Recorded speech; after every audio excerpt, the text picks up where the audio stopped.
The House will be in order. The chair lays before the House a communication from the Speaker. The Speaker's Rooms, Washington, D.C., February 27, 2025. I hereby appoint the Honorable Tom McClintock to act as Speaker pro tempore on this day. Signed, Mike Johnson, Speaker of the House of Representatives. The prayer today will be offered by Chaplain Kibben. Would you pray with me? Be thou our vision, O Lord of our hearts. Illumine our paths.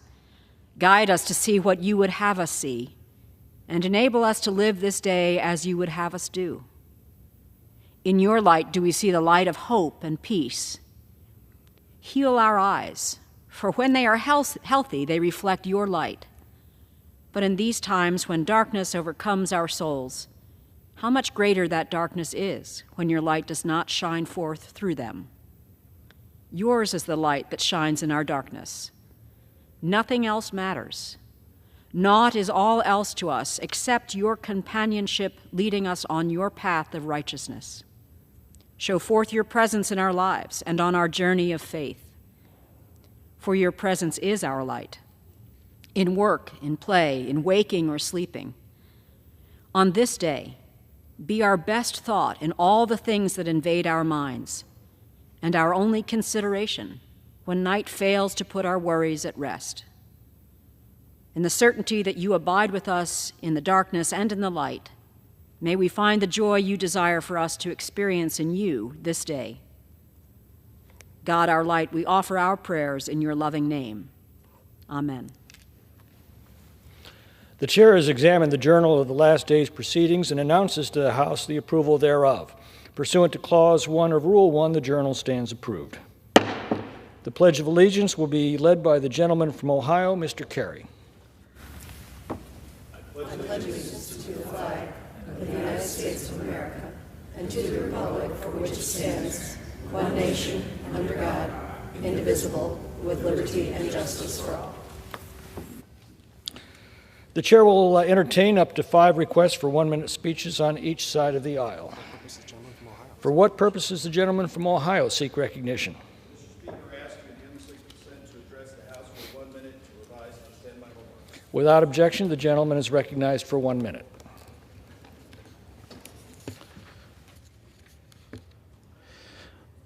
Almost 4 years ago, a determined handful of friends decided that we could help change the world. One would be the candidate, the other the wise problem solver, and the other, he would bring clarity to the new forms of campaigning. But through it all, we all agreed that one man would keep us together and make sure that we could one day be here in the nation's capital, and that was our campaign manager, Blaine Kelly. After we won, Blaine took on the monumental task of being the communications director for someone who had never served in elected office. He quickly showed how we could inform our constituents, Ohio's 15th Congressional District, of the work that we were doing on their behalf. Shortly thereafter, Blaine took on the most important role for any member who prides themselves on being in touch with all of the issues back home, the role of district director. So after working in and around each other for nearly a decade, and every day for the last 4 years, Blaine will now move to a new position. I wish him and Molly and their 3 children all the best. To Blaine, you have given me that singular honor of being able to call you my friend, and I hope that that friendship will last for many years. With that, I yield back. Gentleman's time has expired. For what purpose does the gentleman from North Carolina seek recognition? Mr. Speaker, I ask for unanimous consent to address the House for 1 minute to revise and extend. Without objection, the gentleman is recognized for 1 minute.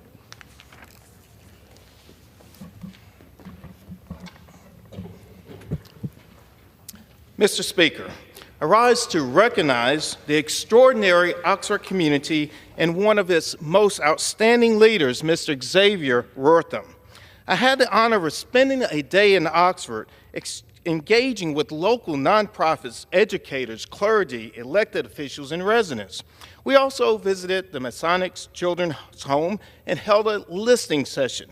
Among the many remarkable people we met, Mr. Wortham's impact stands out. For 40 years, He has served as Executive Director of the Oxford Public Housing Authority, providing families with crucial education, job training, and opportunities like college tours at Duke University. Mr. Wortham's tireless commitment and love for those he serves and the community is indeed a beacon of hope. He embodies what makes Oxford and the 1st Congressional District exceptional. Thank you, Mr. Wortham, for your example and unwavering dedication and passion. I yield back. Gentleman yields back. For what purpose does the gentleman from Virginia seek recognition? Mr. Speaker, I ask unanimous consent to address the House for 1 minute and to revise and expand my remarks. Without objection, the gentleman is recognized for 1 minute.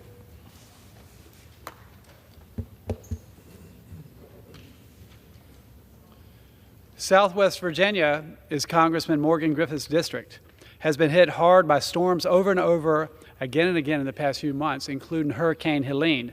I visited Damascus in October, where I cooked and served food for first responders with my team for the victims of Hurricane Helene.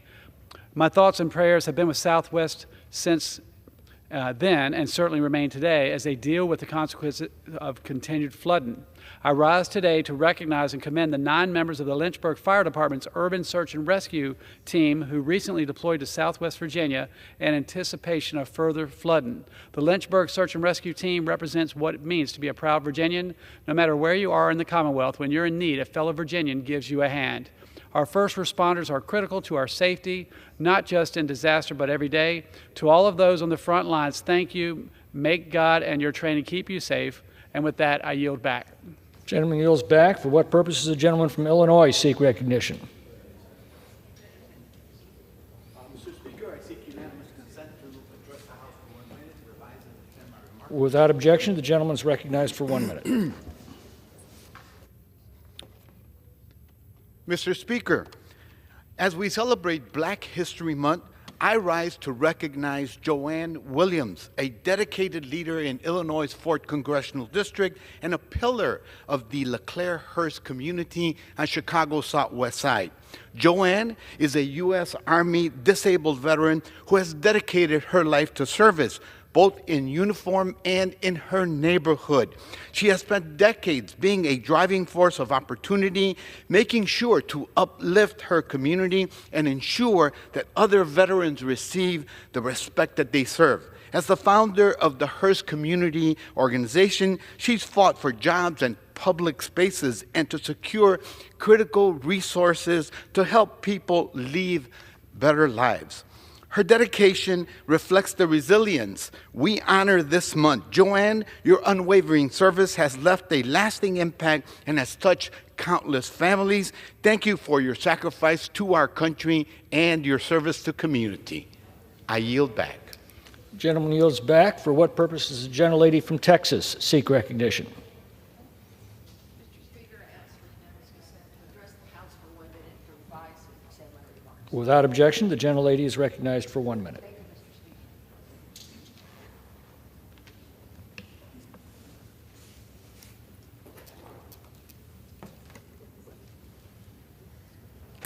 you, Mr. Speaker. Mr. Speaker, I rise today for dreamers, young people brought to this country as children through no fault of their own. They grew up in our schools, played with our children, pledged allegiance to our flag, and have made our country every single day strengthened in every way. They are doctors, teachers, lawyers, essential workers, and business owners. They pay taxes, and they keep the American dream alive. But they still live in a life of limbo. Imagine building a life here, only to be told to leave for a country you don't even remember, much less sometimes even speak the language. Even the president agrees that it's not fair. Congress must act. More than 70% of Americans agree dreamers deserve citizenship. That's why yesterday I reintroduced the bipartisan American Dream and Promise Act to give dreamers the security they deserve and a real path to citizenship. Over 200 members of Congress from both sides of the aisle joined me in doing that. And also over 100 organizations from across America representing all sectors of our economy. And our message is clear to dreamers. Your home is here. We will fight for you. Si se puede. Thank you, and I yield back. The gentlelady's time has expired. For what purpose does the gentlelady from Illinois seek recognition? Without objection, the gentlelady is recognized for 1 minute. Mr. Speaker, I rise today because just 2 days ago, my Republican colleagues jammed through a budget plan that puts the 0.1% above hardworking Americans. The Republican budget would give $4.5 trillion to CEOs and big corporations. And just who pays for the tax cut? American families just trying to make ends meet. The Republican cuts $880 billion from Medicaid, at least. It doesn't matter whether someone's a Democrat, a Republican, an independent, or a non-voter. Americans across the country will either lose health care or see their premiums increase.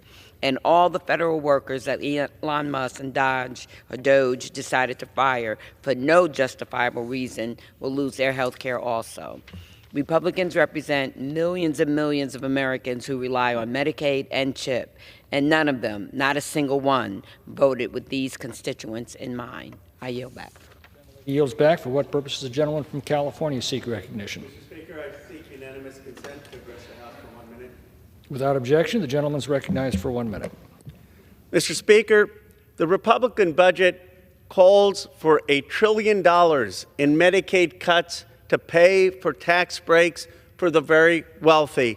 83% of the tax breaks go to 1% of Americans. And what do these Medicaid cuts mean? It means the closure of hospitals and seniors denied coverage in long-term care. Now, Elon Musk talks about reducing deficits, but this bill would add $2.8 trillion to the deficit, taking it to $24.9 trillion. Here's what's going on in the Republican family.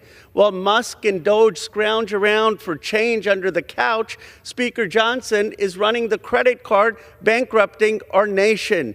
They're taking away your Medicaid to line the pockets of the wealthiest Americans who are controlling our government.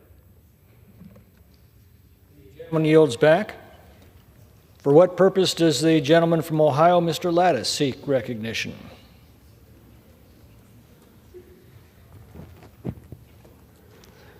Mr. Speaker, pursuant to House Resolution 161, I call up House Bill H.J. Res. 20 and ask for its immediate consideration in the House. The clerk will report the title of the joint resolution. House Joint Resolution 20, Joint Resolution providing for congressional disapproval under Chapter 8 of Title 5 United States Code of the rules submitted by the Department of Energy relating to Energy Conservation Program, Energy Conservation Standards for consumer gas-fired instantaneous water heaters. Pursuant to House Resolution 161, the joint resolution is considered read. The joint resolution shall be debatable for 1 hour, equally divided and controlled by the chair and ranking minority member of the Committee on Energy and Commerce or their respective designees.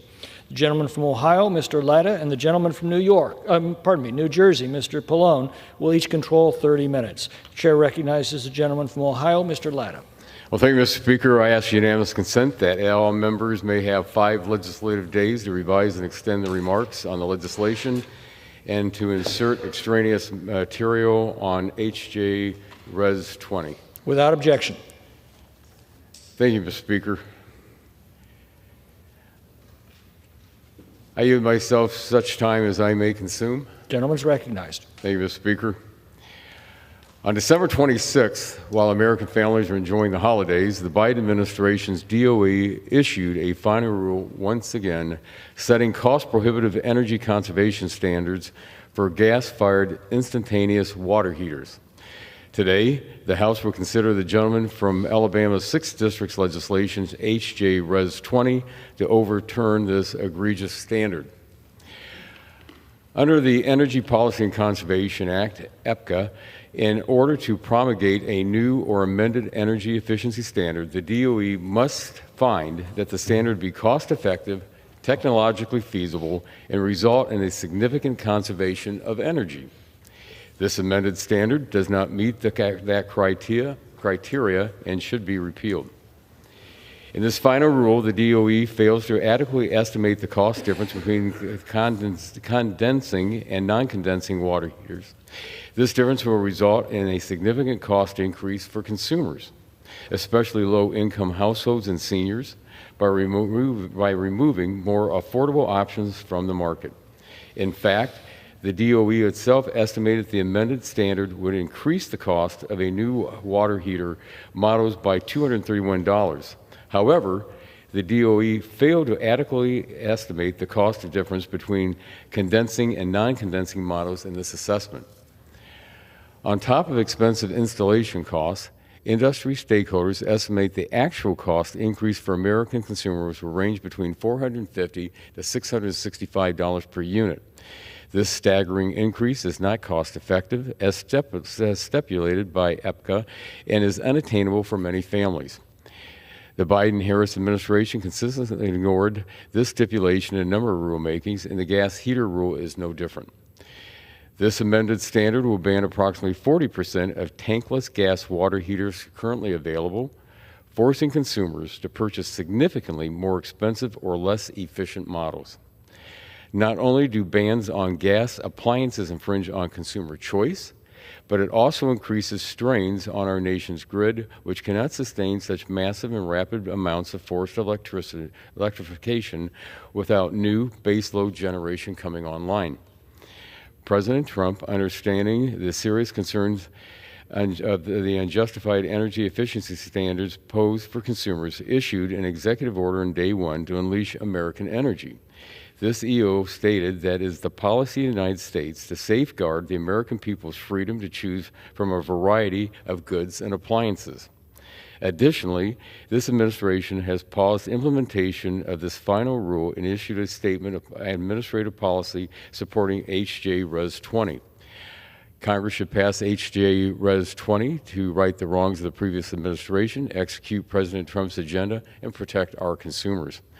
I thank the gentleman from Alabama's 6th District for this leadership, and I urge my colleagues to vote yes, and I reserve the balance of my time. Gentleman reserves. The gentleman from New Jersey is recognized.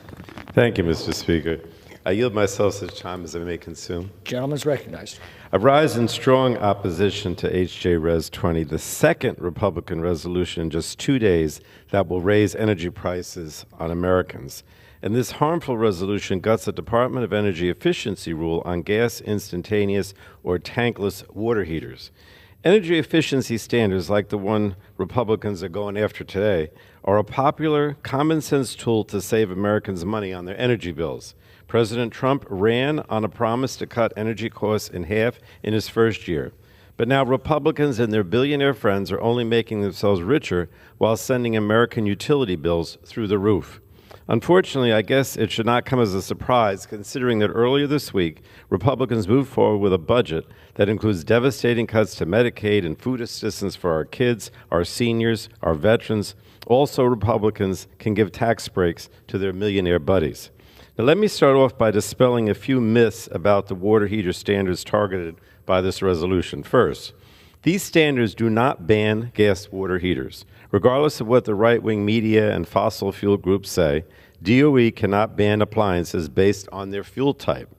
Second, these standards do not remove consumer choice. American families can still walk into a store, pick out a gas tankless water heater, and have it installed in their homes. In fact, these standards preserve consumer choice. They ensure that all products on the market meet a certain level of energy efficiency so consumers can shop with confidence. The standards impact less than 10% of the gas water heater market, and right now 60% of all models on the market already meet these standards. This isn't an effort to pull products from shelves. Instead, it's an effort to raise the quality of the products on the shelves. That's what we're trying to do with the standards. And third, and most importantly, these standards do not increase costs for consumers. They reduce total costs over the life of a water heater and save $3.1 billion, I'll repeat that, $3.1 billion for consumers over 30 years. They're also projected to reduce carbon dioxide emissions by 32 million metric tons over 30 years. So to summarize, these standards allow gas tankless water heaters to stay on the market, they preserve consumer choice, and they lower costs for Americans, and they reduce emissions. So it's no wonder that these efficiency standards are supported by consumer advocates and American manufacturers. I stress, American manufacturers of these products support the standards. They want to preserve the standards. The Republican resolution before us today completely nullifies these energy efficiency standards. It steals essentially $3.1 billion in savings from Americans, and because it's a Congressional Review Act resolution, it goes one step further and prevents DOE from issuing substantially similar standards in the future. Now, why are Republicans pursuing something that's bad for consumers? Because it's good for the gas industry. The American Gas Association and foreign manufacturers are on the side of this Republican resolution that will terminate the standards. And why? Because inefficiency or inefficient appliances mean that gas companies sell more gas. Now, if you look at where the manufacturers stand on this, 3 out of 4 major water heater manufacturers are in favor of the standards and are opposed to this resolution. All 3 of the manufacturers that support the efficiency standards are American manufacturers, and they have factories in many Republican districts across the country. Foreign manufacturers, however, are lobbying against these standards because they don't want to spend a comparatively small amount of money to retool their factories to produce more efficient water heaters. And I understand the companies are reluctant to spend money, but what I don't understand is why Republicans are willing to rob Americans of $3.1 billion in savings, all to help multi-billion-dollar foreign companies save a few $1 million. Look, Republicans have made their choice. They have basically sided, and it's not, I guess, that surprising, with their oil and gas friends, and they have sided also, in this case, with foreign manufacturers. So for the sake of American families, American manufacturers, and our climate, I urge my colleagues to oppose this resolution, and I reserve the balance of my time, Mr. Speaker. Gentleman reserves. The gentleman from Ohio. Mr. Speaker, I yield 2 minutes from the gentleman from Texas, the Vice Chair of the Energy and Commerce's Energy Subcommittee. The gentleman is recognized for 2 minutes. Thank you, Speaker McClintock. It's interesting to hear the made-up stories on the other side of the aisle, the once upon a time stories, if you will. Nonetheless, in the 11th hour, Joe Biden, or maybe more accurately his handlers, pushed through yet another overreaching regulation that forces the federal government into Americans' homes, dictating what appliance Americans can use or cannot use. Newsflash, this is America. The government has absolutely no business making these decisions for hardworking families. For consumers, not Washington bureaucrats, should decide what works best for their homes and for their families. Yet, thanks to Biden's mandate on his way out the door, I might add, American families are now looking at a whopping $235 million in additional cost every single year. That's real money coming out of real pockets of real Americans, all to appease the radical Green New Deal agenda. Today, that ends. House Republicans are taking action to stop this federal overreach. H.J. Res 20, introduced by my colleague, Gary Palmer, sends a clear message. We reject the Biden administration radical energy mandates. This resolution expresses congressional disapproval of the Department of Energy's rule that effectively bans certain natural gas water heaters, which burdens families with higher costs while stripping them of consumer choice. House Republicans will continue to fight to protect American families from Washington's overregulation and ensure that those same hardworking Americans, not government bureaucrats, decide what appliances belongs in their homes. I urge my colleagues to support H.J. Res 20 and stand for consumer choice, affordability, and freedom. And I yield back, Mr. Speaker. Gentleman from Ohio reserves. The gentleman from New Jersey is recognized. Mr. Speaker, this time I'd like to yield such time as she may consume to Ms. Castor from Florida, who is the ranking member of our Energy Subcommittee. Gentlelady is recognized. Thank you, Mr. Speaker, and I want to thank the ranking member for yielding the time. Mr. Speaker, here we are at the end of February, 2 months into the new congressional session, and House Republicans haven't offered one bill to lower the cost of living for our neighbors back home. Instead, they bring this silly bill to the floor, a bill to force working families to spend more money, to use more energy, and to sell out American manufacturers. Meanwhile, Republicans in Congress have stood idly by while there has been an illegal shutdown of grants and loans to our local communities and nonprofits that help people save money and help families. Plus, House Republicans didn't raise any concern when the new president illegally fired inspectors general and prosecutors that are charged with rooting out waste, fraud, and abuse, and that includes in the Department of Energy. And it gets worse, because Republicans now are barreling toward a massive tax giveaway to billionaires paid for on the backs of American families, children, our neighbors with disabilities, our older neighbors and grandparents in nursing homes. This is not business as usual. And I know the Republicans bring a bill here and they say, okay, this is just like we've always done. This is not business as usual. Where is the House Republicans' outrage that everything they've worked on, congressionally mandated through appropriations, is just illegally frozen? It's not business as usual. And this resolution is the latest of a whole lot of nonsense. It's hard to explain except when you realize that oil and gas companies often have their way here in Washington, D.C. We've wasted hours and hours over the past couple years trying to demonize energy-efficient appliances. These kind of appliances are popular. And there's been a law in place for decades that say every few years you update these appliance standards. Manufacturers work on it, advocates work on it, and they come together and update it. This actual residential water heater standard hasn't been updated since 2010. Here we are in 2025. And the standard we're discussing today affects less than 10% of all water heater sales, and most, over 100 of these models already meet this standard. Meanwhile, if you want to talk about cost savings, it was Democrats that put in place tax credits and rebates to help everyday Americans lower the cost of their energy bill on appliances. But this is one of the reasons we're so angry. Part of the illegal freeze on government initiatives also impacts the monies that should be going into the pockets of our neighbors back home. This includes the home energy rebates. Those are the rebates that help consumers save money on select home improvement projects that can lower energy bills by providing up to $14,000 a year for homeowners as they update their homes. And you better believe this is important to my neighbors in Florida recovering from Hurricanes Helene and Milton. They would love to be able to get these funds to help them repair their homes.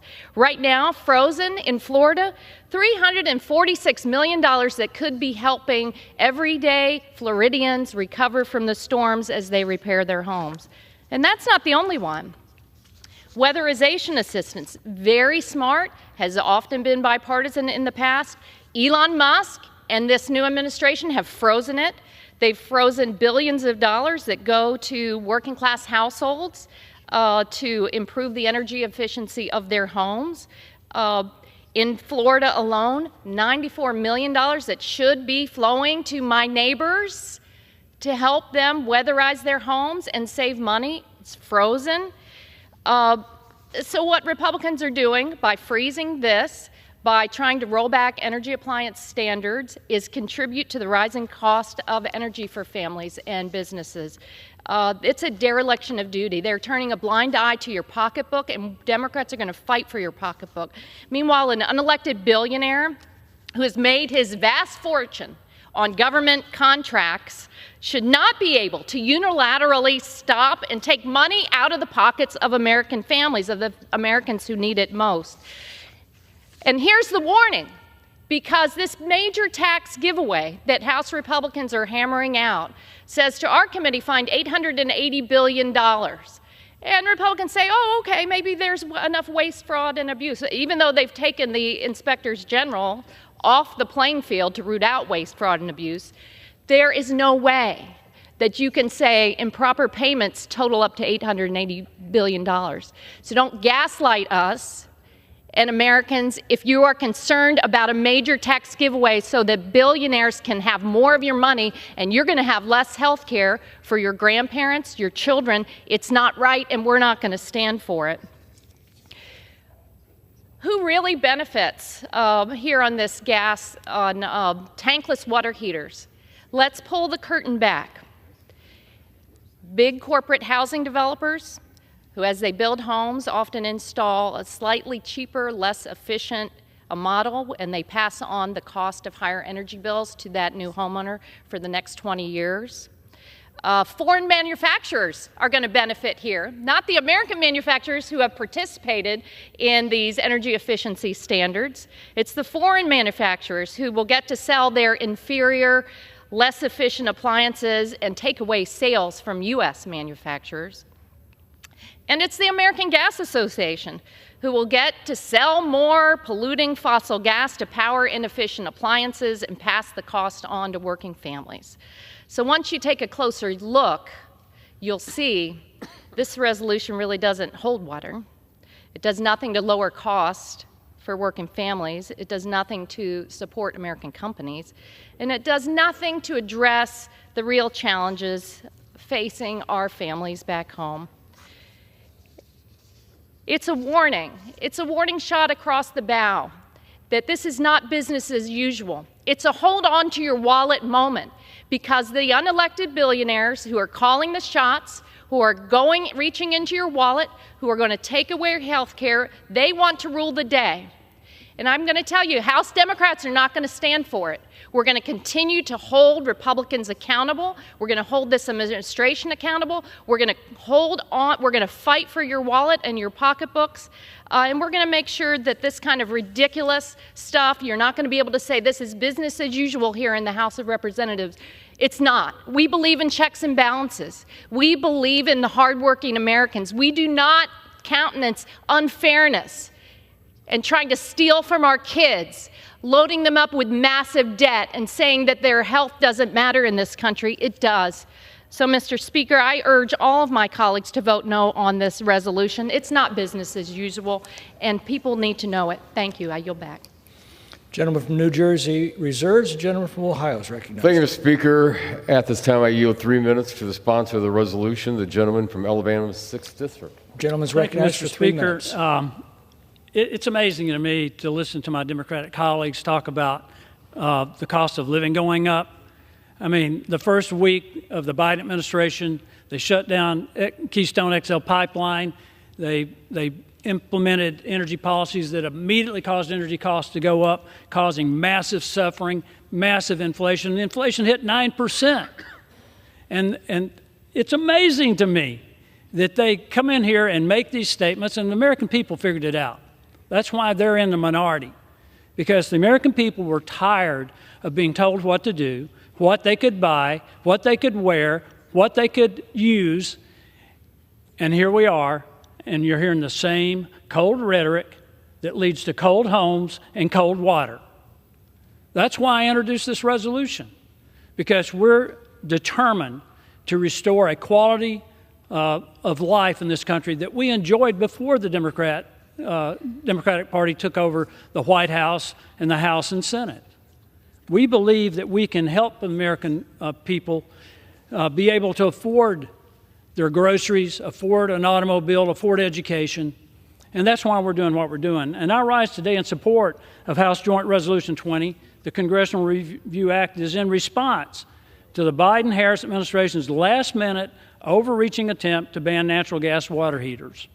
If this rule is not stopped, a substantial number of Americans would be forced to purchase more expensive and less efficient models of water heaters. In fact, 40% of consumers directly impacted by this rule would face a cost increase, and I mean a significant cost increase, and particularly hard on senior citizens and low-income families. Additionally, this rule's mandate of fuel switching would set a dangerous precedent for natural gas appliances. We know they've already tried to ban natural gas stovetops. This will allow future Democratic administrations to restart their party's regulatory attack on our home appliances. I know when the government steps in to pick winners and losers, there are manufacturers of competing products that would profit. It's amazing to me that they talk about a United States-based company. This company is based in Georgia, and you claim that it's foreign manufacturing. What do you say about Toyota and Honda and Mercedes, Kia, and the other foreign-owned companies that are based in this country, creating American jobs, providing incomes for American families? We should let consumers decide what products succeed in the marketplace, not a bureaucrat implementing a regulation pushed out in the final hours of the Biden-Harris presidency. Earlier this week, the Trump administration issued a statement of administration policy agreeing that this egregious rule implemented by the previous administration must be repealed. The Secretary of Energy, Chris Wright, even mentioned how absurd this rule is while making a speech last week. In conclusion, House Joint Resolution 20 is essential to prioritizing consumer choice, protecting natural gas appliances, keeping prices affordable, and undoing the damage inflicted on the American people by the Biden-Harris administration for the past 4 years. I urge my colleagues to vote yes. Thank you, Mr. Speaker. I yield back. Gentleman from Ohio reserves. Mr. Speaker, we reserve the balance of our time. Gentleman from New Jersey is recognized. Mr. Speaker, I'll yield myself such time as I may consume. Gentleman's recognized. Thank you. I listened to my colleague from Alabama, who I greatly respect, but when he talks about prices, I mean, you know, since President Trump was inaugurated, prices are going through the roof. Grocery prices, egg prices, meat prices, fish prices, poultry prices, all are up even more than ever. Electricity costs are way up. Housing prices. And, you know, he mentions American jobs, but as I mentioned earlier, I think it needs to be reiterated that American manufacturers support these water heater standards. 3 out of 4 major water heater manufacturers are against today's resolution, and all 3 are American companies. The manufacturers that are in favor of this resolution and against the standards are foreign manufacturers. So if this resolution is successful, Republicans are giving foreign manufacturers an advantage over domestic manufacturers. And why are foreign manufacturers against the standards? Because they don't want to spend a bit of money on retrofits to their factories to switch their production over to products that meet the standards. So Republicans have decided that it's more important to save foreign manufacturers some money than it is to save $3.1 billion for American families. They've decided to listen to the lobbying efforts of foreign companies over domestic companies, many of whom have factories in Republican districts. It just doesn't make any sense to me. The Trump administration is all about America first, but when it comes down to it, the words are meaningless. Republicans aren't here to stand up for American families and American companies. It's very much the opposite. They're here to attack regulations and help out their big oil and gas friends. So again, Mr. Speaker, I urge my colleagues to stand with American companies and families and to vote against this resolution, and I reserve the balance of my time. I'm sorry, Madam Speaker, I didn't see the switch. Yes, that's quite all right. The gentleman from New Jersey reserves. The gentleman from Ohio is recognized. Madam Speaker, I yield 4 minutes to the gentleman from Georgia's 3rd District.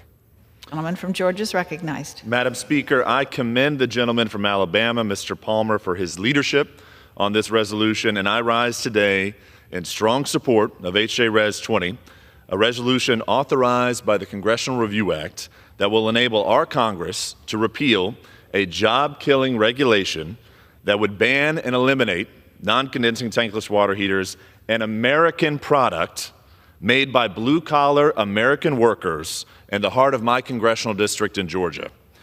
This regulation was imposed on December 26, 2024, the midnight hour of the Biden administration and the day after Christmas, putting in peril the livelihoods of hundreds of my constituents during the holiday season. Madam Speaker, I should also note the timing of this regulation was 7 weeks after Americans overwhelmingly rejected the Biden-Harris regulatory regime. To my colleagues who support the free market, this job-killing regulation eliminates consumer choice by effectively enabling nameless and faceless bureaucrats to choose which companies may operate and which companies may not operate in the marketplace for household appliances. Ultimately, under this regulation, the American consumer would suffer and in my congressional district, hundreds of hardworking Georgians would be without a job. And that is why I urge my colleagues to join me in support of this critical legislation. To put everything that we've heard today into perspective, non-condensing tankless water heaters account for 40% of our country's tankless water heater market. A majority of those water heaters are manufactured in my congressional district in the heart of Georgia by an incredible company called Renai America Corporation. These appliances are the most advanced and efficient non-condensing tankless water heaters on the market, and perhaps most importantly, which I would encourage the other side to research, Renai America is the only company that builds non-condensing tankless water heaters on American soil. Renai America is headquartered in my hometown of Peachtree City, Georgia, and 3 years ago, it opened a state-of-the-art manufacturing facility in Griffin, Georgia, two cities I proudly represent in this Congress. Over 500 of my constituents are working to manufacture and market these water heaters the Biden administration attempted to outlaw. The job-killing regulation we seek to repeal today is another painful example of the radical left's never-ending war on hydrocarbons and American energy production. And the sinister purpose of this regulation was to try to single out and eliminate an American manufacturer of water heaters to benefit their competitors. Madam Speaker, our colleagues on the other side of the aisle have spent an enormous amount of time the past few weeks arguing that they are the party of blue-collar American workers. Well, in the spirit of bipartisanship, I encourage my Democrat colleagues to join me in support of this resolution to protect and champion hundreds of blue-collar American jobs in the heart of our country. And to my Republican colleagues, let's join together as a team and end this war on American energy production now. As the distinguished gentleman from Alabama noted, President Trump's White House has explicitly endorsed this resolution, and I urge all of my Republican colleagues to join us and vote for this critical legislation to empower consumer choice, champion American manufacturing, and save blue-collar jobs in the heart of our country. Madam Speaker, I yield back. The gentleman from Georgia yields. The Madam gentleman Speaker, from Ohio. A reserve. The gentleman from Ohio reserves. The gentleman from New Jersey is recognized. Thank you, Madam Speaker. I just yield myself such time as I may consume. I respect the gentleman from Georgia for looking out for his district, but this plant that he's talking about in his district, this is the Japanese company. This is the one non-American manufacturing company. All the other companies that manufacture these products are American, and they're the ones that support these energy efficiencies because they've made the investments and created more jobs when they retrofitted their companies for this product. Now, this company is a multi-billion-dollar Japanese company in Georgia. It's estimated it would cost them about $10 million to retrofit their plant so that they could produce more efficient tanks. And they don't want to do it, right? They don't want to make that investment, which would create more jobs. So again, I understand where my friend from Georgia is coming from, but we have to look at this as the total picture. Most of these tanks are manufactured in the United States by American companies, and they are in a lot of the red states, Tennessee, for example. And they're saying this is fine. We want the more efficient standards. We want to save Americans money. We are the good actors, not the bad actors. If I could, I'd like to yield now to a member of our committee, the gentlewoman from Virginia, Ms. McClellan, for how much time would you like? 3 minutes. The gentlelady is recognized. Thank you, Madam Chair, and thank you to the gentleman from New Jersey for the time. Madam Speaker, I rise today in strong opposition to H.J. Res. 20, which will undo a common-sense energy conservation standard and raise costs for consumers, all to benefit the gas industry. My friends on the other side of the aisle talk a lot about how we need to lower costs. We need to lower costs. We need to lower costs. The best way, the fastest way, the most efficient way to lower energy costs, to lower utility bill costs, that every American pays is to reduce energy demand. We've seen that time and time again. And this standard is a way to help lower energy demand needed for water heaters. Energy efficiency standards are popular, and it's a common sense tool, and again, the fastest way to save taxpayers and American people money on their energy bills. This resolution targets these standards, not realizing that these standards will save consumers $3.1 billion. And they're good for the environment because they cut 32 million metric tons of carbon dioxide emissions over 30 years. As you heard, all major manufacturers already sell models that meet these standards, which is why they widely support the standards. Consumer groups widely support the standards. Efficiency advocates widely support the standards. Consumers widely support the standards. And again, the only manufacturers that oppose them are the foreign manufacturers and industry CEOs who make more money when water heaters are less efficient and use more gas. So I urge my colleagues to reject this resolution and live up to the promise of lowering costs for the American people by lowering their energy bills. Thank you, and I yield back. He yields back. The gentleman from New Jersey. Do you reserve?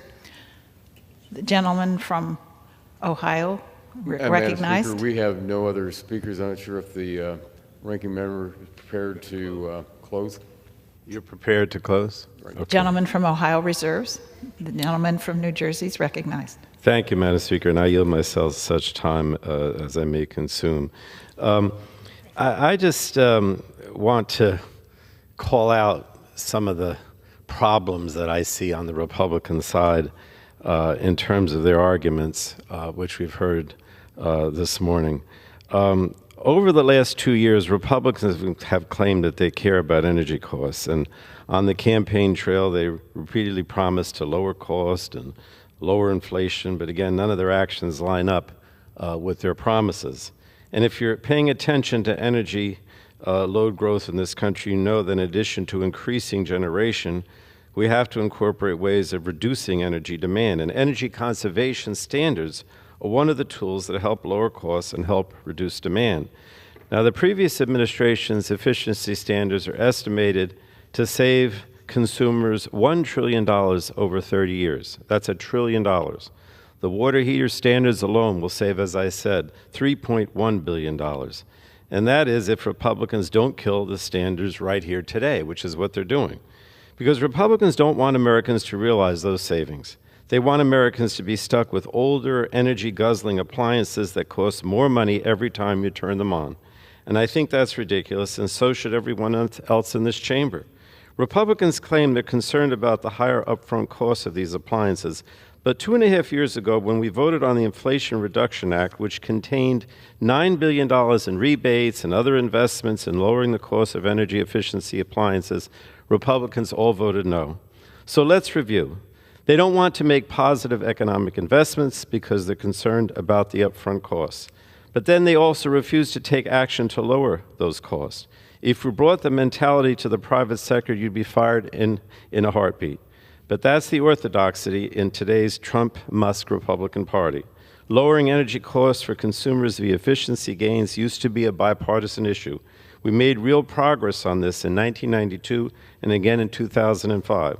But somewhere along the way, Republicans decided to become the party of higher energy costs rather than the ones fighting for the American homeowner.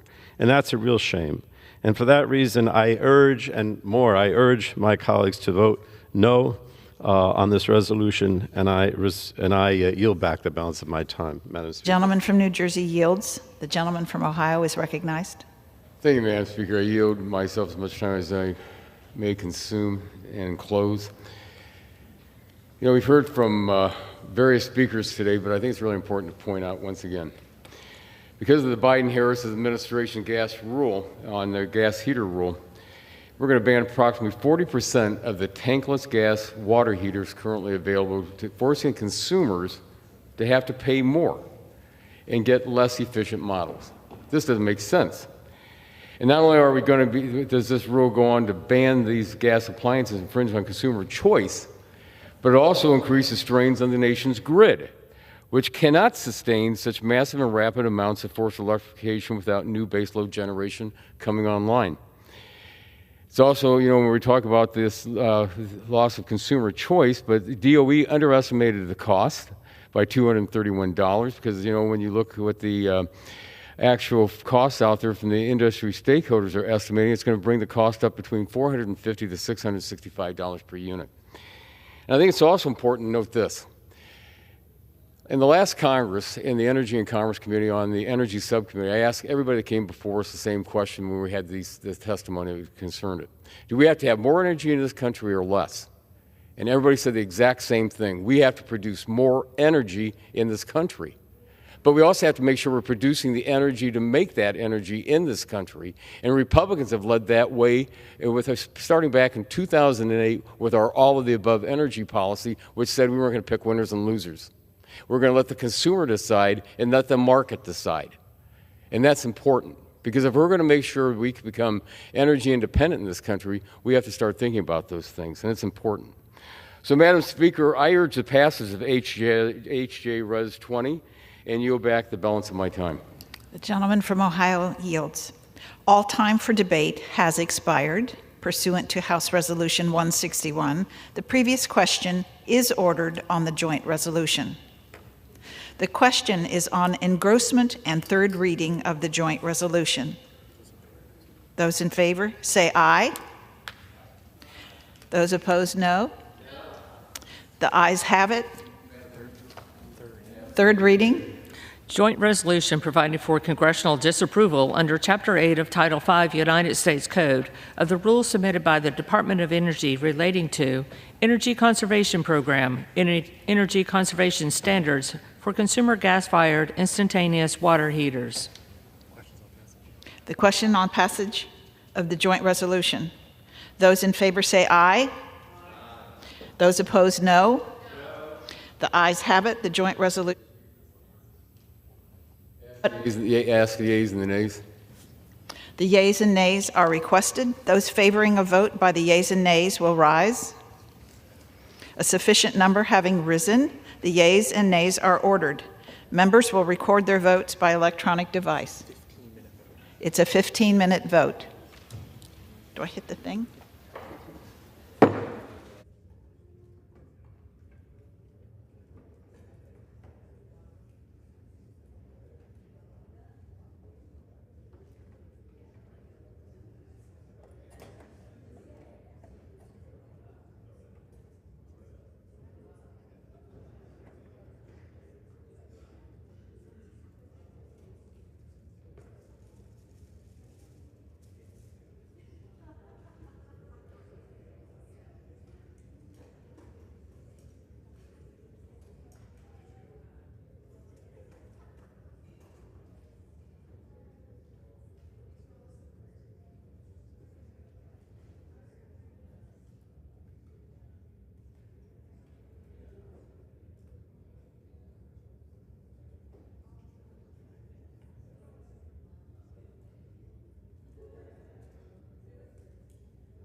Does any member wish to change their votes?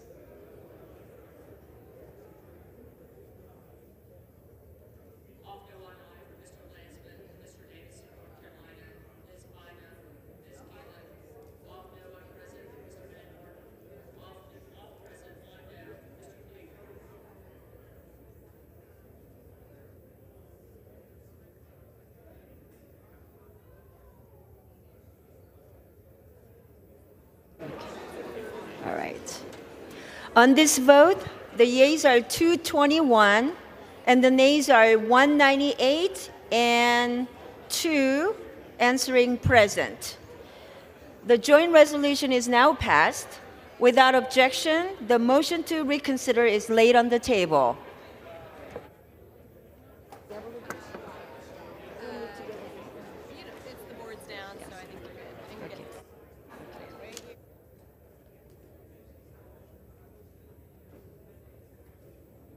For what purpose does the gentleman from Georgia seek recognition?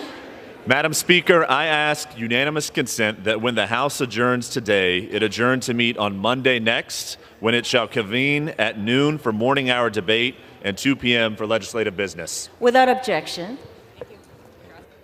We're done?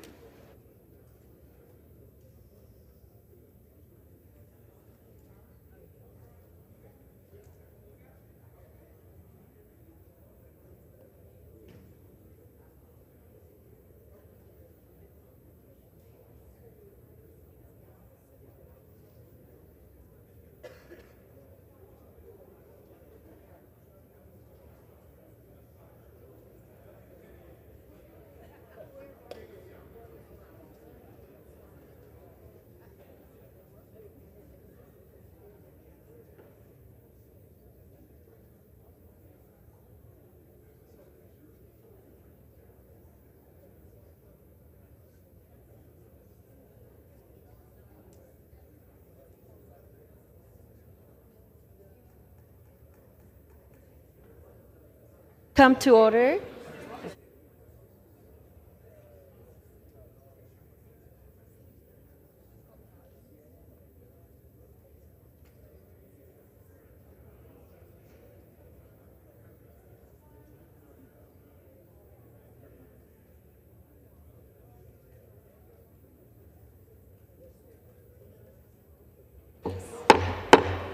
House will be in order.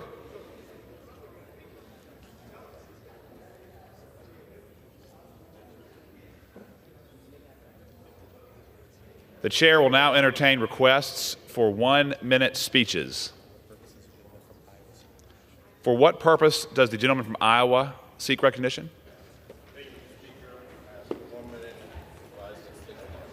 With no objection, the gentleman is recognized for 1 minute.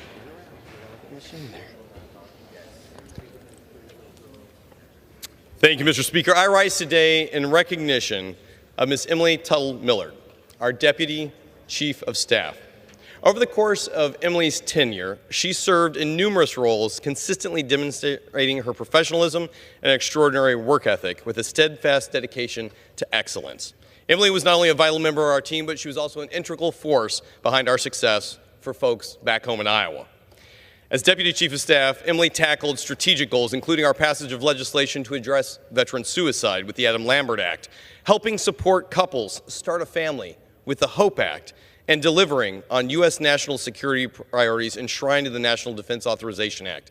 As a fighter for folks in the heart of the heartland, she helped lead more amendments to the prestigious Farm Bill than nearly any other member in Congress.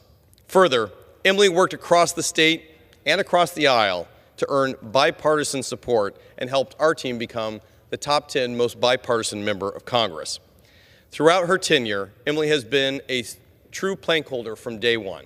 And whether she was operating in a role as communications director, scheduler, and ultimately deputy chief, she has continued to be a true mentor. Emily, thank you for all you've done for our team, your ability to foster collaboration and growth to create a more united effort, and despite your University of Illinois pedigree, you'll always be an Iowan and a Hawkeye at heart. from the corn dogs at the State Fair to winning friends under the Golden Dome in Des Moines to right here at the marble steps of the U.S. Capitol. Our country, our state, and our family are grateful for your service, and we wish you great success in your next adventure. Thanks, Emily. Mr. Speaker, I yield. Thank you, sir. For what purpose does the representative from Kentucky seek recognition?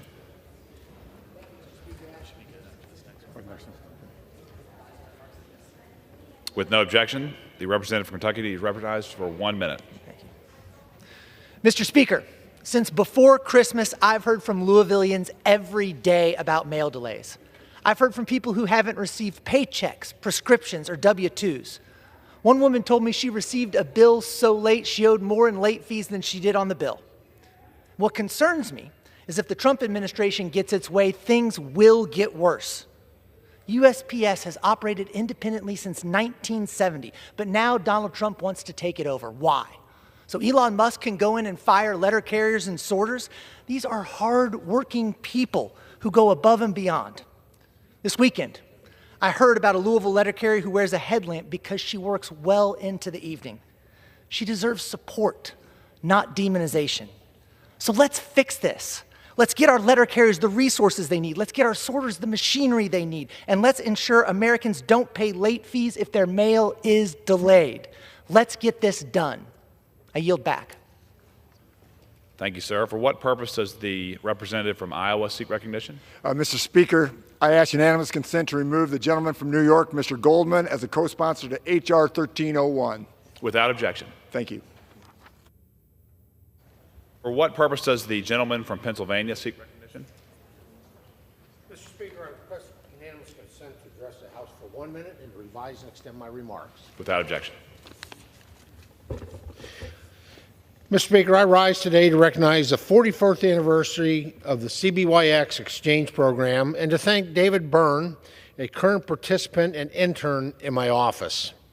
The CBYX program is jointly funded by the U.S. Congress and the German Bundestag. Every year, this unique program offers 75 young Germans and 75 young Americans the opportunity to study, work, and volunteer in Germany and in the United States. The participants fully immerse themselves into the other's culture, attending university, interning, and living with host families all over both countries. CBYX is an excellent example of how cultural and political exchange amongst citizens can positively impact international relations in a different, more grassroots and hands-on way. As the co-chair of the bipartisan German-American caucus and representing Pennsylvania, a state with a long history of German heritage, I'm proud to support this program. Thank you, David, for your work and time in my office, and I wish you the best in your future endeavors. Thank you, Mr. Speaker, and I yield back the balance of my time. Thank you, sir. For what purpose does the representative from North Carolina seek recognition? Ask unanimous consent to address the House for 1 minute and to revise and extend my remarks. Without objection. Mr. Speaker, I rise today in celebration of Black History Month and to highlight the importance of our nation's historically Black colleges and universities and diversity, equity, and inclusion initiatives. This month is a time to reflect and recognize the immense sacrifices and contributions that Black Americans have made throughout our nation's history. Today, we are witnessing blatant attempts to stifle DEI efforts, which were designed to promote fairness and provide resources to communities that have systemically been left behind.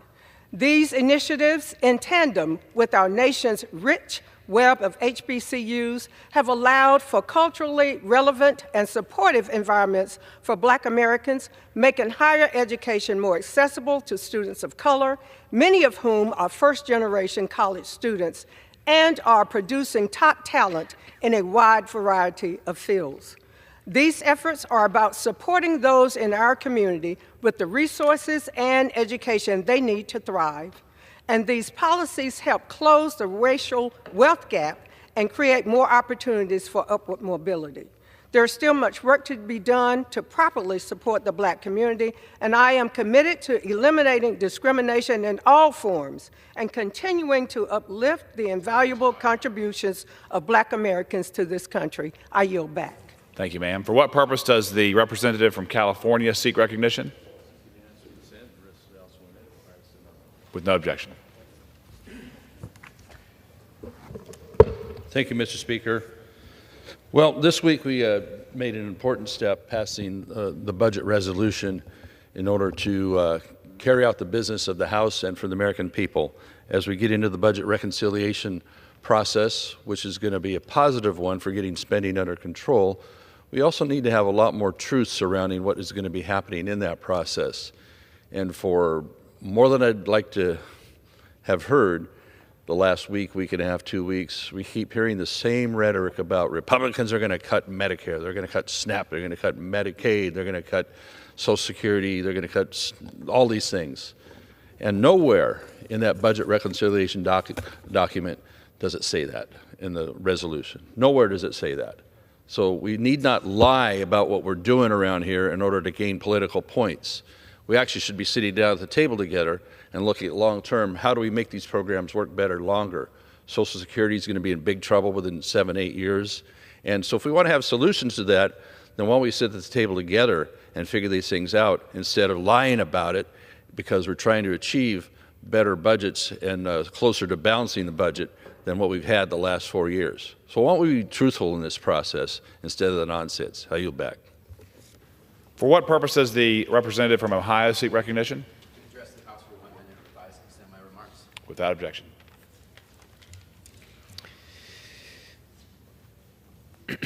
Thank you, Mr. Speaker. The Social Security Fairness Act, which we passed a few months ago, is now in effect, and 3.2 million Americans will see a big increase in their monthly Social Security checks. We're talking about retired public school teachers, retired police officers, retired firefighters, retired letter carriers. They paid into Social Security for years, but weren't getting their full benefits.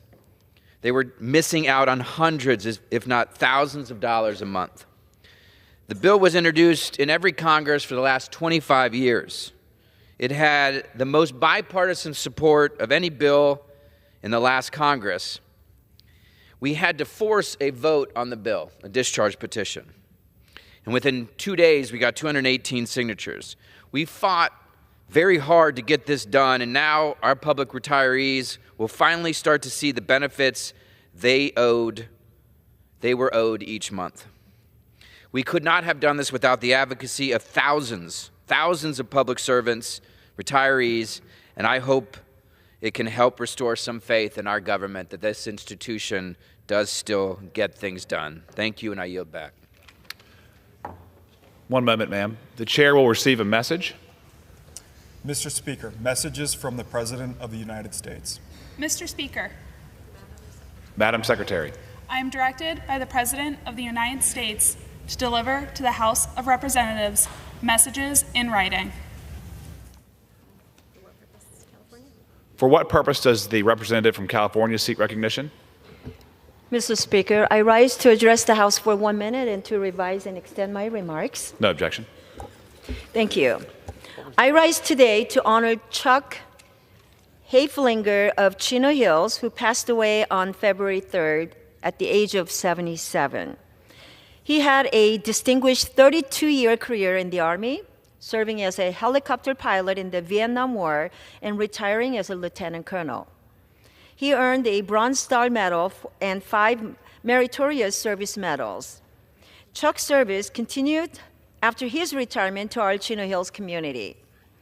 He helped fellow veterans transition back to civilian life, became a mentor emeritus for the Reaching New Heights Foundation, and was an active member of the Chino Hills 55 Plus Club Veterans Group, playing a key role in raising funds for the Military Service Monument at the community center. He was also a valued member of my Veterans Advisory Group. I thank Chuck for his contributions to our community and extend my heartfelt condolences to his family and friends. With that, I yield back. For what purpose does the representative from California seek recognition? Mr. Speaker, I ask unanimous consent to address the House for 1 minute and revise and extend my remarks. Without objection. Mr. Speaker, in January, a career, mid-level, largely unknown employee at the Social Security Administration, Leland Dudek, was caught sharing unauthorized data with Elon Musk's team at Doge. Senior officials were so alarmed they put him on leave and launched an investigation, and he may have violated privacy and tax laws. And here's the stuff you can't make up. President Trump just promoted him to be the acting commissioner of Social Security. Now Doge, which I think stands for Destruction of Government by Elon, is reportedly demanding plans to gut the Social Security Administration, firing up to 50% of workers and closing field offices across the country, potentially including one of mine in our district. This isn't about efficiency. It's a backdoor attack on Social Security itself. And if they succeed, tens of millions of Americans will face delays, disruptions, and denials of benefits they have earned. This is nothing more than an attempt to dismantle Social Security from the inside. We cannot allow it. We need answers, we need oversight, and we need to stop this now. For what purpose does the representative from Georgia seek recognition? Ask unanimous consent to address the House for 1 minute to revise and extend my remarks. Without objection. Mr. Speaker, I rise today to recognize the heroic actions of Deputy Hunter Thomas of the Ware County Sheriff's Office, who recently saved a life through his quick thinking and decisive actions. On January 29th, Deputy Thomas responded to a severe accident on US 1, Georgia 4, near mile marker 8. A semi-truck had collided with a Ford F-150, leaving several people injured. Upon his arrival, Deputy Thomas found the semi-truck driver severely wounded, suffering from a deep, bleeding cut on his elbow. Without hesitation, he used his training and experience to apply a tourniquet, effectively stopping the excessive blood loss. His immediate response undoubtedly saved the driver's life. Deputy Thomas's professionalism, dedication, and courage exemplified the best of law enforcement. His actions not only protected a life that day, but also set a standard of excellence for his department and colleagues. He was rightfully honored with the life-saving ribbon commendation bar by Sheriff Carl James. We are beyond grateful for his bravery and service to the Ware County community. Thank you, Mr. Speaker, and I yield back. Thank you, sir. For what purpose does the representative from Michigan seek recognition? House for 1 minute and revise my remarks. With no objection. I want to honor the life and legacy of my dear friend Renee Lichtman, a Holocaust survivor and activist in our community who deeply was committed to justice in southeastern Michigan and around the world. He was my adopted uncle. Renee passed away at 87 years old, dedicated his life to teaching others about the Holocaust, ensuring that stories of survivors would never be forgotten. He worked so hard to live by the mission of never again to anyone.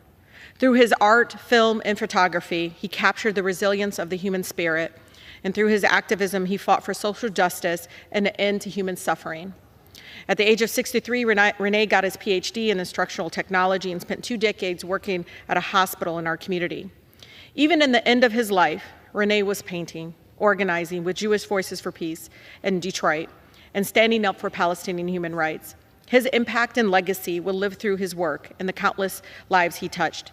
May his memory and work live forever. I will miss you, Renee. I love you. Thank you, ma'am. For what purpose does the gentleman from New York seek recognition? I ask unanimous consent to address the House for 1 minute and to revise and extend my remarks. Without objection.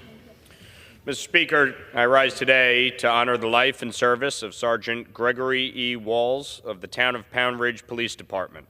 Greg dedicated his life to serving others. Before his career in law enforcement, he worked as an EMT and paramedic, providing life-saving care across Westchester County. In 2008, he joined the Pound Ridge Police Department, where his skill, dedication, and leadership left a lasting impact. Throughout his career, Greg was a mentor, a protector, and a friend to so many. His expertise saved lives, and his commitment to public safety earned him the respect of his fellow officers and the community he served. As a police officer, Greg was honored with the Top Cop Award by Westchester County for his outstanding efforts in traffic safety through DWI enforcement. In 2016, he was promoted to detective, where he took on investigative work and played a key role in training new officers. Just this month, Greg was promoted to sergeant, a testament to his unwavering commitment to Pound Ridge. His passing is a tremendous loss to the Pound Ridge community, and my thoughts are with his wife Lisa, his family, and his loved ones.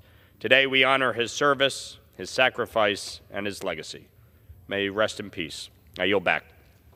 For what purpose does the gentleman from California seek recognition? Address the body for 1 minute without objection. With no objection. Mr. Speaker, I rise today to share an incredible story of one of my constituents, a proud DACA recipient, Martha Delgado. Raised by a single mother who worked in the fields and cleaned houses, Martha was determined to earn the American dream. She graduated with high honors from Godinez High School in Santa Ana, and then went on to earn a bachelor's degree in public health from UC Merced in 2019. And Martha's passion for innovation led her to University Lab Partners, where she helps startup companies develop groundbreaking medical devices and diagnostic devices. She helps bridge the gap between research and real-world problems. Martha's journey is a testament to the impact our youth can have when they have the opportunity to earn the American dream. And I will not stop fighting until she and other DACA recipients have a shot to earn American citizenship. Thank you, Mr. Speaker, and I yield. Thank you, sir. For what purpose does the gentle lady from Northern Mariana Islands seek recognition? Mr. Speaker, I ask unanimous consent to address the House for 1 minute and to revise and extend my remarks. Without objection, the gentlewoman is recognized for 1 minute.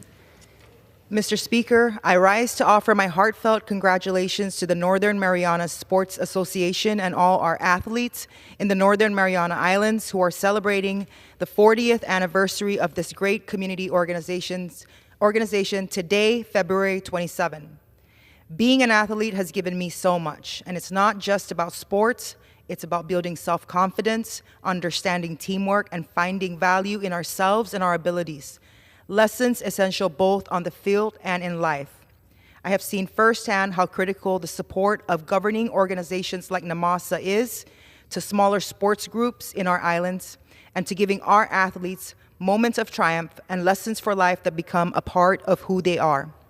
NAMASA, for all you do in our community and for the lives you have shaped, you have my sincere gratitude and congratulations. And to all our CNMI athletes, especially those who are being recognized this week, you make the Northern Marianas proud. I am honored to share your stories and amplify your voices here in Congress. Thank you. I yield my time. Thank you, ma'am. For what purpose does the representative from Arizona seek recognition? Mr. Speaker, I ask unanimous consent to address the House for 1 minute and revise and extend my remarks. Without objection. Mr. Speaker, I rise today to mark Black History Month and recognize the contributions of Black-led organizations in Arizona's 3rd District doing the work on the ground to uplift their communities. Today, I want to honor Project Roots. Project Roots is a nonprofit community garden founded by 2 incredible women, Dionne Washington and Bridget Patisse, who recognized an unmet need in their community and stepped up to address it. Their goal is to empower community members to grow their own crops so that their neighbors have access to fresh produce while also providing food to anyone who needs it. Project Roots is a pillar in our community and an inspiring example of what can be when we envision a future where every single person has reliable access to fresh, nutritious food. This Black History Month and every month, I hope we can follow Dionne and Bridget's example by centering those with the most need and working together to build a more connected, healthy, and equitable community for all. Thank you, and I yield back. Thank you, ma'am. For what purpose does the gentleman from Florida seek recognition? Mr. Speaker, I seek unanimous consent to address this body for 1 minute and to revise and extend my remarks. Without objection. Thank you very much, Mr. Speaker. Mr. Speaker, if families across the nation pay their debts and live within their means, shouldn't we in Congress reevaluate how money is being spent in Washington and across the nation?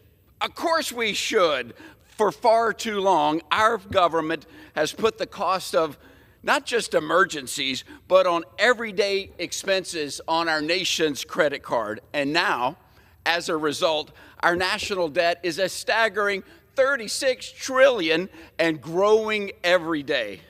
Mr. Speaker, I am willing to put my money where my mouth is. And that's why I've introduced Put Your Money Where Your Mouth Is Act to reduce congressional office budgets by $100,000.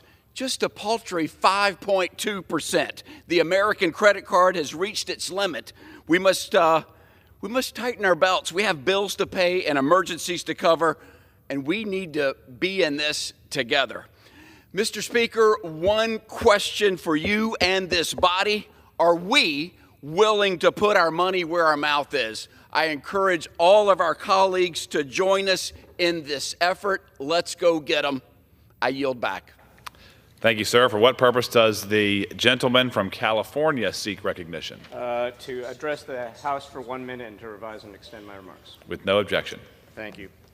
Thank you, Mr. Speaker. I rise today to honor Minister Dwayne Roberts of Second Baptist Church for his incredible 50 years of service to our community.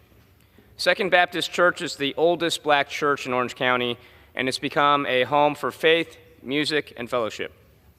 Minister Roberts' 50 years of leadership are unprecedented. He's served longer than any minister in the church's history, and through his gift for music ministry, he's touched and transformed countless lives. Minister Roberts' talents are numerous. He's a singer, musician, songwriter, and compelling speaker. And for 50 years, he's used these gifts to help others. Last weekend, I had the honor of joining his congregation to celebrate Minister Roberts' 50th anniversary. I was moved by the love and respect for the minister in that room.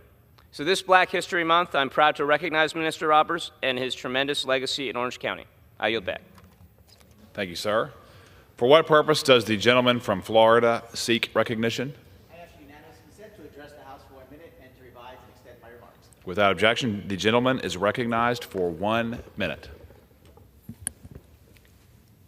It is my privilege today to honor Colonel Anthony W. Young, a distinguished veteran and dedicated public servant in our community. Colonel Young is a retired United States Army officer and has devoted his life to serving both our nation and our local community.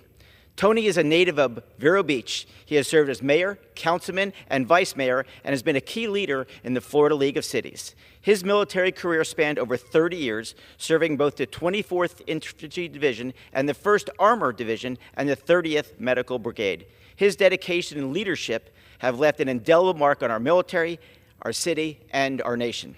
Most recently, his leadership as the president of the Indian River County of the Military Officers Association of America, Tony spearheaded the creation of a permanent memorial for local World War II veterans, ensuring that their sacrifice will never be forgotten. Colonel Tony Young is a true patriot and an embodiment of service, and we are grateful for his unwavering commitment to our community and our country. And with that, Mr. Speaker, I yield back. Thank you, sir. For what purpose does the representative from Washington seek recognition?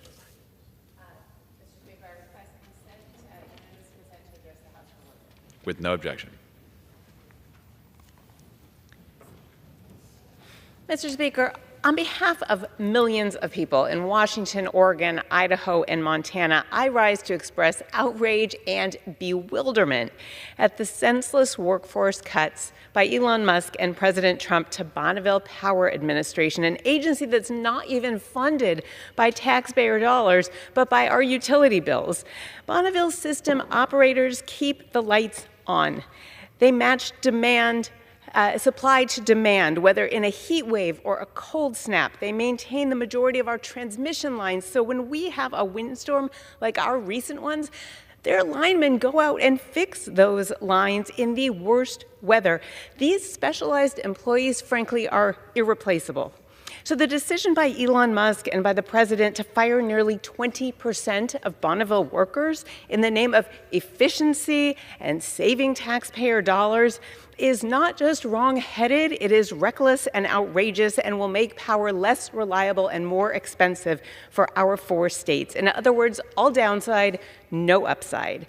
We have now seen weeks of taking a chainsaw to our federal programs and damage to our grid, our national forests, our national security, and frankly, our personal security. It's time for Congress to take our power back and protect our constituents. I yield back. For what purpose does the representative from California seek recognition? Mr. Speaker, I ask unanimous consent to speak for 1 minute and to revise my remarks. With no objection. Thank you. Mr. Speaker, let's make corruption criminal again. 3 days before his inauguration, President-elect Trump launched the Trump meme coin. Trump's partners and some investors based in China pumped up the price, making hundreds of millions of dollars with early selling while the price was high. As they sold, though, the price plummeted. They duped more than 800,000 Americans who collectively lost $2 billion. Welcome to what experts refer to as a rug pull. When I was a criminal prosecutor, though, we had a different name for this. It was corruption. Foreign interests got the best presidency money can buy. Donald Trump got richer, and Americans got screwed. Today, I introduced the Meme Act, which prohibits top federal officials from issuing, sponsoring, or promoting financial assets with criminal and civil penalties. Mr. Speaker, our public offices do not belong to us. They belong to the American people, and they're not for sale. Thank you, Mr. Speaker. Members are reminded to refrain from engaging in personalities toward the president during their remarks. For what purpose does the representative from Pennsylvania seek recognition? Mr. Speaker, I ask unanimous consent to address the House for 1 minute and to revise and extend my remarks. Without objection.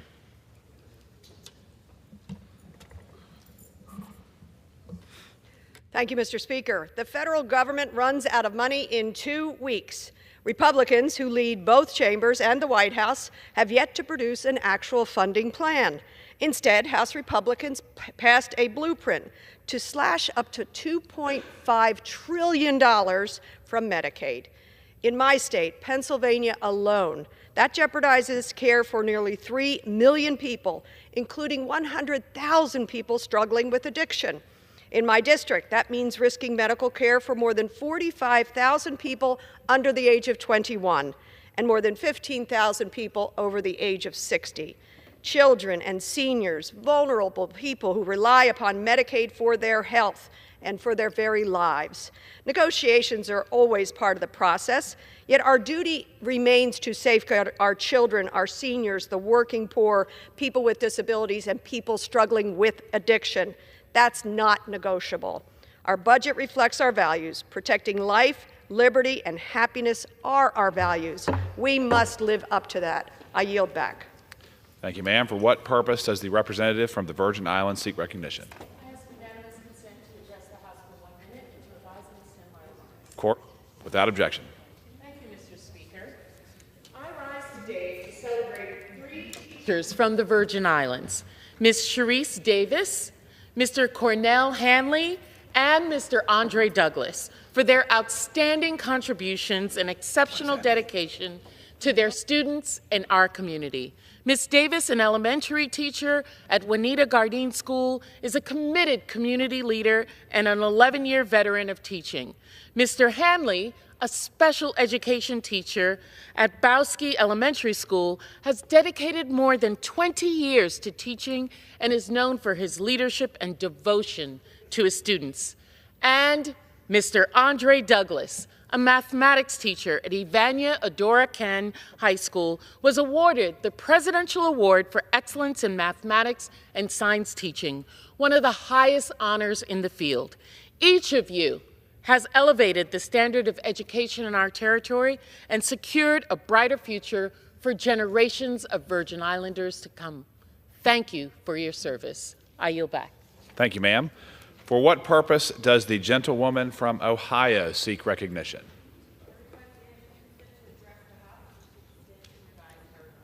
Without objection, the gentlewoman is recognized for 1 minute. Thank you, Mr. Speaker. Today I rise to recognize Reverend Dr. Curtis Theodore Walker Sr. as Ohio's 13th Congressional District's Champion of the Week for his 50-year career in the ministry. Reverend Walker served as a minister and pastor at multiple African Methodist Episcopal Zion churches in New York, Connecticut, North Carolina, and Alabama, and in 1992 he became the senior pastor at the Wesley Temple Church in Akron, which is Akron's oldest black congregation. Reverend Walker has been a faithful servant of God, the African Methodist Episcopal Zion Church, and the Bethel AME Zion Church, where he currently serves as pastor. Not only is he serving his ministry, he serves the countless individuals and families he has pastored throughout the 50 years of service. The understanding and compassion that he demonstrates has served to benefit not only his congregation, but also society as a whole. And as his congregation is made up of dedicated members of our community who work to spread the Lord's message of good deeds.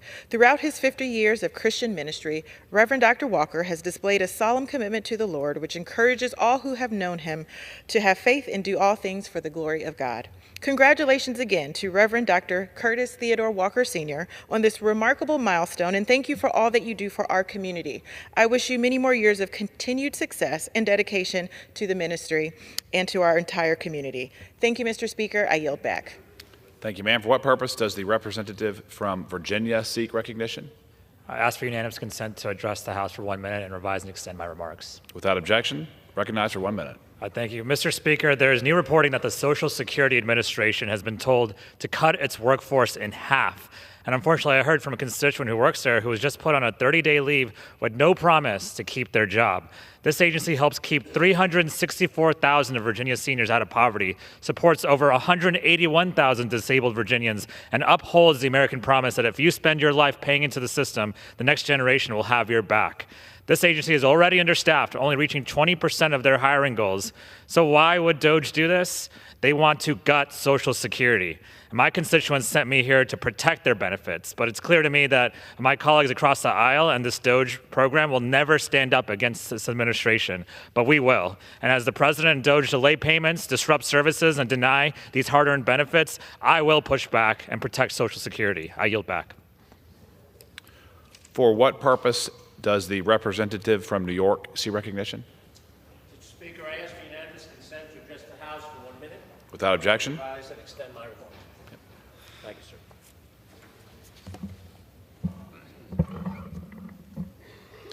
Thank you, Mr. Speaker. There were reports last night that the Social Security Administration may reduce staff by more than 50%. This will affect whether seniors receive all the benefits that they are entitled to. 10,000 baby boomers every day become eligible for Social Security. How could they possibly keep up with that demand with a 50% reduction in staff? In my district, we've been told that the Social Security Administration is closing the White Plains hearing office. That will mean that people in Westchester and the greater Hudson Valley will have to drive longer distances at a greater expense to fight for their benefit, and this is happening nationwide. This all comes in the same week as House Republicans passed their budget plan that would cut Medicaid by $880 billion. We were told this president would lower costs. Nothing I just mentioned lowers costs, and it actually throws people's livelihoods into chaos.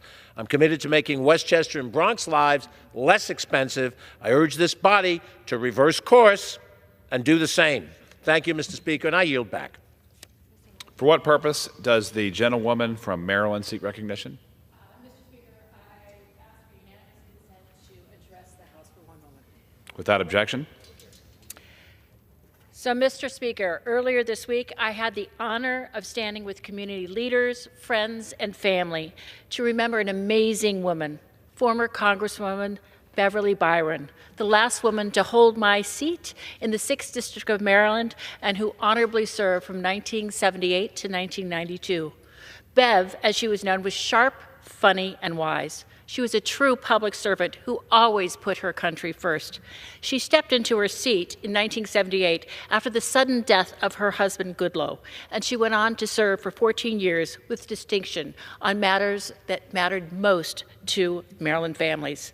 To me, she was more than just a role model. At 92 years old, she was a friend and a strong support system.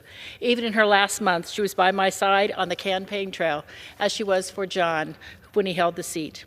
She often reminded me, and she said, April, remember our rural America. Remember, Western Maryland is important.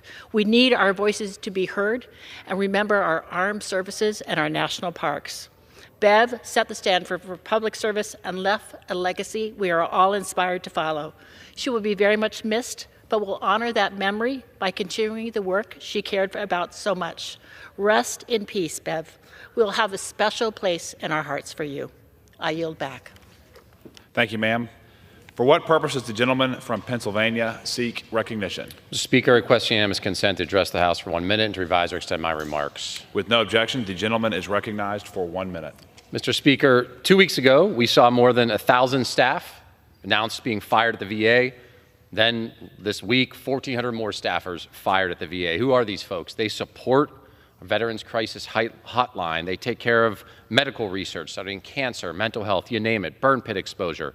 Remember, the federal government's the largest veteran employer in the United States. Around a third of all VA employees, veterans themselves. Yesterday, we learned the Trump administration canceling more than 800 VA contracts. You know what these things fund? Getting toxic exposed veterans access to their records to prove their claims, cancer care for veterans, calibrating radiation detection equipment. I could go on and on. It's a betrayal to attack veterans' care. You do not send young Americans off to fight wars and then come back to this country and betray them and attack the VA. You want to talk about fiscal responsibility? Go look at fraud, waste, and abuse of the Pentagon. Go tax billionaires and offshoring corporations. You don't do it on the backs of veterans. This is unacceptable. We're going to fight this every way we can. I yield back. For what purpose does the representative from Ohio seek recognition?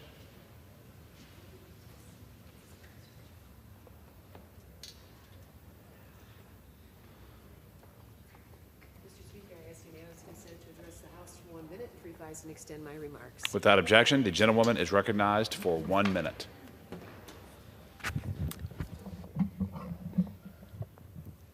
Mr. Speaker, there is always good news in America that is contained in the hearts of its people. I rise today in recognition of an extraordinary citizen of Northwest Ohio, Mr. Steve Martin, for his selfless dedication to our community. Steve creates community. Since April of last year, Steve has volunteered with I Want to Mow Your Lawn, a not-for-profit providing free lawn care to elderly individuals, veterans, people with disabilities, and families in need. Through his hard work and generosity, Steve has completed 30 visits to care for the homes of Nancy Kincaid and Bill Orzechowski, two neighbors facing serious health challenges. His service has not only maintained their yards, he has given them peace of mind, dignity, and the knowledge that their community cares. Steve's contributions exemplify the very best of Northwest Ohio's spirit, neighbors helping neighbors, lifting each other up in times of need. His work reminds us all that small acts of kindness can have a profound impact. I'm honored to recognize Steve Martin today. Let's thank him for his unwavering commitment to making our communities a better place for all. Thank you, Mr. Speaker. I yield back. Thank you, ma'am. For what purpose does the gentlewoman from New Mexico seek recognition? Mr. Speaker, I ask for unanimous consent to address the House and to revise my remarks. Without objection, the gentlewoman is recognized for 1 minute. Thank you, Mr. Speaker. As you know, there are hundreds of sovereign tribal nations across the United States. And since this great nation's founding, the United States has signed hundreds of treaties with tribal nations and passed hundreds of laws reaffirming tribal sovereignty, self-determination, and U.S. commitments to indigenous communities. But over the last month, we've seen and heard from tribes all over the country whose federal funds have been frozen and their programs impacted by mass firings, including at Indian Health Service, BIA, and BIE, including in my district at SIPI and at Haskell College, where faculty and students have been devastated by mass firings. That's why yesterday, myself and the New Mexico delegation and 111 members of Congress sent a letter to the administration calling on them to halt and reverse these harmful cuts to tribal programs. These programs are vital to Indian country and part of the United States' solemn tribal trust and treaty responsibilities. Our sovereign tribal nations depend on these programs, and we must protect them. I yield back. For what purpose does the gentlewoman from Illinois seek recognition? Mr. Speaker, I ask unanimous consent to address the House for 1 minute and to revise and extend. Without objection, the gentlewoman is recognized for 1 minute. Thank you, Mr. Speaker. I rise today to honor an incredible career of Glenn Ramage and to congratulate him on his retirement. A resident of Millstadt, Illinois, and a lifelong labor champion, Glenn has inspired so many, including myself. For 25 years, Glenn served as business manager for the Downstate Illinois Laborers District Council. During that time, he fought to secure better benefits and higher wages for more than 10,000 union families. As a member of the Illinois Capital Development Board, Glenn brought workers' voices to the table that oversee state construction projects. He also chairs the Illinois Laborers and Contractors Joint Apprenticeship and Training Committee to help build the next generation of construction workers. Glenn, thank you for all that you have done for Illinois' workers, for the labor movement, and for our community. Congratulations on your retirement. Thank you, and I yield back. Thank you, ma'am. The chair logs before the House a message. To the Congress of the United States, Section 202D of the National Emergency Act, 50 U.S.C. 1622D, provides for the automatic termination of a national emergency unless, within 90 days prior to the anniversary date of its declaration, the President publishes in the Federal Register and transmits to the Congress a notice stating that the emergency is to continue in effect beyond the anniversary date. In accordance with this provision, I have sent to the Federal Register for publication the enclosed notice stating that the national emergency declared in Executive Order 13692 of March 8, 2015, with respect to the situation in Venezuela is to continue in effect beyond March 8, 2025. The situation in Venezuela continues to pose an unusual and extraordinary threat to the national security and foreign policy of the United States. For this reason, I have determined that it is necessary to continue the national emergency declared in Executive Order 13692 with respect to the situation in Venezuela. Signed, Donald J. Trump, the White House, February 27, 2025. Referred to the Committee on Foreign Affairs and ordered printed. The chair logs before the House a second message. To the Congress of the United States, Section 202D of the National Emergency Act, 50 U.S.C. 1622D, provides for the automatic termination of a national emergency unless, within 90 days prior to the anniversary date of its declaration, the President publishes in the Federal Register and transmits to the Congress a notice stating that the emergency is to continue in effect beyond the anniversary date. In accordance with this provision, I have sent to the Federal Register for publication the enclosed notice stating that the national emergency declared in Executive Order 13660 of March 6, 2014, which was expanded in scope in Executive Order 13661, Executive Order 13662, and Executive Order 14065, and under which additional steps were taken in Executive Order 13685 and Executive Order 13849, is to continue in effect beyond March 6, 2025.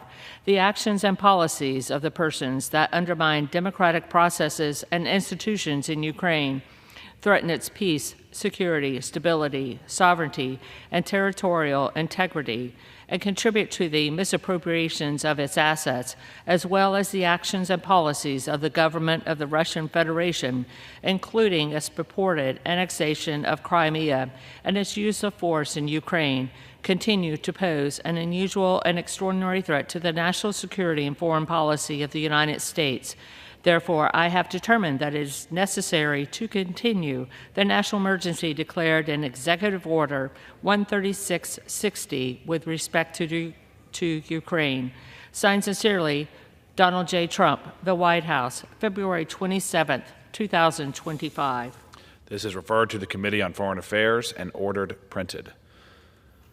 Under the Speaker's announced policy as of January 3, 2025, the gentleman from California, Ms. Kamalfa, is recognized for 60 minutes as the designee of the Majority Leader.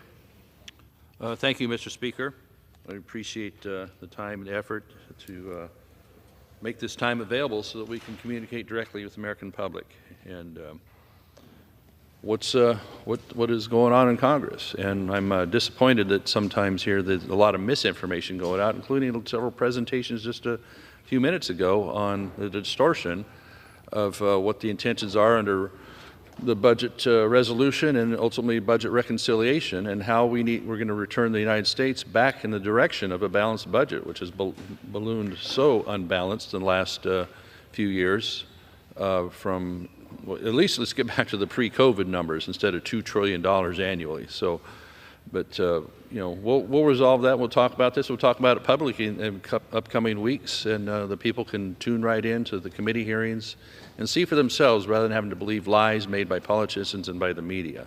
So I'd also like to share this time in this hour here with colleagues, and including my new colleague here from Indiana, Mr. Shreve, would like to give his comments and thoughts here, so I will yield to him as much time as he may consume.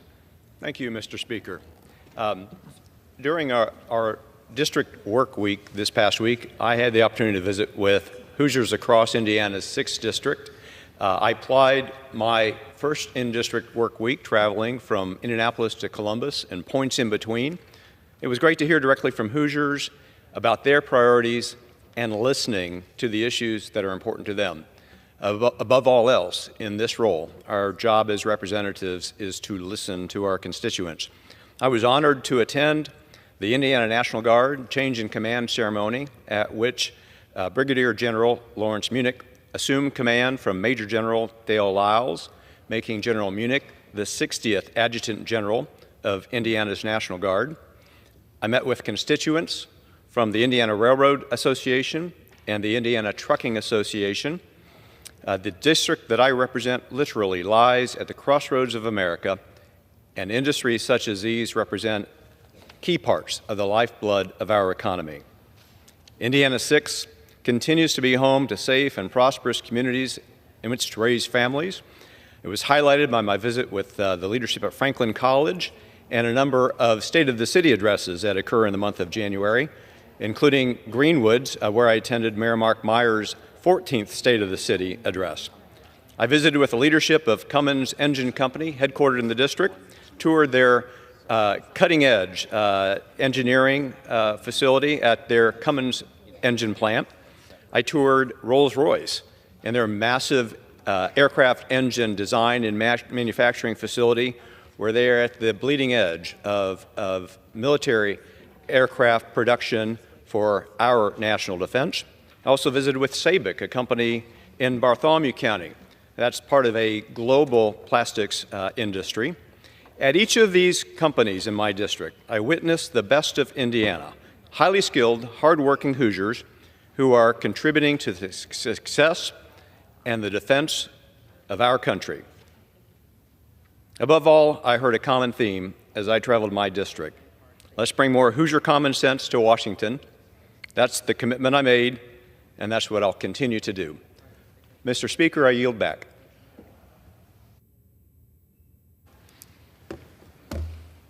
All right, thank you for participating and letting us know what's going on in your district, Mr. Shreve, and best to you in your first term and new term as a member of Congress. So, all right, just in quick review once again here, as in passing the budget resolution this week, H.R. 14, and I invite people to look it up yourselves. It's a 60-page document, and decide for yourselves as what you're hearing and what they're trying to scare the public with on things are going to be cut because of it. They're not in there, you know. Again, Medicaid, no cuts. Medicare, no cuts. Social Security, no cuts. SNAP, none. And even heard a bit ago about veterans. No, we want to make these things better for them. We want to make them more effective. Our veterans deserve to have the best possible care, the best possible services for them. And it is going to come from the type of rhetoric what we're hearing here. Well, as I mentioned before, Social Security. No one's going to reduce Social Security, but looking forward long term, it's going to be in big trouble in 7 or 8 years. And so should we be working together, bipartisan, to make sure that that program can sustain itself beyond that when the trust fund runs out? You know, when such a point that more money will have to be paid in by workers or less benefits, things like that, because it just flat runs out. And that's not good. Let's have an honest debate on that and how Medicaid's going to go forward as well. All these programs need to be looked at in order to keep them on a solid fiscal course. And that doesn't happen when lies get told about what we're trying to do here in sight of running $2 trillion budget deficits. So with so many different issues for us to be looking at in Congress, we also have to revitalize our economy. And a growing economy will help a lot in solving our deficit problem. You know, two big drivers of inflation are overspending by federal government and the cost of energy, which is integral to so much of our economy, to so much, every aspect of production and transportation and delivery and what we do in our daily lives. Cost of energy, electricity in your homes and businesses, manufacturing, and fuel for vehicles, trains, aircraft, you name it. Those are the two main drivers. And as we've seen the last several years, when federal government has basically put a giant vacuum on the available money supply, prices of everything go up. And the energy to produce those things, prices are set up. I'm a farmer in my real life at home, and a couple of years ago I saw the tripling of the cost of fertilizer as an input for our crops and the doubling of fuel. I mean, where's that going to be made up? Price of food, right? And everybody's kind of mad about the price of eggs right now. Hey, I get it. I understand that. A couple things in the factors there is that we have, California regulations, especially on how eggs are to be produced and the chickens raised. We've seen all those things that drive inflation affect the egg growers, the poultry folks, and also I believe, overreaction on bird flu, where the last number I saw, 160 million chickens have been exterminated because of the idea or perception on that. Yeah, there's a real deal out there, but the Biden administration, I think, took it way too far. So when you have these things going on, that's going to affect the price of eggs. So the Trump administration is working diligently. I spoke with Secretary of Ag just yesterday, and they're looking at remedies for that. And so we'll be soon getting a handle on that and other things that are inflationary if we're allowed to have our economy thrive and be open enough to take care of these things. So I'm encouraged by this direction. A lot of talk about DOGE and what it's doing, and it's indeed flipping over rocks and find a lot of cockroaches scurrying away on some things that the American public cares zero about on what's being spent in foreign areas at USAID. I mean, at the beginning there were some good aspects to USAID, but it sure turned into something else that the public doesn't care about or want. So the effects of these costs, of these actions of government, and then let's look at the regulatory side with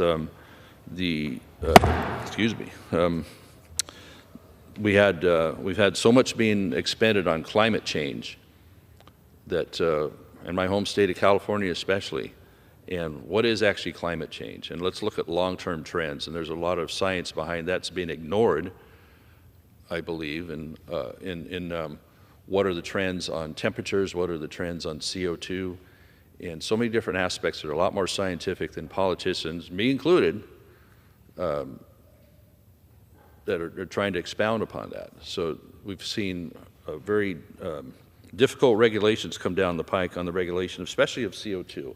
Now, you've probably seen this poster of mine in the past where I've pointed out the makeup of CO2 in our atmosphere, one of the greenhouse gases that are the main concern by several administrations now. And so you see the main gases, nitrogen, oxygen, and these trace gases. We put right over here especially carbon dioxide. Look at that very narrow strip that represents of that. People are astounded when I actually show them this stuff, that how little CO2 is in the atmosphere, because they've been scared and had so much fear instilled in them by media, by politicians, by regulatory agencies to say that CO2 is going to be the end of mankind. It's an existential threat. It's the biggest threat we have, according to John Kerry and others, not the actions of China, the actions of others in promoting war and terrorism around the world. Well, let me show you my updated chart here. This one points out the same one I just showed you here. This is currently in 2025. This is what it looked like back in 1970, back when, I was a kid in school and they were instilling fear in us that we're going to have an ice age. Those are the days of the ice age. Those are the days of global cooling. So look at the two charts. They're a bit smaller than the first poster here, but they're the same ratios. There's CO2 once again, that little skinny purple piece of pie in that chart here. There it is right there. It's the same ratios. Yeah, CO2 is bumped up a little bit over that time, but that can be defined by so many things besides human activity. And so the credit that we would get as a nation isn't very often forthcoming. That hey, we've actually already done a lot of good things in this timeline. You have the Paris Accord. Well, it's the U.S. and only the U.S. and one other country have actually seen their CO2 numbers go down in that period of time and leading up to it. Everyone else's is going up. So when you see in the efforts that are being made to so dramatically regulate carbon dioxide, it's killing our economy, it's killing people's choices. Look at my home state of California, where they want to ban vehicles that are gas or diesel powered by the 2035. They're coming after locomotives. They're going to more and more force aircraft into using different types of fuels. Like, well, that's fine. If you can develop the fuel and it's a better fuel, let's look at it. But is it really going to produce? Are you really going to see where instead of where the rubber meets the road, where the wing meets the air, are you going to see dramatic savings in the different pollutants that are being focused on, or is it going to be offset by such tremendously high costs that it's never worth doing it? So when you look at the CO2, so many things are being done to try and avoid CO2. As again, vehicles, they want to take away gas stoves and gas water heaters. We've had legislation on that recently to address that. No, this isn't something that should just be done by the whim, by the stroke of a pen. And an executive order, by EPA or others.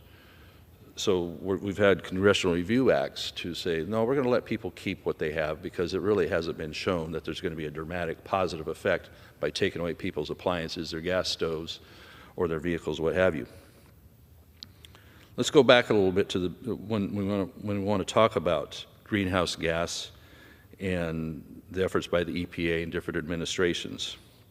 So we're looking in 2003, under the Bush administration, there was a petition submitted to EPA for the EPA agency to regulate greenhouse gases and CO2 under the Clean Air Act.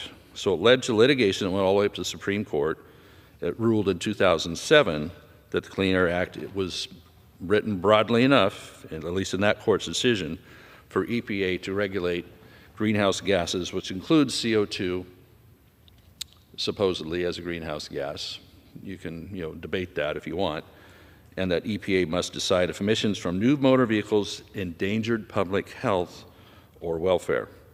So once the Supreme Court in 2007 made that ruling, 2 years later, the Obama administration, under their EPA, jumped to issue a 2009 finding that CO2, greenhouse gas, endangered public health, and that these emissions from new motor vehicles contribute to that endangerment. So that's the endangerment clause that will be talked about. With these actions, the EPA is now required to establish that CO2 standards for new motor vehicles for upcoming years. So after the 2007 ruling, so up until that, the 2007 ruling, EPA generally did not regulate CO2 and greenhouse gas emissions from vehicles. So we saw that in 2009, as I mentioned, the Obama administration moved in that direction, and that's when we've been hearing about CO2 as a pollutant ever since. Well, let's go back to a little basic school chemistry and science on that. CO2 is an important element in the atmosphere, even though it is only this tiny fraction at 0.04%. It's enough to sustain plant life. It's an important element, a key element. We breathe oxygen, basically. We breathe all this, but the oxygen is what we carry in our bloodstreams. And so CO2 is basically the same oxygen for plant life, tree life, all of it. And interestingly, if we're too successful at reducing CO2 below the 0.02% level, you're going to see plant life starting to die off.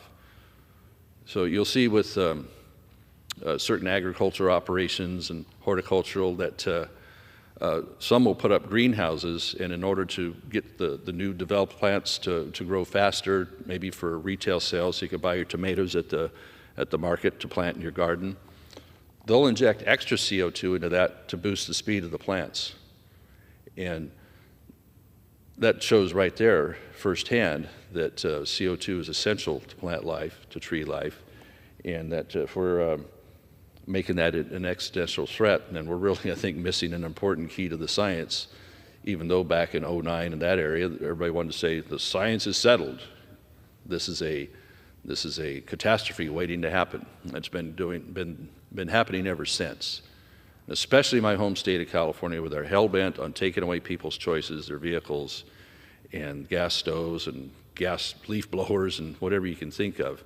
Even, catch this, generators. Now, think of what a generator does during an emergency. They're pretty portable, and they're needed when there's no electricity available in an area. A lot of times this might be up in the hills in the woods where there's no electricity anyway, or a remote area, maybe out on a farm.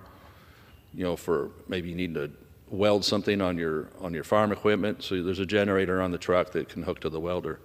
But a lot of people have home generators that are fuel powered, frequently gas powered, some diesel powered. So let's say they get their way and ban fuel powered generators of all types. You know, hospitals have backup generators when the power goes out there. And Lord knows, in my part of the state here, we've seen plenty of power outages where we have what's called public safety power shutoffs in Northern California because we've had so many fires, forest fires, and some of them have been started by the interaction of trees and tree branches and such with power lines. And so you get two bad results when that happens. A tree falling into a power line or a large branch, etc., sparks, causes fire. The two bad outcomes are frequently it'll cause a blackout, the power will be knocked out, but the things that are more dramatic and more noticeable, I guess, long term are the fire that could come from that and then torch tens, even hundreds of thousands, in one case, 1 million acres in my district from a tree, a healthy looking tree, a perfectly healthy looking tree that had been inspected and deemed to be okay, fell into a power line. So we have the Dixie Fire, 1 million acres.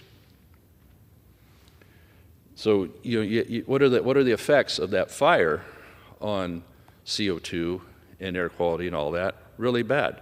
The Dixie Fire, for example, was, as I mentioned, 1 million acres of such concentrated smoke that smoke plume got up into the atmosphere in such a density that it made it up into the jet stream that comes across west to east in this country and affected here on the East Coast.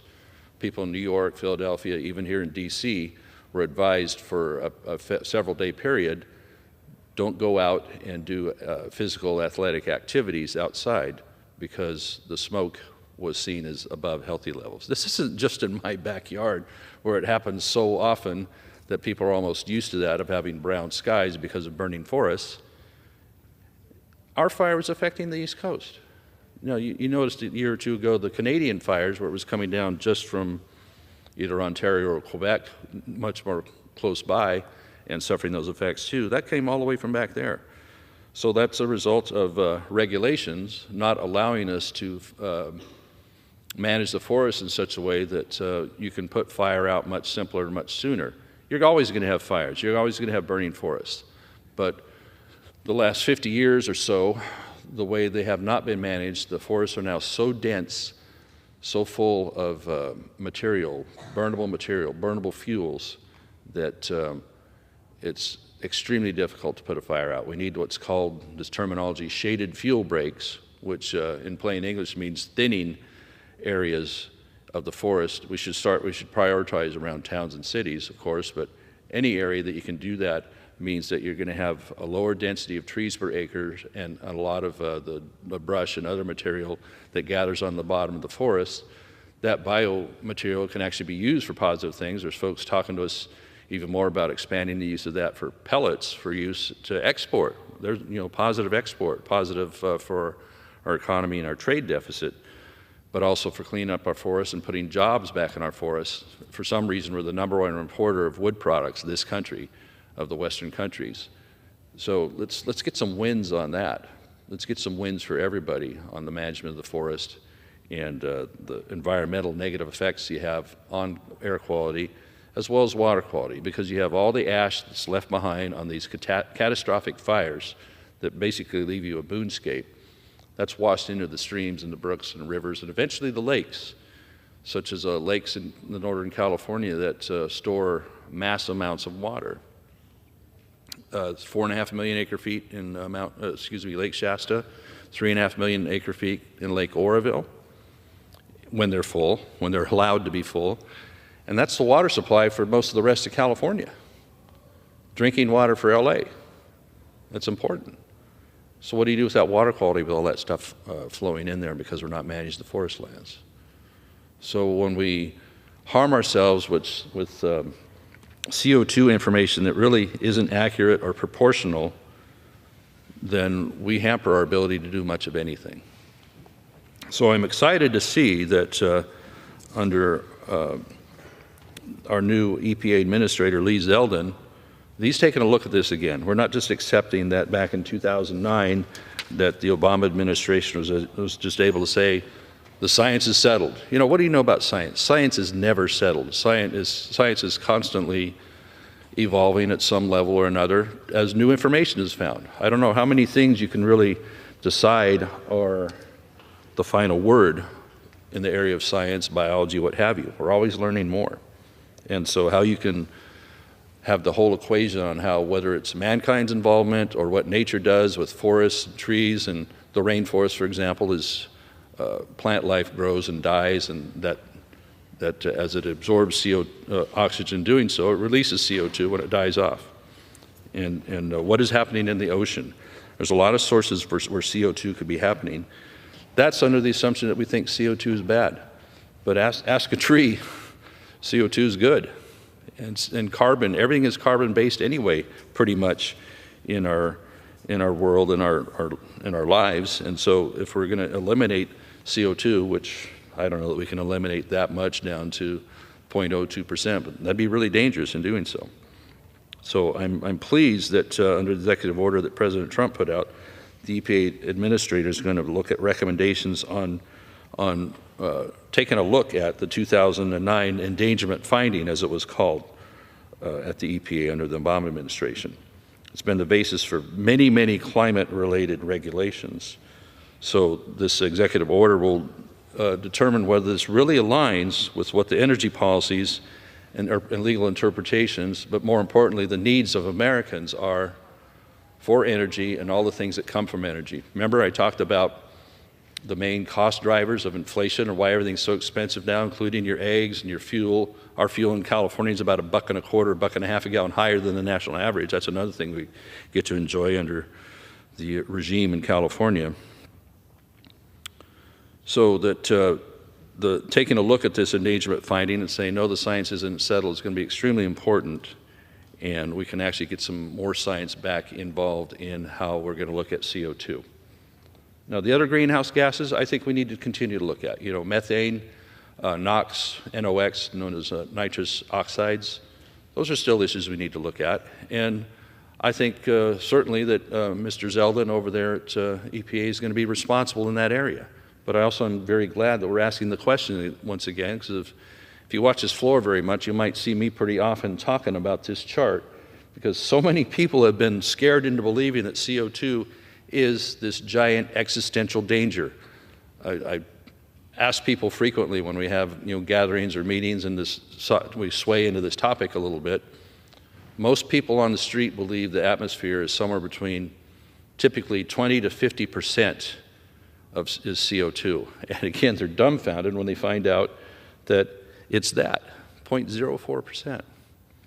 And we're exporting our jobs to the Pacific Rim or to Mexico or other places because we don't want to do it here. I tell you, it's part of the findings are that when you look at the whole equation, we're not helping overall global emissions. The finding itself states that even if the U.S. cut its emissions to zero, global emissions would keep increasing because of countries like China and India and others in that neighborhood. They would keep going up. You remember the Olympics that were held in China just a few years ago? The air is so nasty there in those large cities. They actually shut down their industries for about a couple weeks leading up to the Olympics and during the Olympics so they could try and have blue skies and cleaner air for the athletes to participate back then. We don't have to do that stuff here, except when we have forest fires. Of course, no one's to go outside if the forest fire is affecting. That gets down to a forest management thing I'll talk about a different day more so, but we've achieved so much, and we have achieved good things with regulations in this nation here, going back to 66 and 68. A lot of those rules came in on car emissions, devices and such that have helped. The LA basin's a lot cleaner than it was in the late 60s and early 70s and probably before that as well. But we've done so much. The technology with engines these days, with internal combustion engines, they call it ICE, internal combustion engines, they're so tremendously much cleaner burning now than they used to be. And that credit doesn't seem to be given to industry for doing that. Truck engines, tractor engines, as they're up to Tier 4 now, they burn pretty darn clean. We can still do more to improve, but if industry is allowed to improve on its own as technology is done organically instead of being forced by a regulation that has taken it in the wrong direction away from improving what we have, we're not going to get there. And so we're going to have these electric vehicles that nobody can afford, nobody really wants, other than the elitists and what have you, but they're being forced upon people, and they're forced upon the industry that's trying to develop a way to make it better. And battery technology, I'm sorry, has not caught up to the desire to have battery-powered vehicles. Storage batteries, it takes so much area, so many resources to build the batteries. So many metals that we're not allowed to mine in this country due to other EPA and other regulations. In one case, a copper mine took 29 years to permit. Copper is going to be dramatically needed more so as more and more AI technology, AI centers are built, and the amount of electricity to run them is going to be tremendous as well. So where are we going to get the energy to do all this? Well, we have these clean forms of energy that have been shunned for a long time. Hydroelectric power. In my own district, they took 4 hydroelectric dams down just recently that generated CO2-free power. Hydroelectric makes 0 CO2 in making that electricity. Nuclear power makes 0 CO2. And the type of power they make is 24 hours, 7-day-a-week availability of power. You don't have to wait for the sun to come up, the rain to go away, the clouds to go away, or for the wind to blow for a windmill or solar plant to become effective. And I'm not against those forms of power, but I'm just looking at what is the efficiency of them versus what we know. What we know has worked for a long time. The country has moved away from coal. Coal is still a very important component. Coal can still be a win if we would design the power plants and allow them to be retrofitted, and maybe as a good backup plan. I'm not sure. That's a tougher debate. Natural gas, those are very, very clean running plants. We need more of them as we have so much natural gas available after the miracle of hydraulic fracturing has been invented and being perfected each day. So much potential there. And natural gas is important that we up to production on that and the export as well. Look at Europe, where Russia built the giant pipeline to bring gas into Germany and other areas, I suppose, that I just am astounded by that when you look at history of that area of the world there, that Europe would want to be dependent upon Russia for natural gas. They could take that 90-degree valve and shut it off any time if they didn't like what Germany or others were doing politically or what have you. And we have a much stronger relationship with Europe. We're in NATO together, which we need to maintain that relationship. I'm glad to see President Trump is also requiring stronger participation by NATO folks to pay for more of their own way. Why should that be on the American taxpayer? And they seem to be getting it. Germany was talking more recently about participating at a stronger level. And that's all good, but we're still their friends. We're still allies together. There's nothing wrong with that. But why would they want to be dependent on the Russian bear for their natural gas? What if there was actually not a political crisis, but just some kind of hiccup anyway? The U.S. has tremendous ability to develop more natural gas and export it via those big ships to Europe. We should be doing a lot more of that as a good ally, as a good trading partner, and that will help with trade. We were talking about trade and agriculture a little bit earlier today. We're not having a lot of great results on that trade as dairy, for example, is really suffering in this country as there's a tremendous amount of import coming from there, kind of undercutting our dairies. Why is that? Why are we seeing so much Canadian lumber and wheat coming down as I sit at the railroad crossings in Northern California when a train goes by? And why are we importing all that? When we, especially the lumber, when we burn hundreds of thousands, millions of acres each year that are not being managed by the Forest Service or allowed those contracts to go out, to be let out for the lumber, the timber needs to be taken from those areas. And you'll hear first thing from the environmental groups like, oh, you want a clear cut, you're just in for big lumber, for big timber companies. That's not what it is at all. If we're managing these lands, we're going to be much more successful. The forests are healthier, it's better for the wildlife. Nothing's good for the wildlife when you burn 1 million acres and all the spotted owl habitat and the cougar habitat and raccoon habitat and everything else goes up with it, and the water quality, on and on and on. But it comes back to these choking regulations that don't allow us to do what we need to do. And so getting back to the CO2 and the work that EPA will be looking at. As I mentioned, the U.S. has cut emissions in absolute terms as a share of the global emissions since really the 90s, despite our enlarging population, larger economy. We've been able to accomplish that. An important thing to note about the ruling by the 2009 Obama EPA is that Congress has not given directly the EPA the authority to regulate these emissions. It was by the sweep of a pen by a Supreme Court. Well, isn't Congress the most responsive, the closest to the people, especially this House, as each of us represents about 750,000 people, and we have the most opportunity to interact most directly with our constituents and hear from them? That's the model that was set up by the founders, is that the U.S. House is the one most directly responsible to the people and has 2-year election cycles so that if they get tired of us, they can throw the bums out, So that has to have a responsiveness, and it has a responsibility in that it really should be leading the way on how regulations are going to affect those same people that send us here.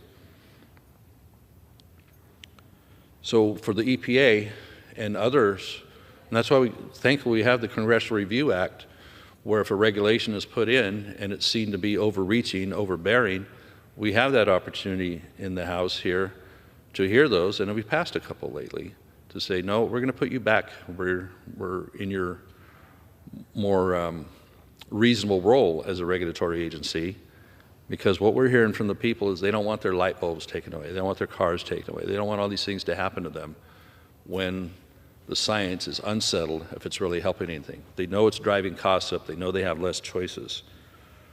So the Supreme Court has already had another recent ruling where the EPA has tried to move even more aggressively to regulate emissions and have found that some of these rulings were illegal in their overreach. So it comes back to us to legislate on it.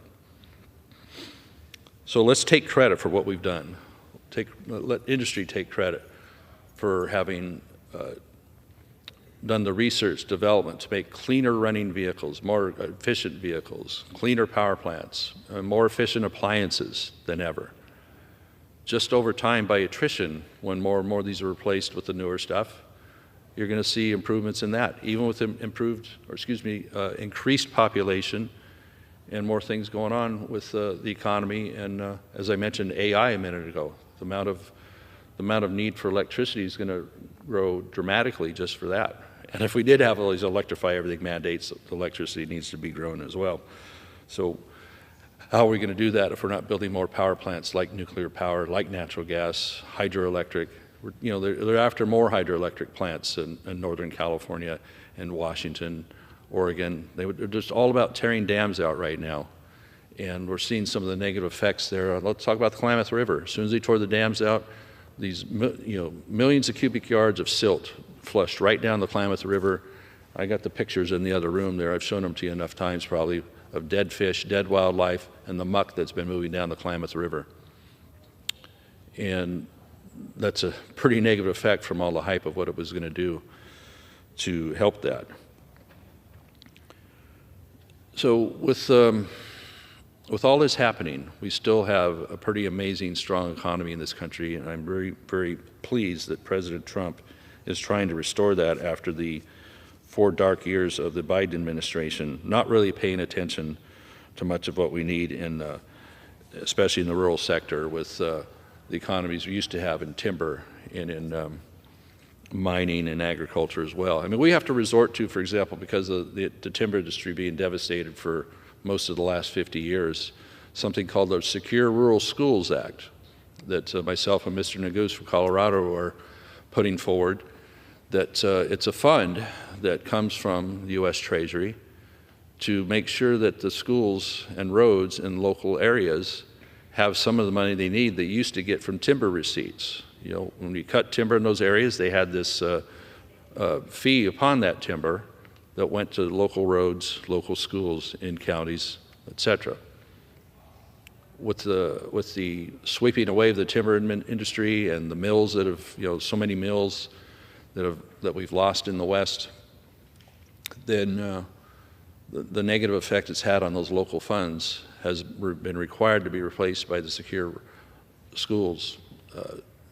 Roads and Schools Act that we're again putting forward. So we've enjoyed pretty good bipartisan support in the past on that, but it does have a budget effect, so we have to fight for it every year. But wouldn't we rather fight for the timber receipts and not have to come hat in hand to Congress, to the American people, to say, yeah, we need this fund for something that got taken away by a regulatory act, something we need anyway, these wood and paper products that would come from American forests instead of us being the #1 importer of wood products, as I mentioned. Why are we doing that? We're not forced to take these products by any type of trade agreement, certainly President Trump in looking at how we're going to even the score with other countries via tariffs. Tariffs are controversial, I get it. But I've long held, just personally, this is a non-politician when I was much younger, our policy with other countries ought to just be a mirror. You treat us how we'll treat you or vice versa, and that's what our trade policy is going to be. If you're going to tariff us, then I guess we should tariff you back until we get to the point where we can just get rid of the tariffs, and whoever can build the best product or compete the best is going to be able to trade with each other. And India's been pretty bad on that. We have even some of our best trading partners, they have these tariffs and such. So I hope that ultimately, if that has to be a stick until we can get to the carrot, and I hope we get to the carrot soon, then that's something we have to look at. So I'm encouraged that under this administration, we are looking at things in a different way, maybe more scientifically than we had in a long time.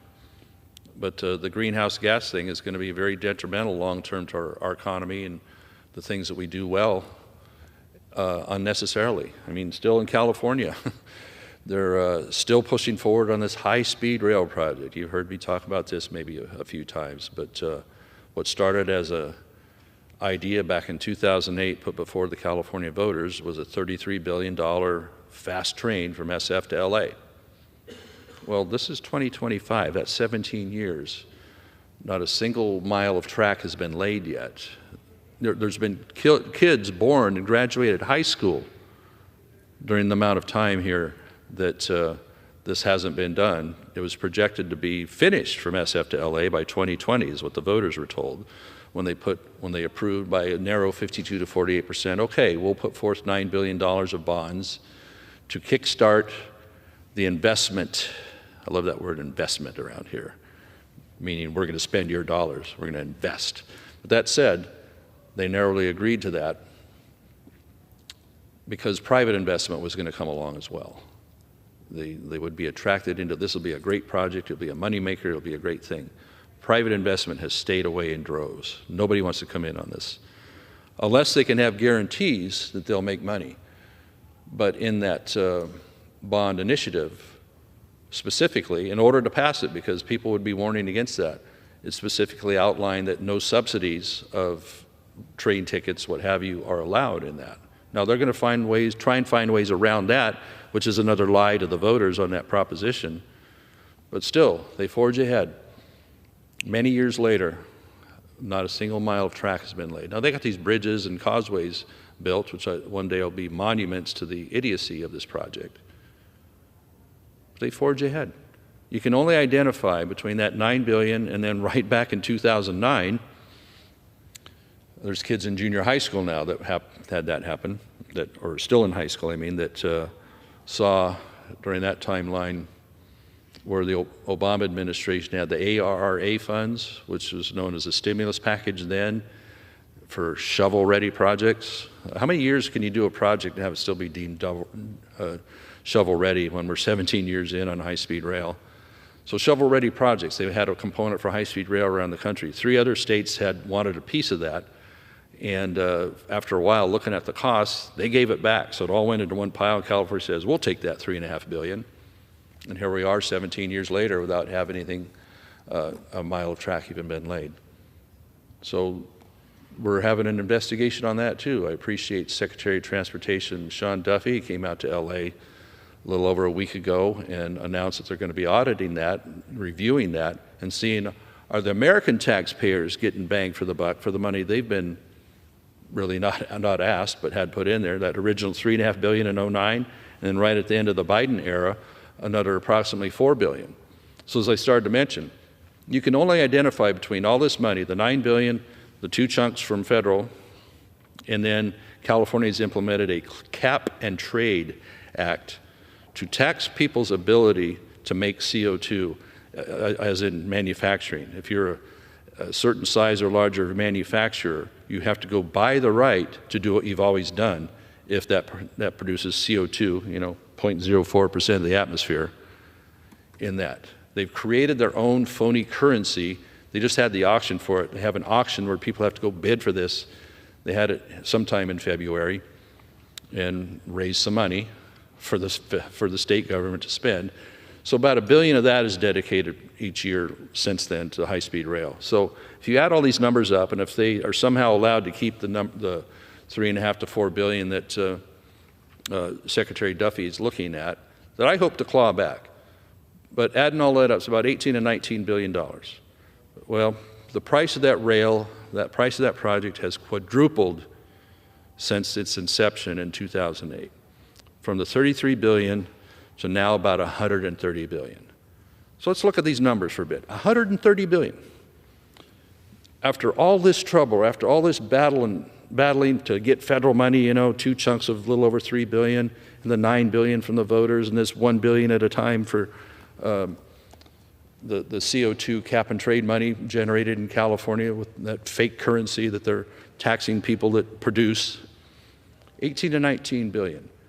So they're about $110, $112 billion short of the 130 that is commonly accepted to be the total price. They've extracted maybe 7 or 8 out of the federal government. They're going to want another $110 billion. And the private sector is not coming forward to finance this thing because they know it's a loser. They can recognize that. All right? Are they going to hit the people of California with another bond instead of just $9 billion, a $110 billion bond, which takes 30 years to pay back, which you double the price for that? Where are they going to get the $110 billion? So Secretary Duffy of Transportation, he's right. He's smart and looking at the $4 billion that's still hanging there right now, just recently given by the Biden administration. Let's claw that back now and let them figure it out in California, my home state. Let them figure it out. Because why should the other 49 states pay for something that isn't working at all, that is so late? You know, they promised back when this first came along in 2008, 9, 10, they said it'll provide 1 million jobs for California. 1 million jobs. Like, are you kidding me? Really? People up there in that dais were some of them promising that number. Well, it turns out after review a couple years later in a state Senate hearing, they said, we meant 1 million job years. Oh, job years, okay. That's a different technology than what you've been telling us, right? Or a different terminology than what you've been telling the people. So currently they claim there's 14,000 jobs involved in building whatever portions of high-speed rail they're doing. So when you do the math on that, 14,000 divided into that 1 million job years, that means about 70 years of 14,000 people at 1 million job years. It'll take about 70 years to make that math work, which they're right on track. It's going to take about 70 years to build this rail if they actually got the financing, but I don't know that anybody wants to come forward with $110 billion to continue this. So thank you, Secretary Sean Duffy, for looking at this. Thank you, Secretary Lee, for our EPA Director, Lee Zeldin, for looking at the CO2 side of it here, because most of the premise of the high-speed rail in California is that it'll be a CO2 saver, right? You have this electric train. Where does electricity come from?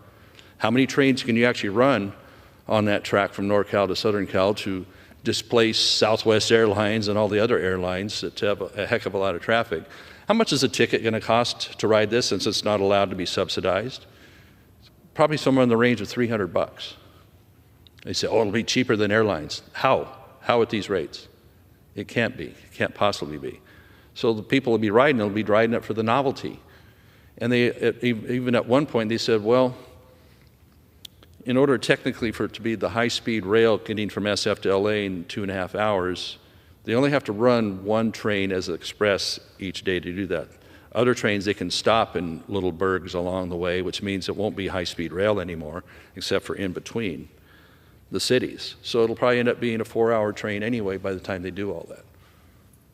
So what have you really gained? What have you gained for all that money? What have you gained for all that pain from the ag land, the farmland, a rendering plant that's in the way of it?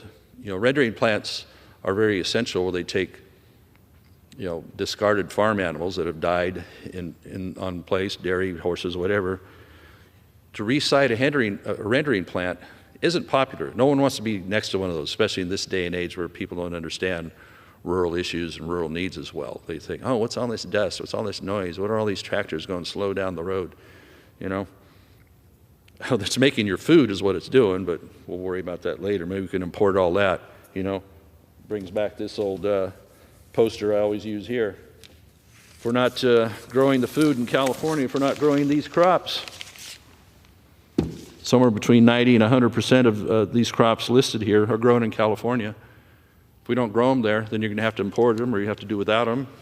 You have to pay a lot higher prices. You won't have the stability of where they come from. All because it's being regulated out of business. The water's being taken away for these growers. The land's being taken away in some cases, like this debacle going on at the Point Reyes National Seashore Park there, where farmers for dairy ranch and beef ranches are being kicked off right now because the national parks have muscled them off, along with environmental organizations muscling them off because of phony NEPA stuff that they've made up to just move them out of the way. They say the Tule elk will now thrive there because of that. Well, cattle and Tule elk get along just fine on these lands, and cattle are very essential for helping maintain the landscape, grazing at a level that helps with keeping it healthy, and in where areas where it would dry, even keeping it fire safe. So that's more government regulation muscling people out there. That's what we see. That's why we have the Congressional Review Act. That's why we have what we're looking at here with DOE's flipping things over, finding these phony baloney contracts, giving it even to some of the media here to buy subscriptions to the media to keep them pumped up. It's interesting to see how many people are getting laid off from some of the higher levels of media and some of the programs that are closing because maybe they're not getting these hidden subsidies anymore from things like USAID. So I'm it's disgusting, I think, for when a lot of people see what has been going on, what this federal government's been getting away with behind the scenes. But it's exciting to see the rocks being flipped over and watching the cockroaches running away on this. Yeah, there's criticisms of how some of it's coming about, and I think that's being looked at and refined. But to throw away the process of making government accountable is a giant mistake if that was allowed to happen. And the rhetoric flying out of here on that is just amazing. People defending basically this massive government waste and these scandalous issues that are being funded by your tax dollars. I understand your tax dollars, these aren't contributions, you know. You don't have the option of making these contributions for these investments. No, these are mandatory. If you don't pay your taxes, they do bad stuff to you. They garnish your wages, they take your stuff away, they auction your stuff off. You might even find yourself in handcuffs being prosecuted if they think it's a high enough level. So I think American people need to be optimistic about the direction things are going and not fall for all the scare stories. Again, I've been hearing it all week long. They're going to cut Social Security, they're going to cut Medicaid, you know, billions and billions. Nope. We need to look how these programs could be made better, but there's nothing in the budget resolution this week that said we're going to do that. And ongoing, you know, the president has pledged that. We in Congress are looking at how do we make them better, not take a single benefit away from anybody. So don't buy the lies. Read the document, House Resolution 14 on the budget resolution. See for yourself. It's not even listed in there. Don't buy the lies flying out of this place and the media keeps pushing. So with that, Mr. Speaker, I appreciate the time, the ability to try and get some of these ideas across to the American public and our colleagues here. So with that, I will yield back. Thank you. Gentleman yields back. Under the Speaker's announced policy of January 3, 2025, the gentleman from Maryland, Mr. Mfume, is recognized for 60 minutes as a designee of the minority. You are recognized.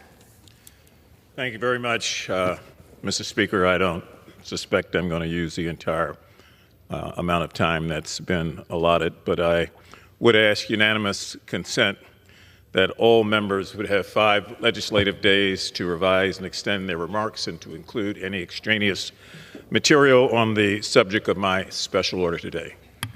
Recognized. Thank you. Without objection. Thank you, Mr. Speaker. I rise today to talk about 2 things. One, particularly of import and interest, because we're exiting what we have come to know in this country as Black History Month, and the other more pertinent in terms of the current news and what's going on, particularly what's been going on over the last month and a half. But I want to talk today, to begin my remarks, talking about this whole notion of history, why it is important, why nobody owns it, why it affects all of us as Americans, and why it's important to remember, because in remembering we tend not to make the same mistake again. And so as we end the month, tomorrow officially, I wanted to take some time today to bring to the attention of the American public something that is not highlighted and very seldom ever talked about, but very, very important because it was a grave injustice and a mark on our nation's history, referred to as the Tulsa Race Massacre, which occurred in the summer of 1921 in Tulsa, Oklahoma. And I want to begin by trying to walk us back to that summer, those 3 nights when the affluent Greenwood neighborhood in Tulsa, often referred to then and now as Black Wall Street, was burned to the ground, totally burned to the ground. And 300 African-American people, men, women, and children, were murdered. 300. It's hard to imagine that that happened in this country in just the last century, just a little over 100 years ago, but it did. And the fact that it did, I think, speaks volumes about why it is so very important that we understand the deep hurt that took place, and why we understand also it's really our responsibility to remember that and to make sure that we don't allow this nation to creep down that dark kind of a road again. And so that Tulsa race massacre, again, 300 people murdered. It started with a young man being falsely accused of sexual assault, a 19-year-old kid, when on May 30th, 1921, Sarah Page, who was a young white woman operating an elevator in the Drexel building in Tulsa, Oklahoma, encountered him, he encountered her. Dick Rowland was the name of the 19-year-old black kid. He was a shoe shiner, a delivery boy, and worked in the Drexel building. And he was in that building at that time because they had a public, quote, colored restroom facility. And so he came there to relieve himself as he normally did. But while there, both Rowland and Page were both in an elevator, and a clerk, ironically, a white clerk, claimed to have heard a scream and called the police, telling them that this kid, this 19-year-old kid, Rowland, had sexually assaulted the young lady. The police chief, whose name was John Gustafson, reported that the young lady bore no scratches, no bruises, no disarranged dress, and the young woman said, no, he never made a bad remark to me of any kind. This is a public record. So you would think that that would be enough to really negate this false claim that someone just yelled out of the clear blue. But despite that, charges were brought against the 19-year-old kid, Mr. Rowland. He was arrested and then taken to the Tulsa courthouse. And then later that afternoon, newspapers ran inflammatory articles hot off the press that suggested that the 19-year-old kid, Rowland, had sexually assaulted the young lady, and they ran with a story that stirred emotions at that time. And the story was, headline, read all about it, young Negro nabbed for attacking girl in elevator. Even though the girl's testimony was, he never touched me, we never spoke, he got on the elevator, he got off, and even though there was no physical evidence to the contrary, that's what the newspaper ran at the time. And that worried, as most of the residents were, that this kid was going to be lynched. Approximately 300 men met at the courthouse, and an estimated 25 black men also arrived at the scene to back up the sheriff, who had sent out a plea for help. The sheriff wanted somebody there to protect the courthouse, to ensure justice, and to make sure that this kid he had to take into custody was in fact safe. However, when the crowd of white men swelled to roughly 3,000, and the group of black men swelled to about 75, confrontation did not take place.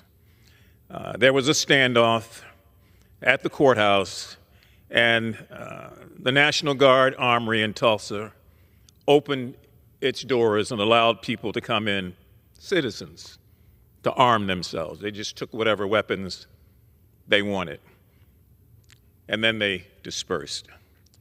Now, if this sounds a little strange, it really, really is. This was 104 or so years ago, and it's the sort of thing that in this month where we talk about Black history and American history, which are both intertwined, it's important to say to a lot of people, this really happened. I'm not making it up. We've got court records, there are newspaper records, there's reports of all sorts of type by those who reported the news. This is an American fact. It's chilling. I mean, it is sad. It is very, very sad. And I don't raise it today to make anybody feel bad. I just raise it to say that you can't simply close the books and act like things did not happen, call it DEI if somebody wants to talk about it, and pretend that something that did happen that was gross and so anti-human that it just is still repulsive to pretend that it did not happen. So for someone just tuning in right now, these are the statistics from that day. Again, this community, Greenwood, was known as the Black Wall Street at the time. It was thriving with businesses and entrepreneurship and commerce. 85 of the businesses in that town owned by the black population were burned to the ground. 1,000 of their homes were set on fire and burned to the ground. As I indicated in my opening remarks, 300 African Americans were killed that day and the next day, and that there were 700 people injured, overflowing the hospitals that in that day and time were challenged anyway.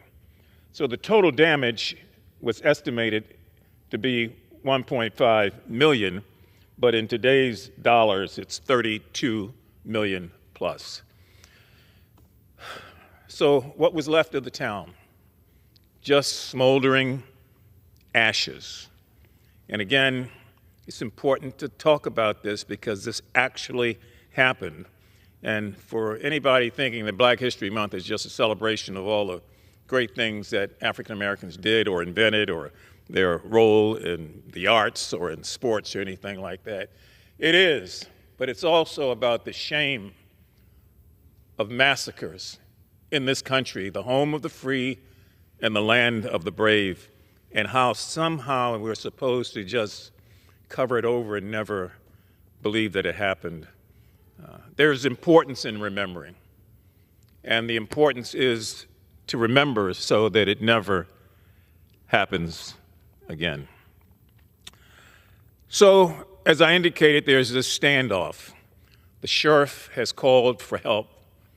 He believes that this mob of 300 white men are going to storm the small jail, are going to take the 19-year-old kid and lynch him. The National Guard, for some reason, opened its doors so that citizens can run in and get weapons and arm themselves. We don't know who fired the first shot or what happened, but we do know that what was to happen would be the worst race massacre in American history. Gunfire broke out between the Greenwood men and the white mob, and at least 20 persons fell dead right there at that first volley. During the shootout, this is published reports, this is not hearsay. During the shootout, white mobs prevented the ambulances from treating wounded black men and let them lay there and die. And around the city, racial violence ensued, including an unarmed black man being chased into the Royal Theater and then murdered viciously on the stage. Greenwood men fled from the courthouse because they were outnumbered and because they were pursued by this crazy mob of enraged men. Most of the black men made it back to their side of town, preparing to defend their community, their wives, their children, their property, which caused rumors to circulate again, rumors that ginned up a response that was completely out of touch with reality, and it was being said that there was a Negro uprising, and therefore get ready to protect yourself and get ready at the same time to defend your property, even though the property was not under assault. It was the property of the black citizens there. So throughout the night, they were engaged in gun battles at the Frisco tracks. Those were the tracks that separated black Greenwood from the white sections of Tulsa. Interestingly, many of the black men, and you will see some of them in some of these photographs, donned their World War I uniforms, their military uniforms, the uniforms that they had worn to protect the nation in segregated troops in our armed services. Those uniforms had hung in their closets. They put them back on to remind the mob that they were Americans, that they were patriots, that they had offered to give their lives and that so many never returned home. And I thought that was kind of fascinating, that you're being besieged, you're watching scores of your neighbors be murdered, lynched, burned. You're watching businesses being destroyed, and you still love your country so much that you go and get your uniform, your military uniform, and put it on and stand in your doorway to protect your house. On that same night, police chief, sheriff, and a judge requested that Governor J.B.A. Robinson send the National Guard in so that they would have troops to restore the order. Around this time, however, fires began to erupt in the town of Greenwood. Remember, this was called then, and it is now, the Black Wall Street of America. It was great commerce, great independence, great businesses, and great people developing a community that they could be proud of, that Oklahoma could be proud of, and that the nation could be proud of. But around this time, fires began to erupt, and firefighters were actually threatened by the white mobs as they tried to extinguish the flames. And so they could not protect all of the homes, which is why 1,000 homes burned down. And they started rounding up black civilians for them to be interred, locked up, put in jail. From 2 a.m. that morning until 5 a.m., members of the Tulsa Police Department, the Tulsa National Guard, and the American Legion formed mobs of white men into companies and made a plan to invade Greenwood at daybreak. They were going to end it once and for all, even though they had started it. And unlike the gun battles of the night before, this violence was more one-sided during this invasion as it was carried out. Despite pockets of resistance from black residents, they were overwhelmed. Women, children, and the elderly. So we have this crazy, crazy situation where this is happening in Tulsa, Oklahoma, and yet there is not a sound from the White House, knowing that the National Guard has been called up, knowing by this time that 200 black citizens had been murdered. There's this eerie, eerie silence. And so the mobs carried out their terrorizing campaign. They did it with the old-style early automobiles, the few that were around at the time. They did it with machine guns mounted on grain elevators. They did it as mobs with tiki torches and knives and shotguns. They were organized and began methodically burning Greenwood down, block by block, while women and children stood there watching people being set ablaze. So it's horrific. It's the sort of thing that I really don't even want to have to come here and talk about. But unless we tell the story of how we became who we are, every aspect of that story, I think we do a disservice to history. And it's something, as I've said before, that is just absolutely shameful. Dr. A.C. Jackson,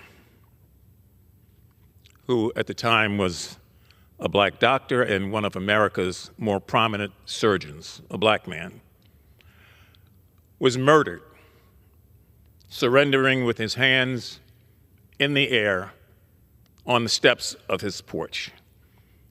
His home was then looted and burned. An elderly, paralyzed black man was gunned down when he refused an order to stand. Well, he couldn't stand. He's paralyzed and shot down and killed. These are the reports that are still in the newspapers of the time that talked about and wrote about what was happening. A black double amputee was tied to the bumper of a car and dragged through the streets until he died and could not say anything else. And while there was resistance, including a group of black men fighting the invaders at the Mount Zion Baptist Church there in Greenwood, the resistance was ultimately scattered by overwhelming machine gun fire. So, as I've said before, this scene and scenes like this are part of the history that we have to pledge ourselves that we will never, ever revisit. And you see these persons who were the last ones that did not get murdered. And what does the headline say? Captured Negroes on the way to Convention Hall, June 1st, 1921.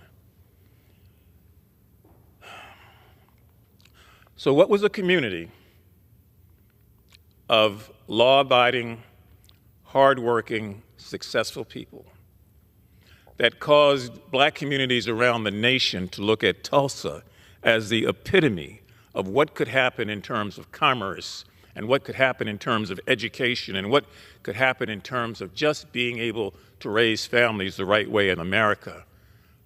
That picture never returned to the way it was. People envied what was going on there until what they knew had happened and what we all know did happen. Again, practically every building in that black community, dozens of churches, 5 hotels, 3 restaurants, 4 drugstores, 8 doctors' offices, 24 grocery stores, a public library, and over 1,000 homes burned to the ground. As I said before, this is really not something that anybody wants to talk about or regurgitate. It's very painful, quite frankly, when you read through the books of history and you hear this. And my role here on the floor is not to make anybody feel bad or to shame anybody.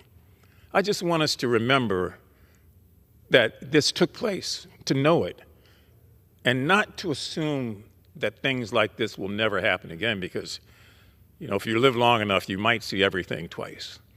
But to pledge ourselves as a nation that we would never, ever permit something like this to take place. Again, silence from the White House when this was happening.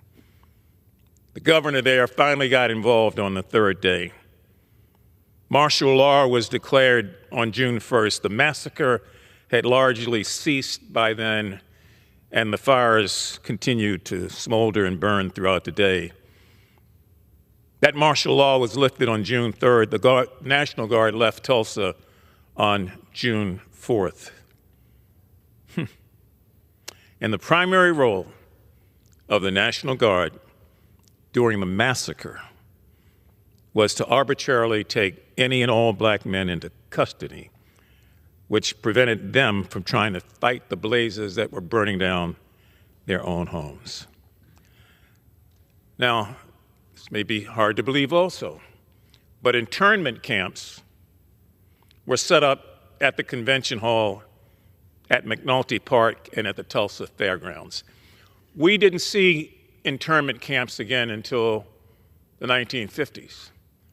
when Japanese ancestred Americans were huddled up and locked behind bars out of a strange and twisted paranoid fear that they somehow would forget their loyalty to their new homes and their loyalty to the country that they love. But these were the first internment camps set up in Tulsa, and armed guards were placed there to oversee the 4,000 to 6,000 people that were detained in those camps, which were reported at the time to have terrible sanitary conditions and inadequate food.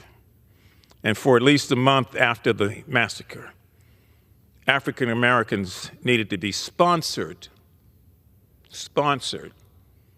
by a white Tulsan in order to get a special ID card in order to leave the internment camp for 24 hours.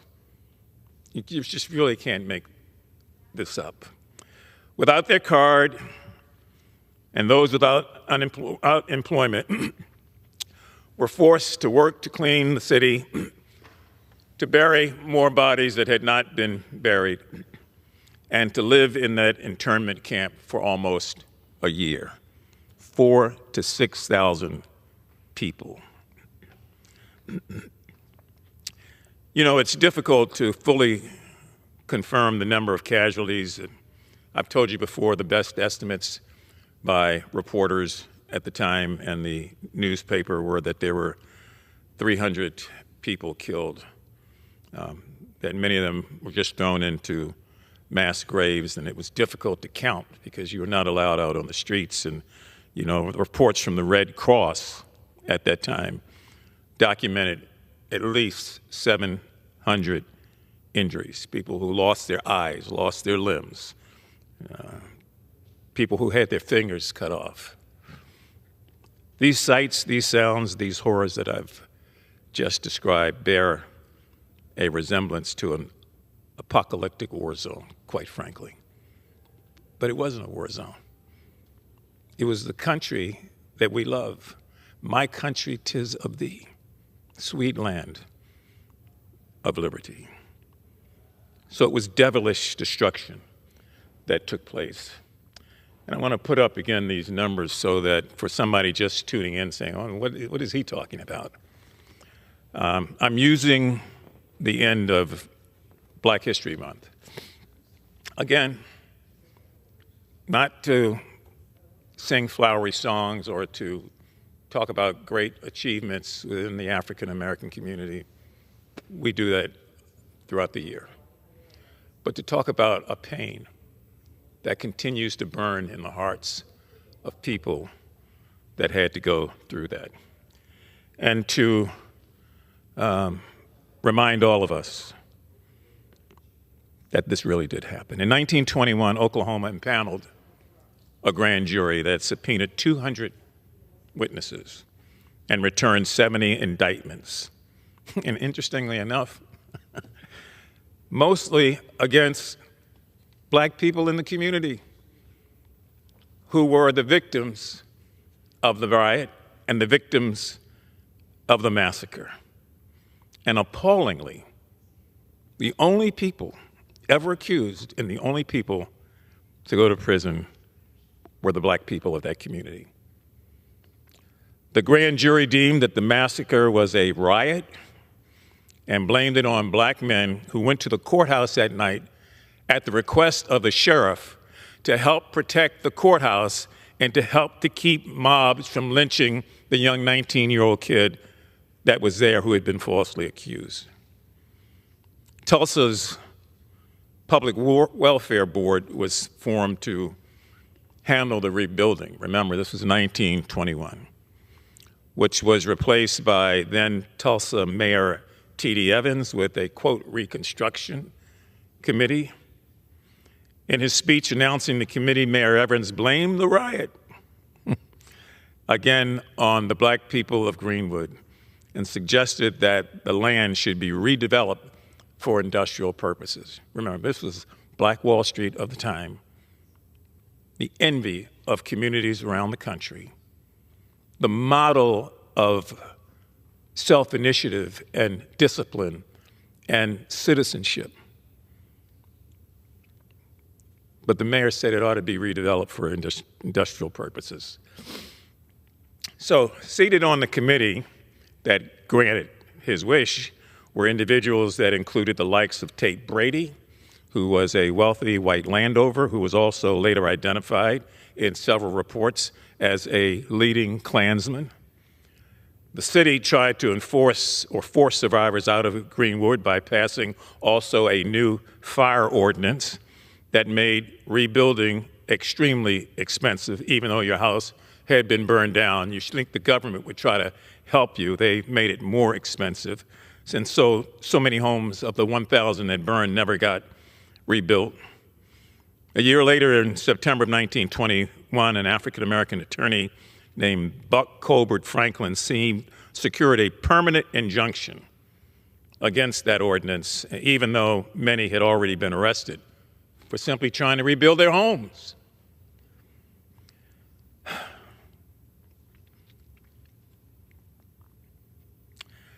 The FBI got involved, and a gentleman by the name of T.F. Weiss, a special agent, was leading up this effort. The FBI's predecessor agency was also sent at that time to investigate whether crimes had taken place during the riot. Whether crimes had taken place? We have a complete onslaught of violence that carries over for 3 days, where 300 people are murdered living in the community that they helped to build, where all of their businesses are burned to the ground, where 1,000 homes are totally destroyed, where the cost and the estimate was more than the state of Oklahoma even wanted to think about. And yet, in Agent Weiss's own report, he makes mention that on the night of May 31st, a police officer had recruited men from nearby towns to join in the raid that would take place the next morning, which should have been evidence itself of pre-planning, but the report was never turned in. Agent Weiss took less than a week to complete his interviews and write a report, which may have never been reviewed by an individual at the Justice Department. In the halls of our judicial systems, victims and descendants desperately continue to seek some form of redress, and they were all met with similar blockades. 4 years later, in September of 1926, the Oklahoma Supreme Court ruled that insurance companies could not be sued from the damages that took place as a result of the massacre.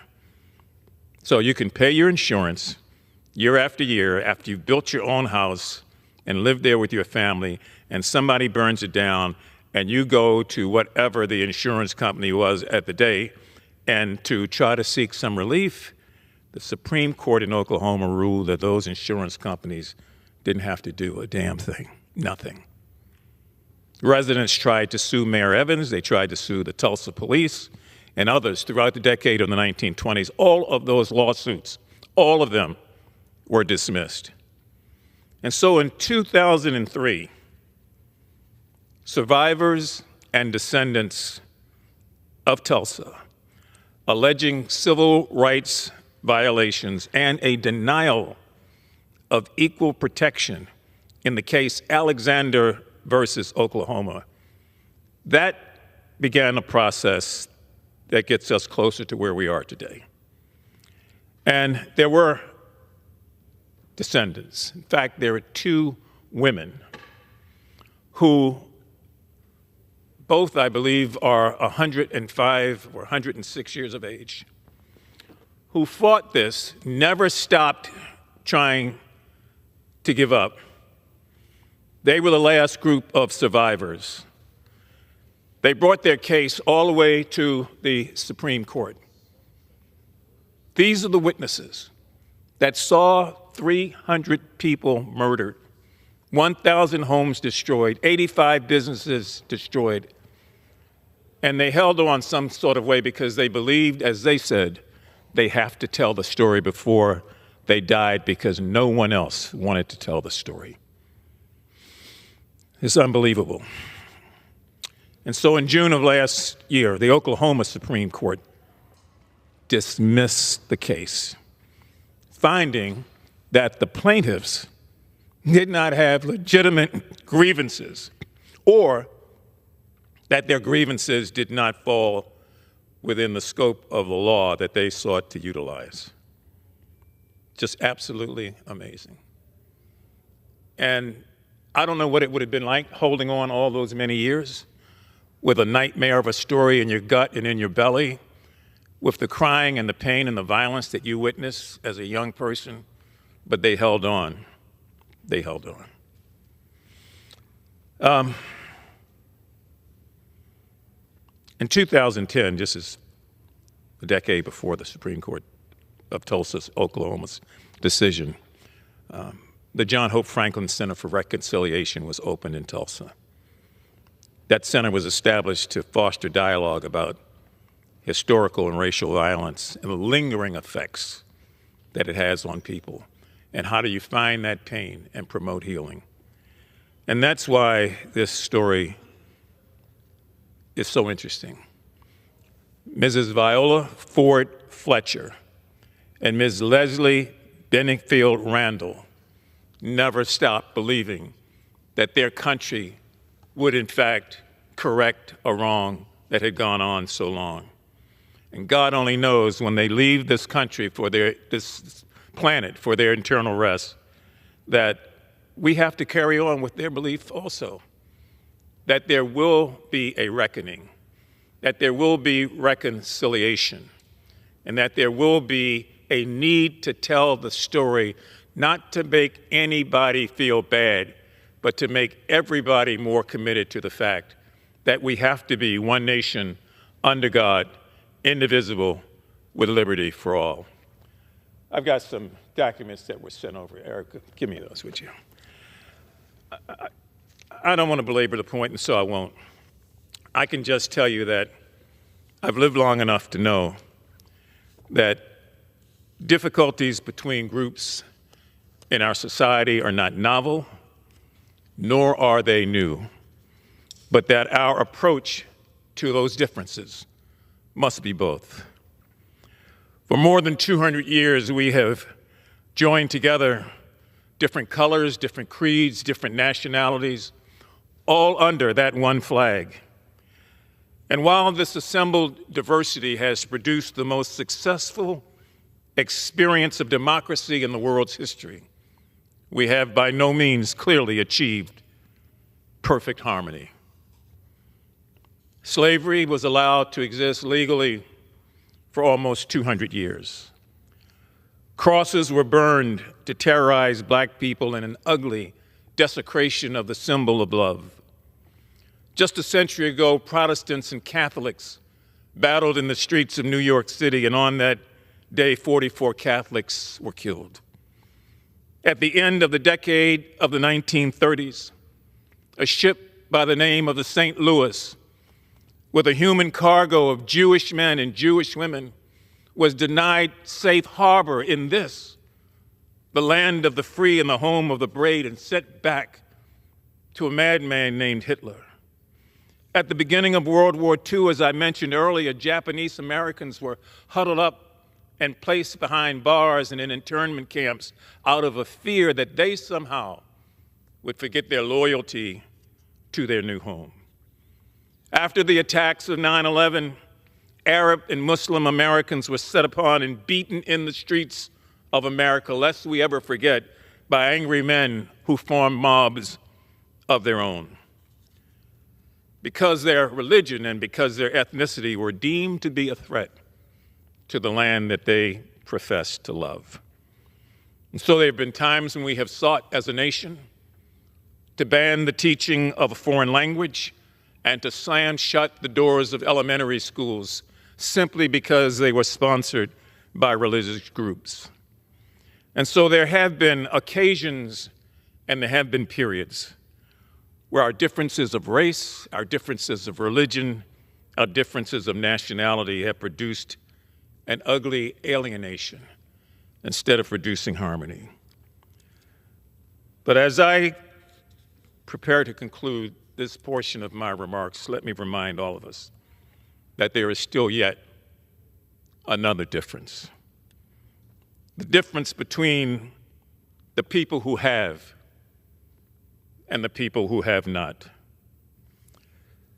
The difference between the people in this room, members of the United States Congress, you and I, and the millions of people in this country who at this hour are out of work or working at jobs that provide them with a scant living and no real dignity. The difference between us, you and I, on one hand, living as we do in relative comfort, and the millions of people in the streets across America torn by the terrible pain of drug addiction. The difference between us and the illiterates. The difference between us and the homeless. The difference between our children, parents, and the 15-year-olds in towns and communities across this nation who at this hour are about to have children of their own, creating a situation where they are lost, unprepared, and doomed to raising another generation of disadvantaged children. Those differences produce frustration. They produce anger. America at her best has always treated those differences with a blend of common sense and compassion. America at her worst has treated such differences with the empty even-handedness of Marie Antoinette. You know, just let them eat cake. We can't be bothered.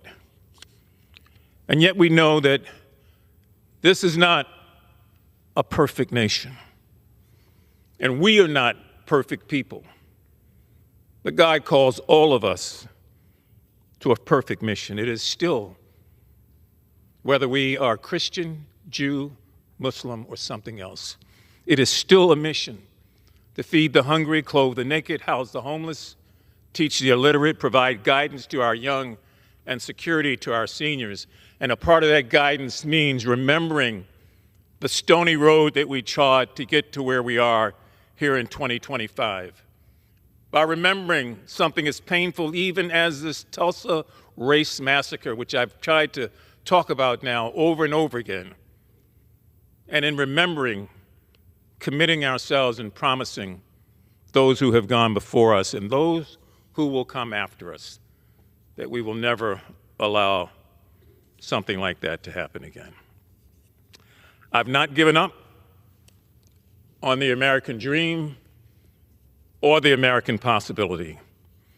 And I have come to the floor tonight to ask people around this country not to give up also. I'm convinced that this nation still stands before the world as perhaps the last expression of a possibility of mankind devising a social order where justice is the supreme ruler and law is but its instrument, where freedom is the dominant creed and order but its principle, where equity is the common practice and fraternity the true human condition. And it is also my conviction that we may be the last generation of Americans that has the opportunity to help our nation totally fulfill that promise and to realize that still yet to achieve possibility. So, Mr. Speaker, I again call our attention to the matter of the Tulsa race massacre as we conclude Black History Month tomorrow, but this could be December, it doesn't matter. It's something we've got to not hide in books and say those books are banned and tell a generation of young people, you can't read this, you don't need to know that. Again, we have to use it in an instructive way to talk about how far we have come since then and why we must do more and why something like that can't take place again. So I am going to talk a bit, just briefly, about this whole situation that we're facing, regrettably, with people being laid off and fired and being asked, what'd you do last week? But I do want to make sure that my colleague, the distinguished gentleman from Alabama, has an opportunity to come forward and to take as much time as he deems necessary to make another very important point. And so I would yield to Representative Figgers as much time as he may consume.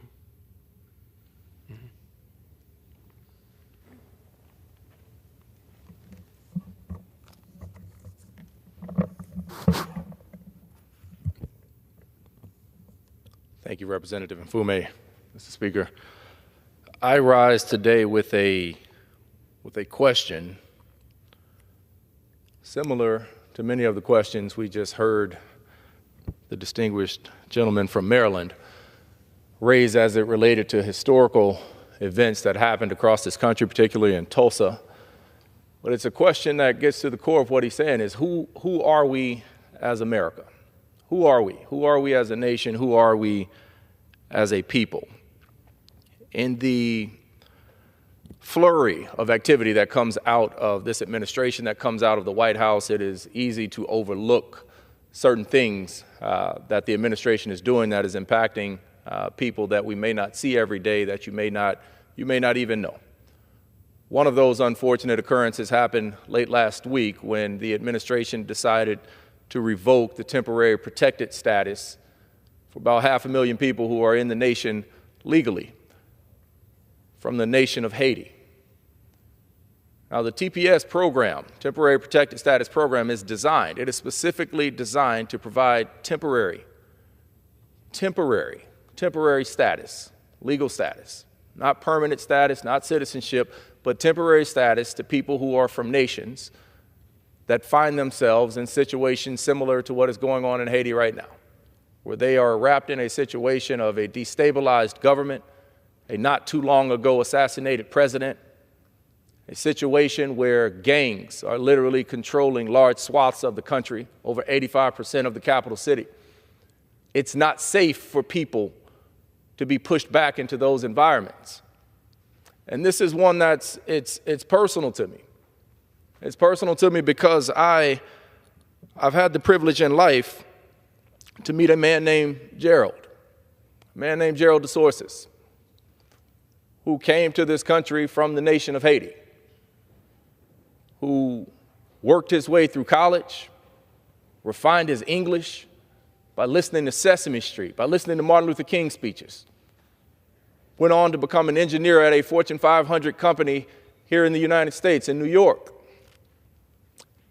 I've had the privilege to get to know a woman from Haiti by the name of Kathleen DeSources, who immigrated here as a young child, following her mother, who was pursuing that American dream of making life better for her children.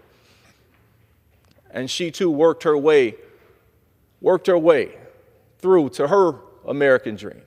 And she's been a healthcare worker for decades. And the two of them, Gerald and Kathleen, it didn't stop with them.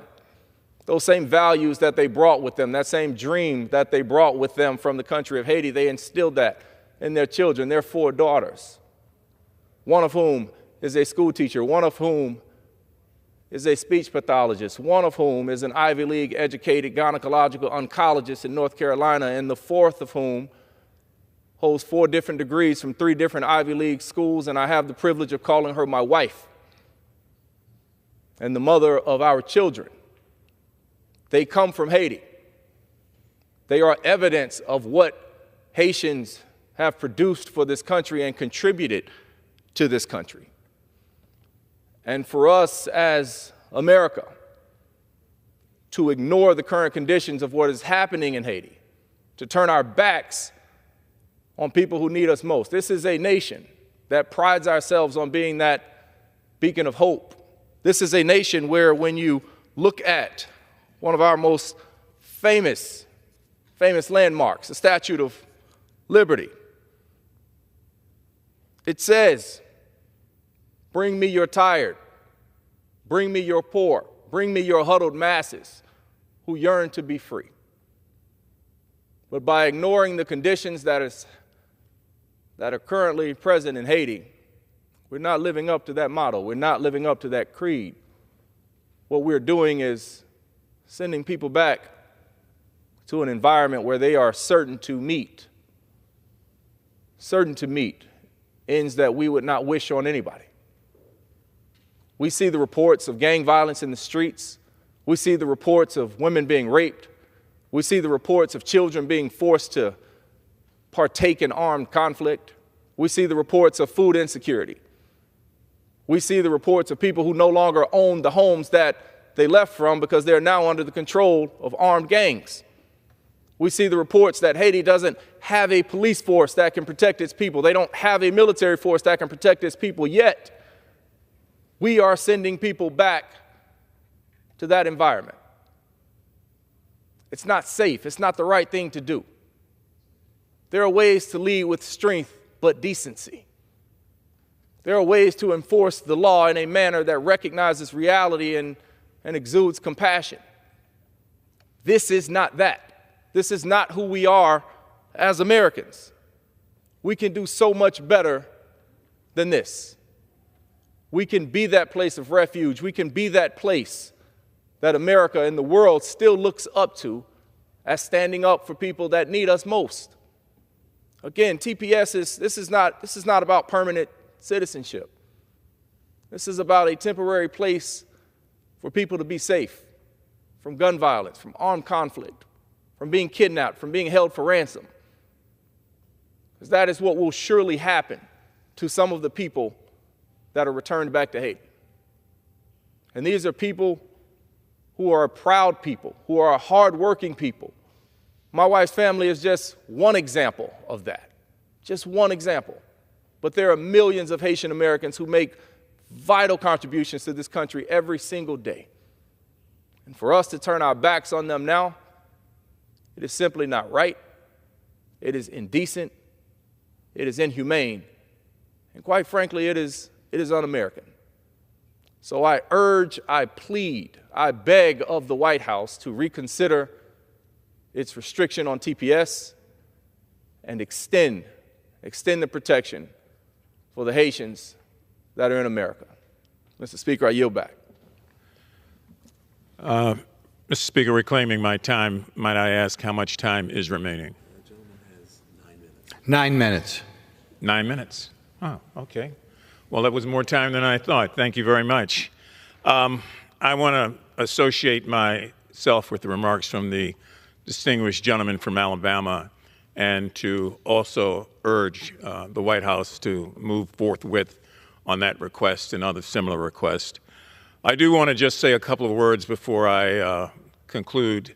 The matter of the Tulsa race massacre was very important. I hope that to the extent anybody paid attention, that it makes a difference in terms of trying to remember how far we've come and why we can't, in fact, go back.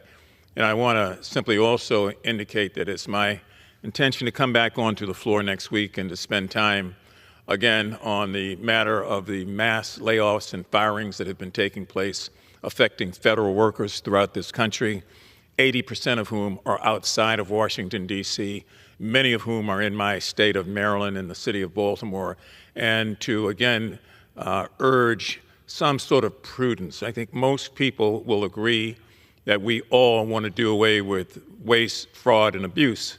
I am the ranking member of a federal operations subcommittee that has been doing just that for the last 2 or 3 years, identifying it and trying to make sure that we, in fact, come to grips with it. And I think the thing that concerns most Americans has been the speed and the surgical way that people have been cut out of employment, oftentimes without any kind of review. It's wrong. I've said it over and over again, and I think most people now are starting to recognize that due process is more than just 2 words. It's a way that we have to move forward. It doesn't mean stopping anything, but it does mean affording people the courtesy of a process. And I would strongly urge members of this body to keep that in mind as we go forward. So I want to thank the gentleman from Alabama. Thank you, Mr. Speaker, for this time, and I yield back. Thank you. Thank you. Under the Speaker's announced policy of January 3, 2025, the Chair recognizes the gentleman from Wisconsin, Mr. Grothman, for 30 minutes. You are recognized. Thank you. We just got done with a very interesting week in which this House passed a budget bill, and now we proceed to actually the more difficult process in which sometime over the next 4 months, we plan on passing both a reconciliation bill and appropriation bills. Between the two, we deal with all of government spending. And as the result, we have an opportunity to look at programs and examine programs the way we haven't before, particularly because we have as president someone who is somewhat of a person who promises change. And clearly his election meant that they want fundamental changes in government. Now, different programs have different goals, and just so the public understands, the appropriation bills are for what we call discretionary spending. The reconciliation bills are what are referred to as mandatory spending. But between the two bills that must eventually pass, or several separate appropriation bills, we will be looking at virtually all of the federal government. Now, different programs have different goals. And obviously, one of our goals has got to be to reduce spending, given that we have over $35 trillion in debt. But some of these programs also have perhaps intentional, perhaps unintentional goals. And these are the goals that I'm going to address today. And by the way, this is relevant whether or not we're running a over $1 trillion increase in debt every year, or whether we were in fact in a surplus situation. I'm going to look at some programs which, again, may be intentional, maybe unintentionally, penalize people who are raising children while they are married. We had a hearing on a subcommittee which I've been fortunate enough to chair a couple weeks ago. And in that hearing, Robert Rector, who works for the Heritage Foundation, found approximately 90 programs in which eligibility depended upon having a small income. In other words, you would lose eligibility for these programs if you either worked and, depending on the program, made more than $12,000, made more than $25,000, made more than $50,000.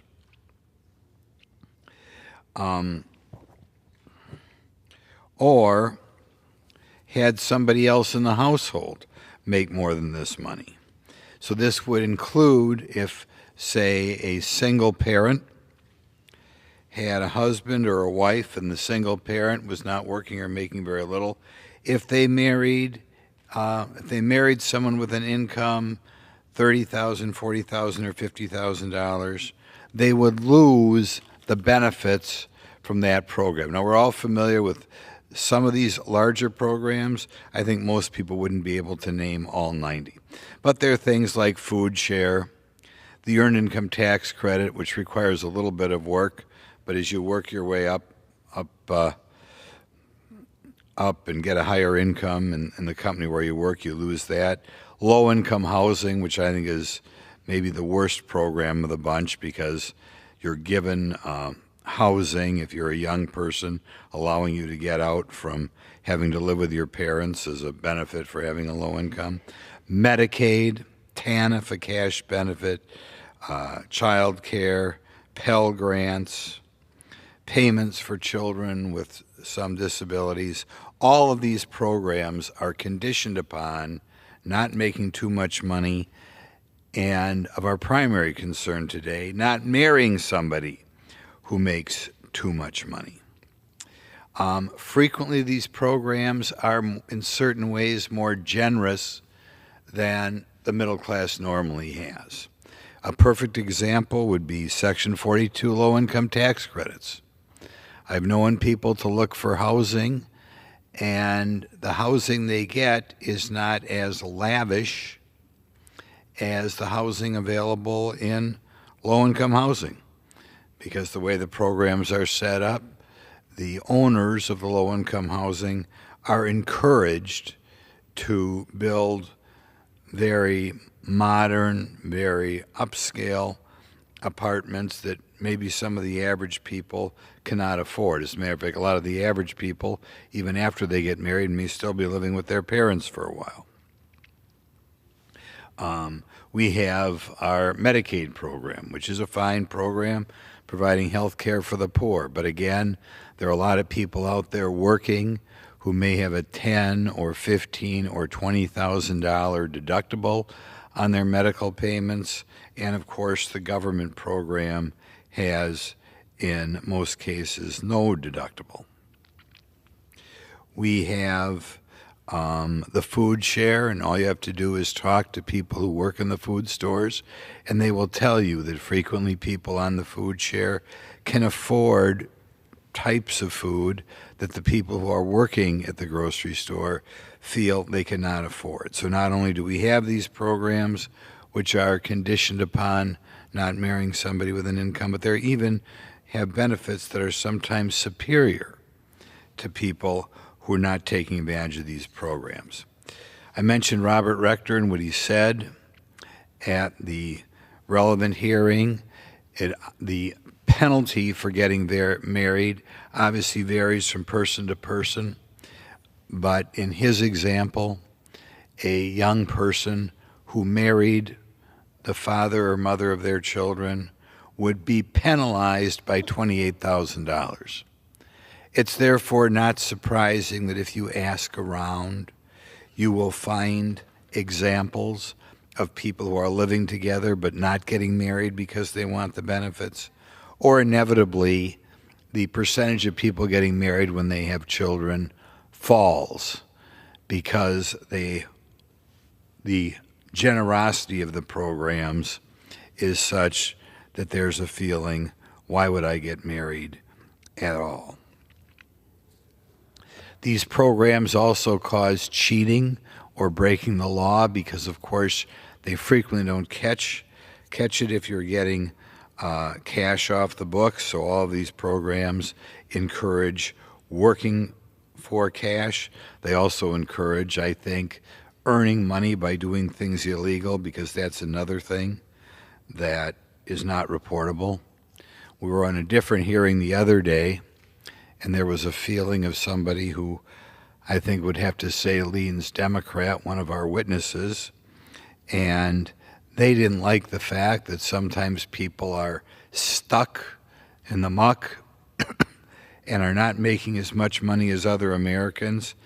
This woman did not seem to realize that one of the reasons that people sometimes make less money is because they shouldn't try to improve their lot in their employer's company, because if they improve their lot, they'll lose some of these 90 benefits.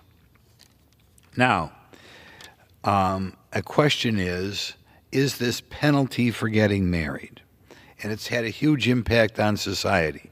I want to point out in the 1950s, 4% of the children in this country were born into a household with a mother and father. That number is now over 40%. So America has fundamentally changed because of these programs. The question is, was this on purpose, or was it an inadvertent problem caused by these programs? And I think most people would say, well, people didn't realize what they were doing. The fact that we have had the number of children born out of wedlock skyrocket from 4% to over 40% was an oversight. But one thing I think America should realize is there were always radicals out there who were trying to get rid of the American family. Karl Marx, back in the 1800s, made it clear, I think because he wanted the government to have the absolute power, that he felt that to have his socialist paradise, we had to get rid of the family. In the 1960s, the leading feminists who were celebrated by the left at that time made it clear a goal of theirs was to get rid of the nuclear family. Here's Kate Millay, who has been described as the mother of women's studies classes which dot our universities around the country. The complete destruction of traditional marriage and the nuclear family is the revolutionary or utopian goal of feminism. Linda Gordon, another prominent feminist, the nuclear family must be destroyed. Whatever its ultimate meaning, the breakup of families now is an objectively revolutionary process. Michelle Barrett, in the book, The Antisocial Family. The family sucks the juice out of everything around it, leaving other institutions stunted and distorted. So there is no shortage of radical feminists. I could quote Angela Davis, who some on the left view as a hero, as another person who was anti-family. More recently, Black Lives Matter, during their ascendancy a few years ago, and their in documents written by their founders, wanted to get rid of the so-called, the Western prescribed so-called nuclear family. And even after that was out there on the internet, before they took it down, a significant number of people in this institution, I think, showed up at rallies or whatever you want to call them, sponsored by Black Lives Matter, a group that at least initially said they were against the traditional family. So it is entirely possible that one of the reasons we have all these programs is because some of the powerful feminists and Marxists that influence what goes on in this body were in favor of destroying the nuclear family. Now people can say, "Oh, there's nobody in this conference who would yield to these radical feminists." I want to remind the public that the radical feminists are for 8.5-month abortions. Now you'd say nobody here would be for an abortion like that. Oh my goodness, my goodness. But there are individual states who have that law right now, and that's what the radical feminists wanted. You would say nobody would allow transgenders in women's sports. But again, that's what the radical feminists want. They want to blur the distinctions between men and women, and almost all Democrats in this institution follow along and vote to allow transgenders in women's sports. Same thing about transgenders in women's bathrooms. You'd say, oh, nobody in Congress would be for transgenders in women's bathrooms. But in fact, overwhelmingly, the Democrat Party is for that. Now, I'll ask yourself, if the Democrat Party is for these things, all which would have been considered absurd 40 years ago, 8.5-month abortions, transgenders in sports, transgenders in women's bathroom, is it too much to conclude that one of the reasons our government's programs are designed to destroy marriage is because the power of the radical feminists and the power of the Marxists in the Democrat Party? It's got to be in there for some reason. It's something that we should look out for. Now, I want to point out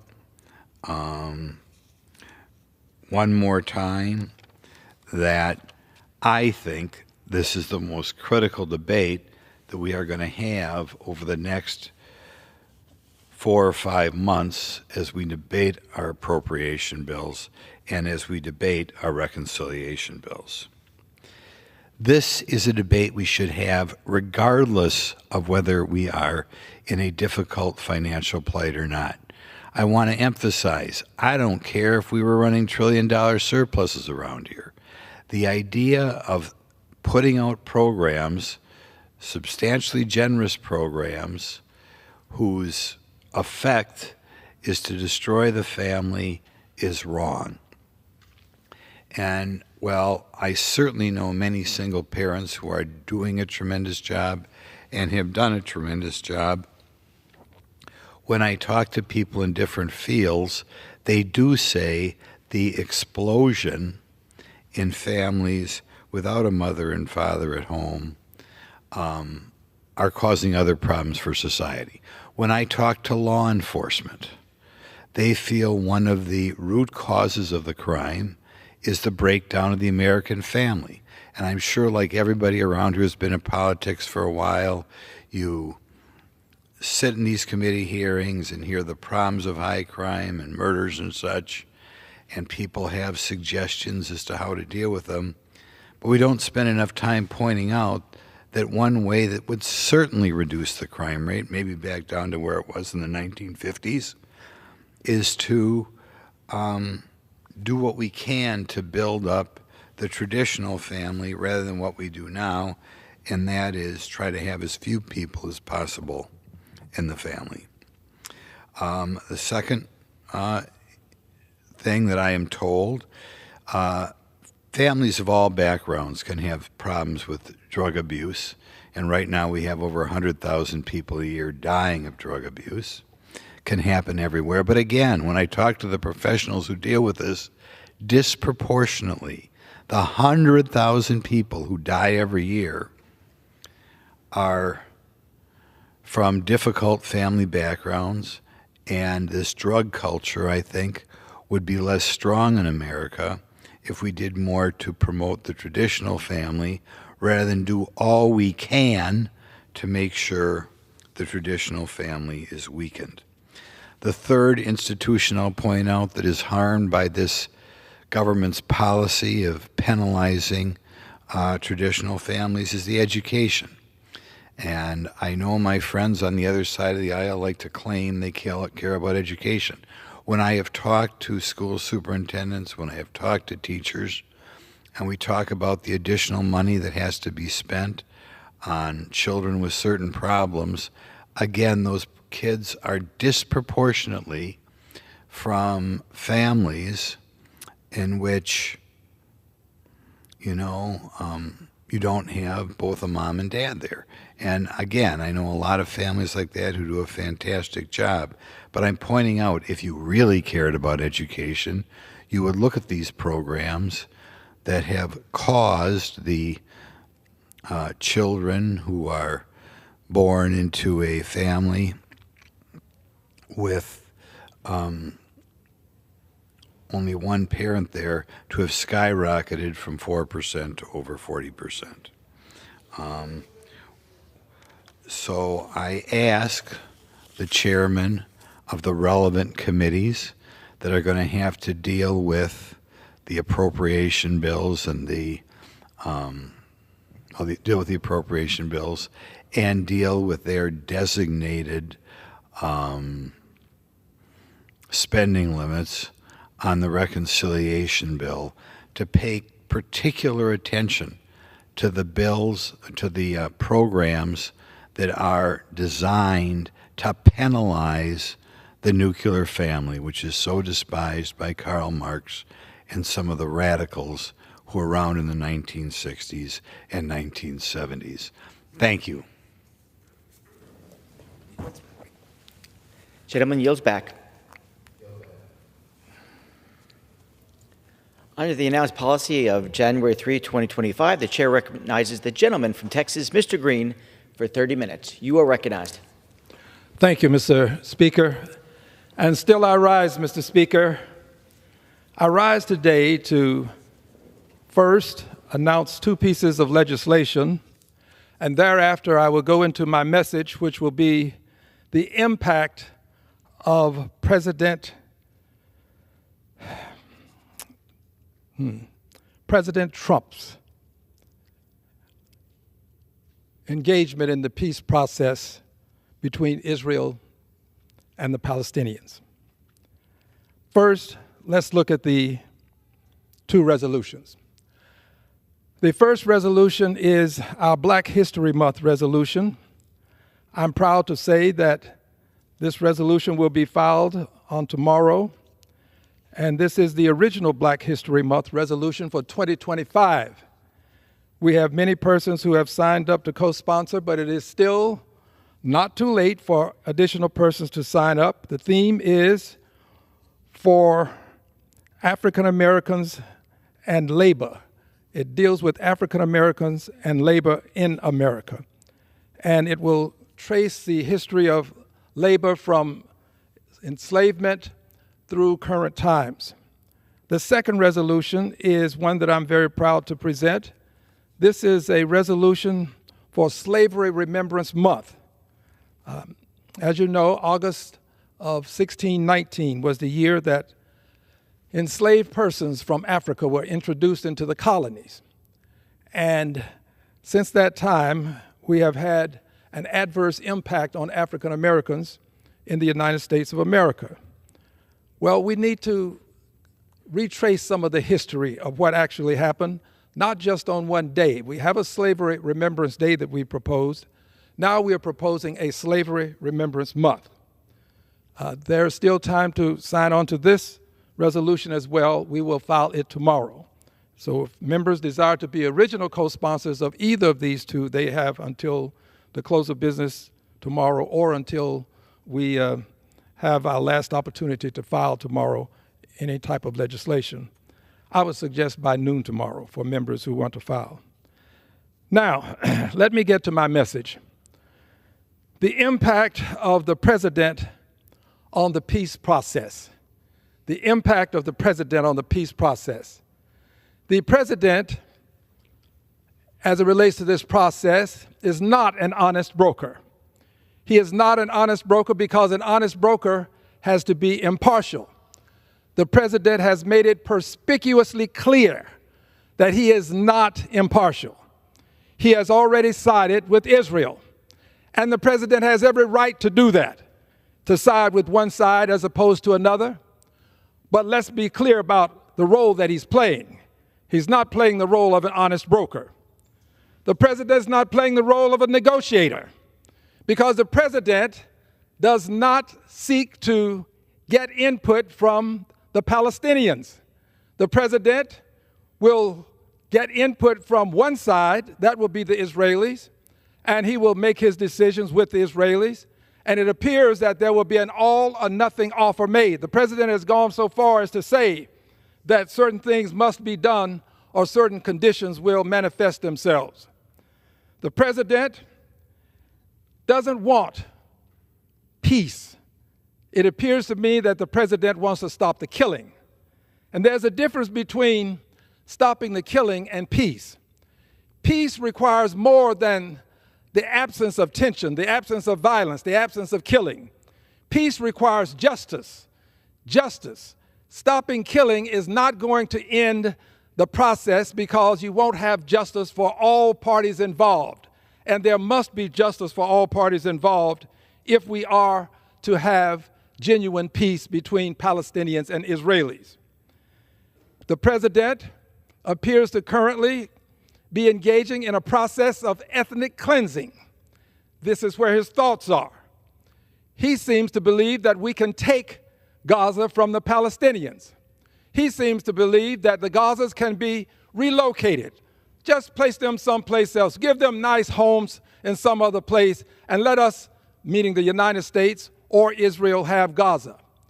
Friends, that won't happen because the Palestinians have made it very clear that they don't intend to leave their homeland. But there's more to it than simply replacing them, putting them someplace else. We have to think about what the president is saying. The president is making it clear that we are an existential threat to the creation of a Palestinian state. Because if you remove the Palestinians from the land that was once Palestine, they won't have a Palestinian state there. We indeed are an existential threat to Palestine. And in fact, if the language that the president is using as it relates to the Palestinian, if it were used as it relates to the Israelis, the president would have some serious problems. You cannot say with any degree of credibility that we ought to remove the Israelis from Israel, which is now in land that was once labeled Palestine. You can't say that. If you say from the river to the sea, you are saying that you are proclaiming an existential threat to exist as it relates to the state of Israel.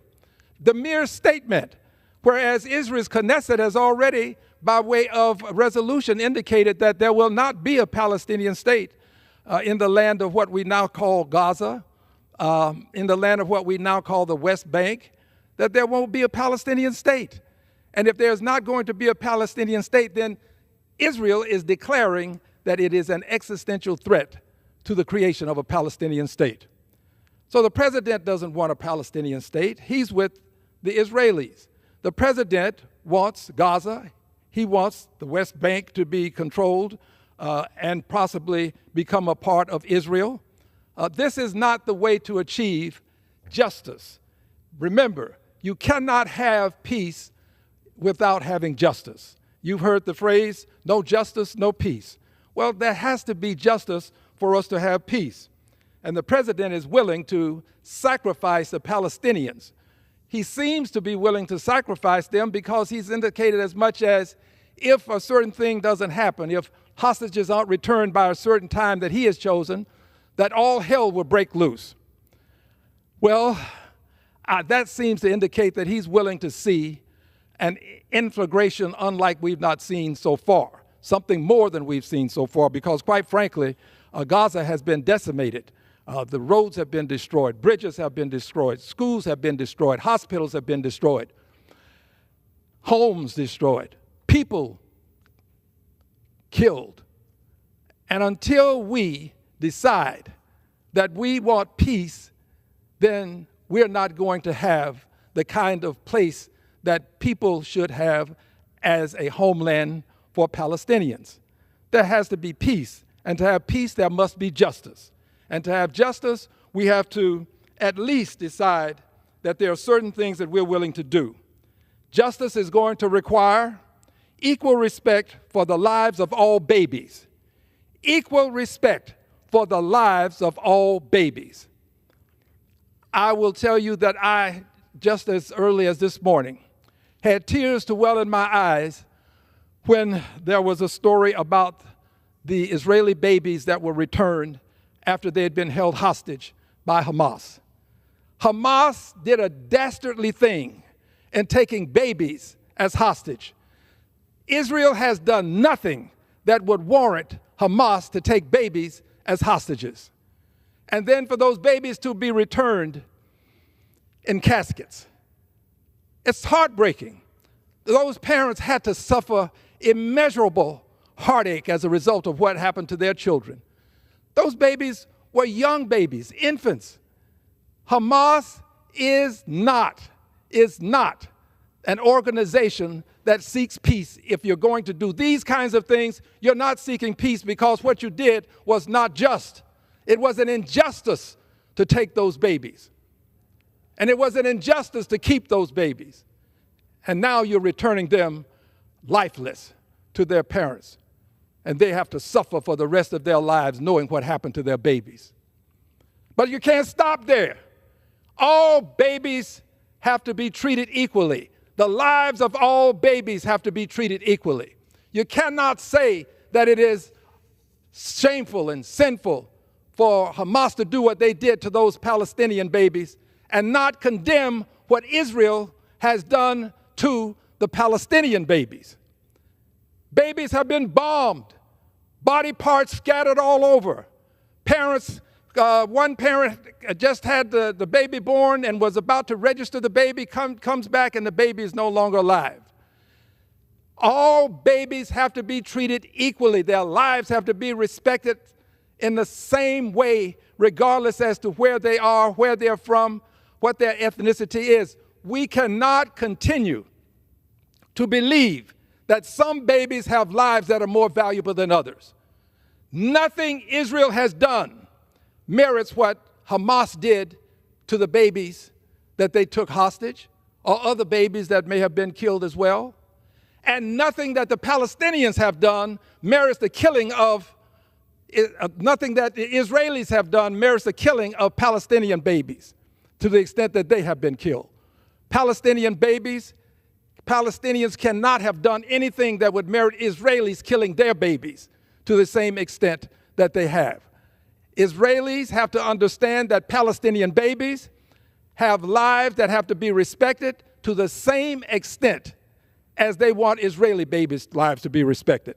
And by the same token, Palestinians have to respect Israeli babies' lives to the same extent that they want Palestinian lives to be respected.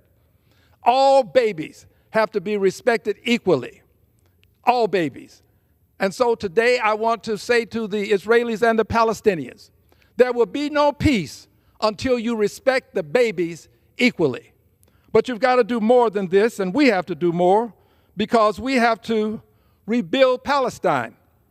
I say we, I believe the United States has to make a contribution, just as we contributed to the rebuilding of Japan after we dropped bombs on Japan, just as we have contributed to the rebuilding of other places when we've been involved in the destruction. We helped to destroy Palestine. Yes, I know that what Hamas did was dastardly. I understand that, and it shouldn't have been done. But that did not give Israel the right to kill babies and innocent people to the extent that Israel has killed these babies and innocent people. We have to respect their lives. Now we have to respect their property. There has to be a home for Palestinians, and that home has to have some help from the United States, because we sent our weaponry over there. We helped to pay for weapons that were used to bomb the Palestinians. The bombs, many of them were actually munitions that came from us. We have a duty to respect their lives and their property, and we have a duty to help to rebuild. This is something that we can't push off on others. And we can't just decide, Mr. President, that the Palestinians should not have a state and that we can just simply take their land. This land belongs to them. It was theirs in 1948. The majority of the people in Palestine in 1948 were not people who were there to have a state of Israel. People came into this place called Palestine and helped to build and construct the state of Israel. And I have said that a two-state solution is the solution. But you can't have a two-state solution without respecting the babies that are Palestinian and the land that was once Palestine. So we've got to give Palestinians a homeland, more specifically a state, and Palestinians have the right to live there with sovereignty, not to be told what to do by others, not to have the flow of their electricity controlled by others, not to have others to determine whether they can have ingress and egress. They've got to have a state. But that means that there has to be some negotiation. It can't just be dictation. The president wants to dictate what the policies will be and expect everybody to live happily thereafter. If we want true peace, then, Mr. President, you've got to cease to be a dictator and become a negotiator. You're going to have to talk to the Palestinians and get their opinions about what they want. And you've got to decide that you cannot side with one side and conclude that that is going to give you the necessary strength to bring peace about. You may have calm, but you won't have peace. And you won't have the kind of peace that will be lasting if you just decide you're going to stop the killing. Stopping killing does not bring about peace. It just brings about an absence of a certain amount of tension. But Dr. King reminded us that if you want peace, you have to have more than the absence of tension. You've got to have the presence of justice. The presence of justice must be accorded not only to the Israelis, they deserve justice, but also to the Palestinians. They deserve justice. Justice for both sides, peace for both sides, in one country, one place, Palestinians on one side of that place, the Israelis on the other side, two people, two homes, two sovereignties living side by side in peace. And finally, this on this whole question. Dr. King also reminded us that we have to learn to live together as brothers. This is how he put it, or we will perish together as fools. Living together as brothers, and I would add, and sisters, is an imperative. We no longer have, as Dr. King put it, a choice between violence or nonviolence. He said we have a choice between nonviolence or non-existence, and we are marching toward non-existence. As we decide who is going to have certain pieces of land and how land is going to be divided, many countries who are viewing this are concluding that to protect themselves, they're going to have the ultimate weapon. Just as North Korea made that decision, others are making that decision. I don't support any of those decisions. I don't support any nuclear weapons. I'd like to see the absence of nuclear weapons across the globe. But I also understand that they exist. And I understand that others are going to want them to protect themselves from us, from the United States, from Israel. They're going to want them to protect themselves from other countries that have them. Friends, it is no longer the choice between nonviolence or violence. The choice is going to be between nonviolence or non-existence. And we have to learn to live together as brothers and sisters, or we will perish together as fools. Those were the words of Dr. Martin Luther King. I stand for peace, peace between Israelis and Palestinians, and I stand for loving all babies the same. The lives of all babies should be treated equally. Hamas shouldn't hide behind babies, but that doesn't give you the right to just kill babies indiscriminately. Thousands of babies killed. You can't do that. That is antithetical to having a just society where peace presides. So I present to you my belief that if we are to have true peace, there has to be justice. And if there is to be justice, all babies have to be treated equally. All babies have to be respected equally. All babies' lives are equally as important. Doesn't matter where they are or who they are. I yield back the balance of my time. Gentleman yields. Members are reminded to refrain from engaging in personalities towards the president and to direct their remarks to the chair and not to be perceived viewing audience.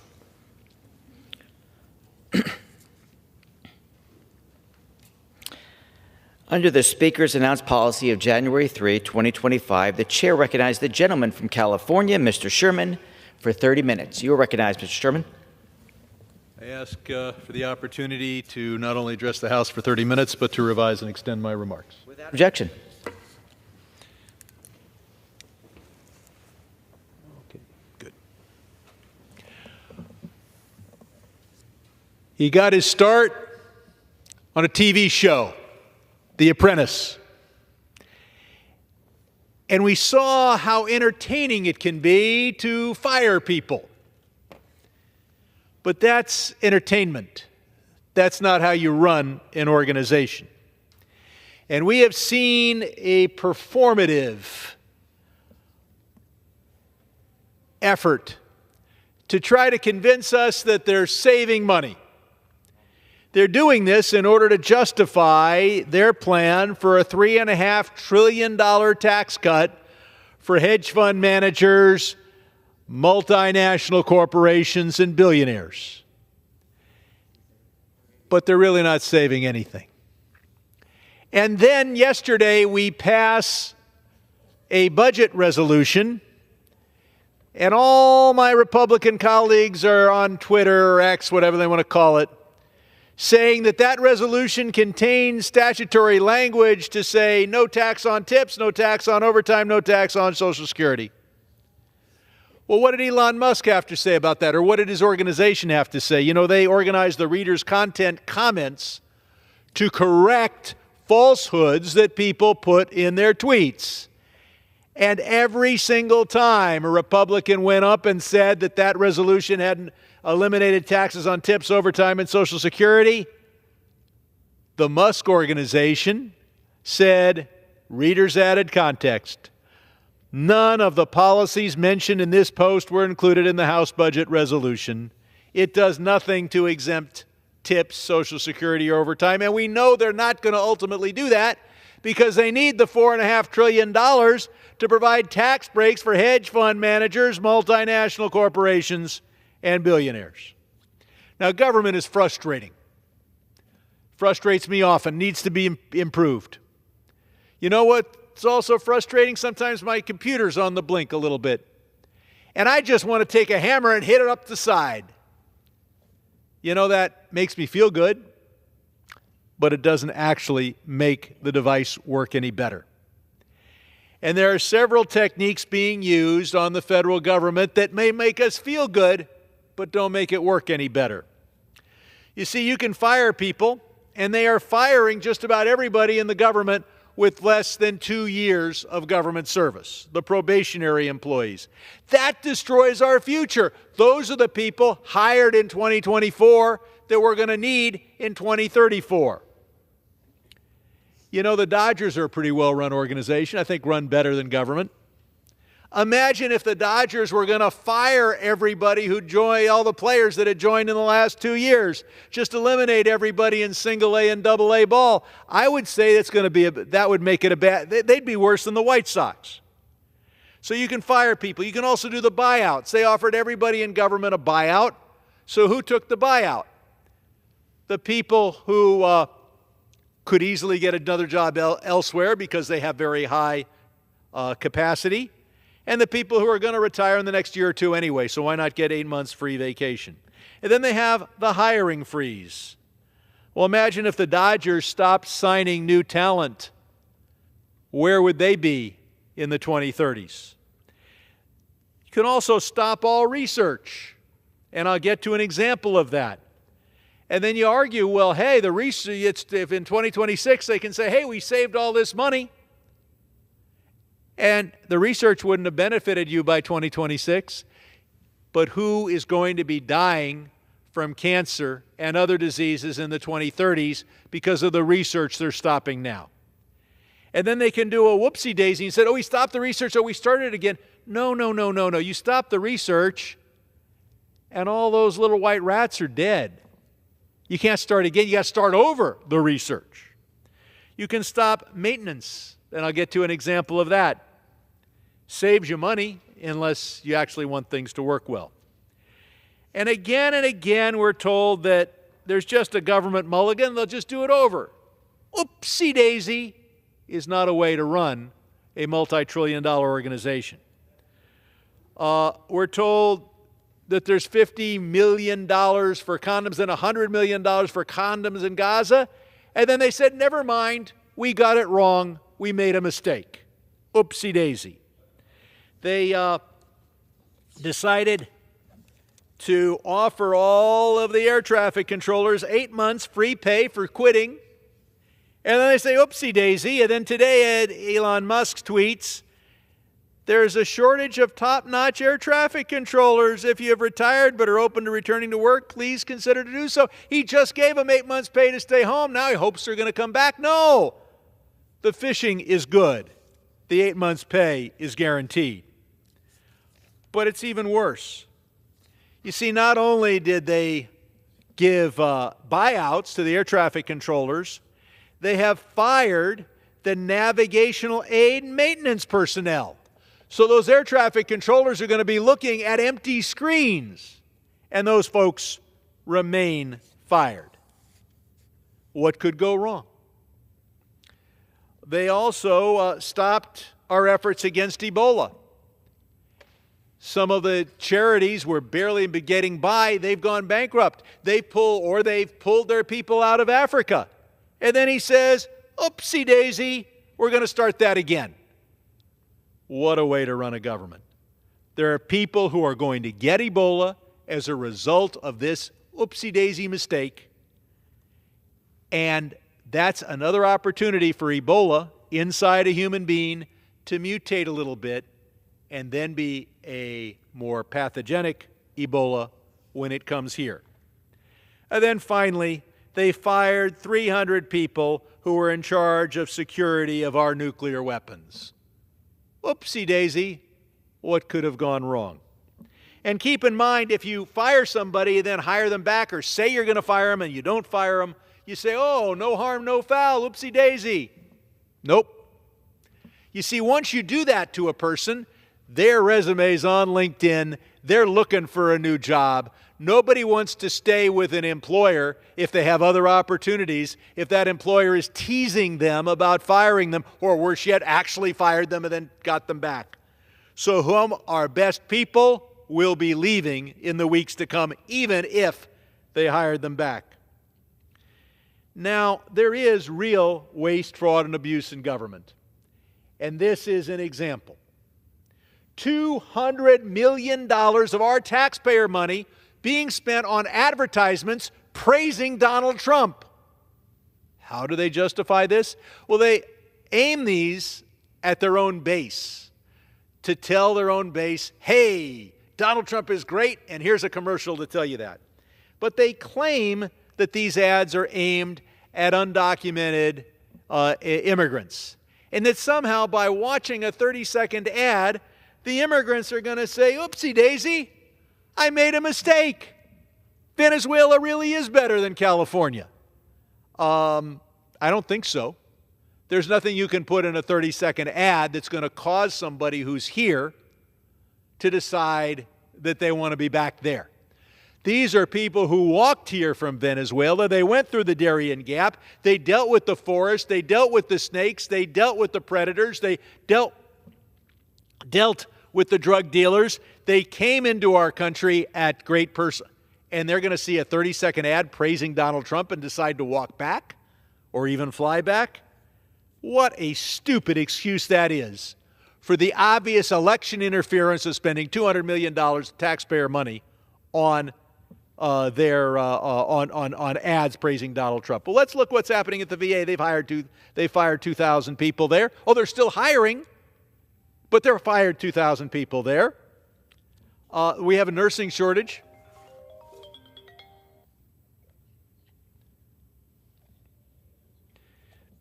They have a nursing shortage in this country. The nurses they've fired are going to find jobs elsewhere very quickly, and they're not going to get them back. The VA has stopped its clinical trials on cancer. So, even if you're not a veteran, you may be dying next decade because of the research that's not being done this decade. They're canceling operations. They're increasing the wait times at the VA, and they have fired the suicide crisis line counselors. There is veterans' blood on the hands of a man who never served his country. That's right, Elon Musk never served in the South African Army. My district includes the Pacific Palisades. I want to thank so many of my colleagues for their expressions of sympathy. And I've had a chance to work, as I always do, with my constituents dealing with government, and it's sometimes frustrating. Short deadlines imposed on people who have fled their homes. Form letters that are confusing as hell and make people think they're not eligible. But you know how you can make it all worse? Fly to my district, as the president did, and announce you really want to eliminate FEMA entirely. While I've got FEMA workers working 12 hours a day with my constituents trying to solve problems. Offering the FEMA workers a buyout, including the temporary workers. In any disaster, you go in with temporary work. You have to hire temporary workers. They all may only have a 3 or 4 month job, but they were offered 8 months' pay to stay home. What a way to deal with a disaster. And then the president says he wants to impose conditions on the aid. They want to abolish the California Coastal Commission, which takes steps to prevent billionaires with beachfront property to not wall off the beach and prevent anybody else from getting in the sand. I can see why Donald Trump would identify with those billionaires, but that is the condition he wants to impose. I voted for aid for hurricane victims in Louisiana. And it never occurred to me to turn to a victim of a hurricane in Louisiana and say, you stay on your cousin's couch, no federal aid for you until your state changes its abortion laws. Now is not the time to take hostage fire victims or hurricane victims in an effort to try to force a state government to take an action that this or that member of Congress or this or that president wants them to take. Now, I will say that we are going, and I want to assure the country, we're going to build back better. We're going to make sure that the Palisades does not burn again. We have a very strict fire building code that's applicable to all new construction in the Palisades and other fire-prone areas. Mr. Speaker, I would ask how much time I have remaining. The gentleman has 17 minutes remaining. The gentleman has 17 minutes remaining. Thank you. You know, Mr. Speaker, my party has put confidence in me and made me the chief Democrat dealing with the subcommittee on the stock and bond markets. Our SEC oversees our capital markets, which are the nerve center of global capitalism. Virtually all the most powerful companies in America, and really the world, focus on one goal, and that is to increase their value of their company stock on our capital markets. Our capital markets are the envy of the world. The securities traded there are worth over $100 trillion. It is fragile, it is delicate, it is the nerve center of global capitalism. So why don't we just let big balls take a whack at it? What could go wrong? Now, whether it is crime in the streets or crime in the suites, we should not defund the police. You don't defund the men and women in blue, and you don't defund the Securities Exchange Commission that oversees the stock and bond markets. The SEC has a $2 billion budget.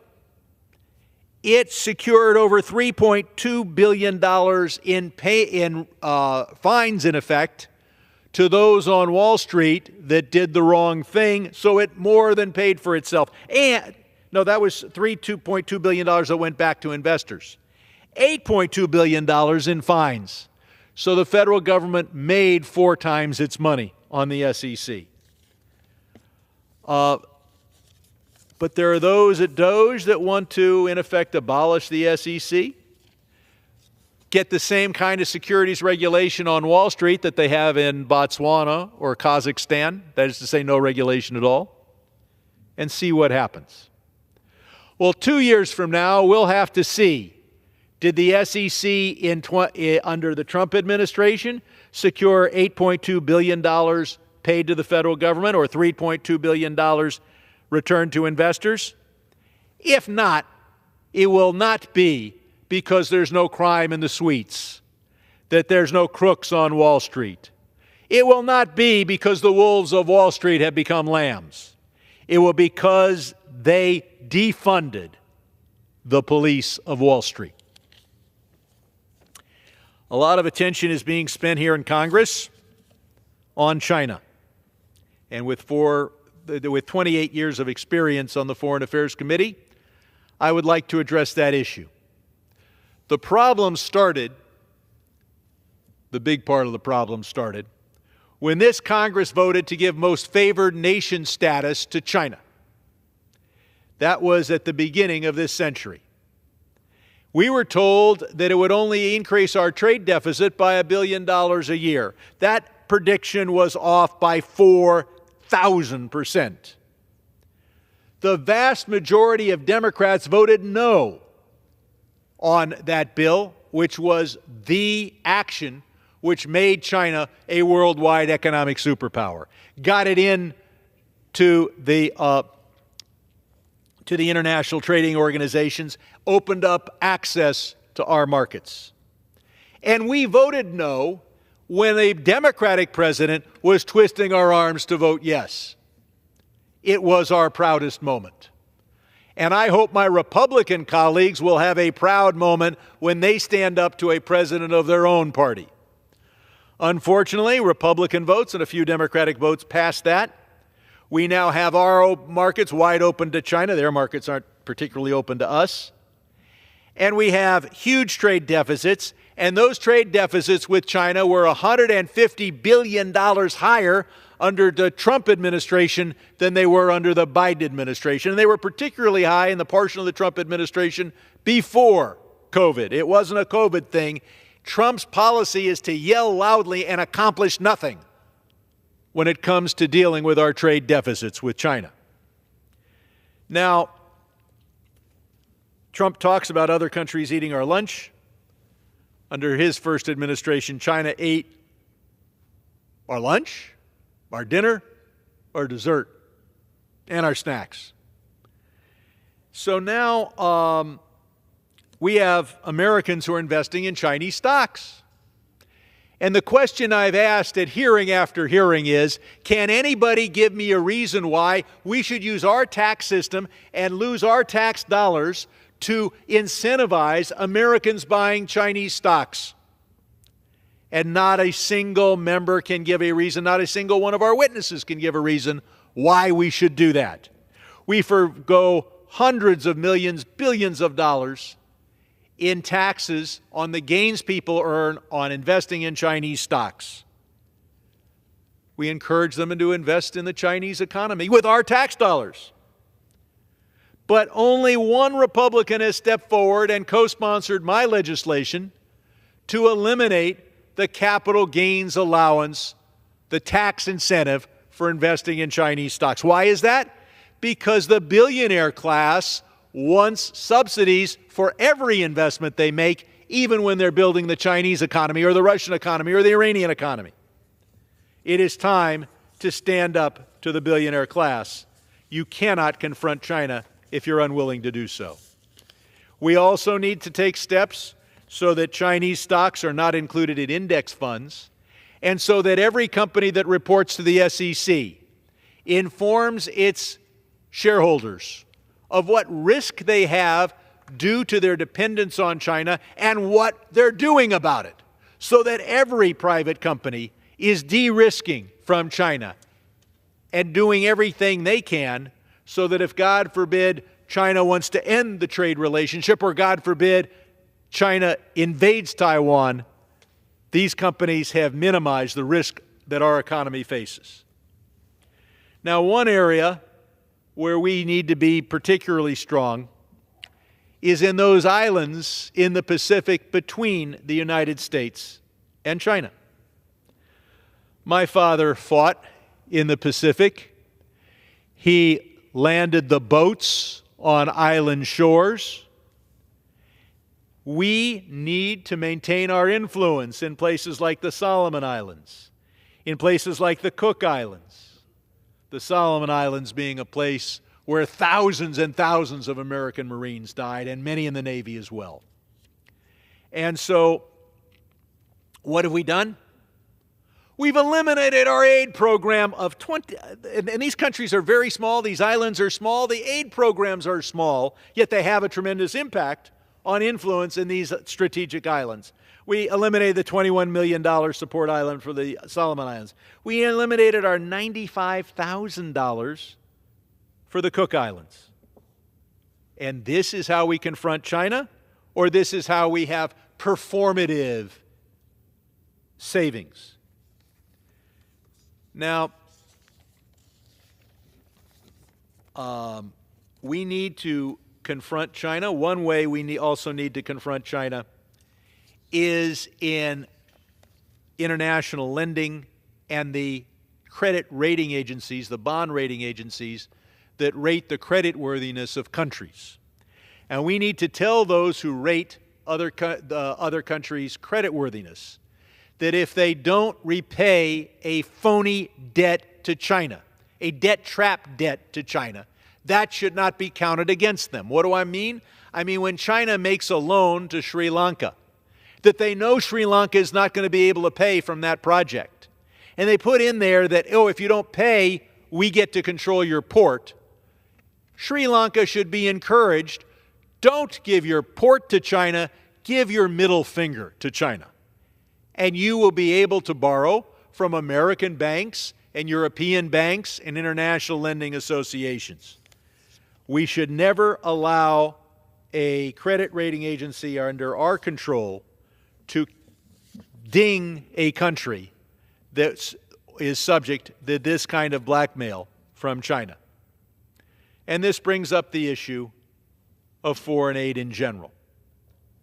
You know, if you poll Americans, they'll say we're spending too much on foreign aid, and then you ask them how much of our budget is going to foreign aid. They say 25% of our American budget is going to foreign aid. It ought to be less. Then you ask them what percentage should we be spending on foreign aid. They say 10%.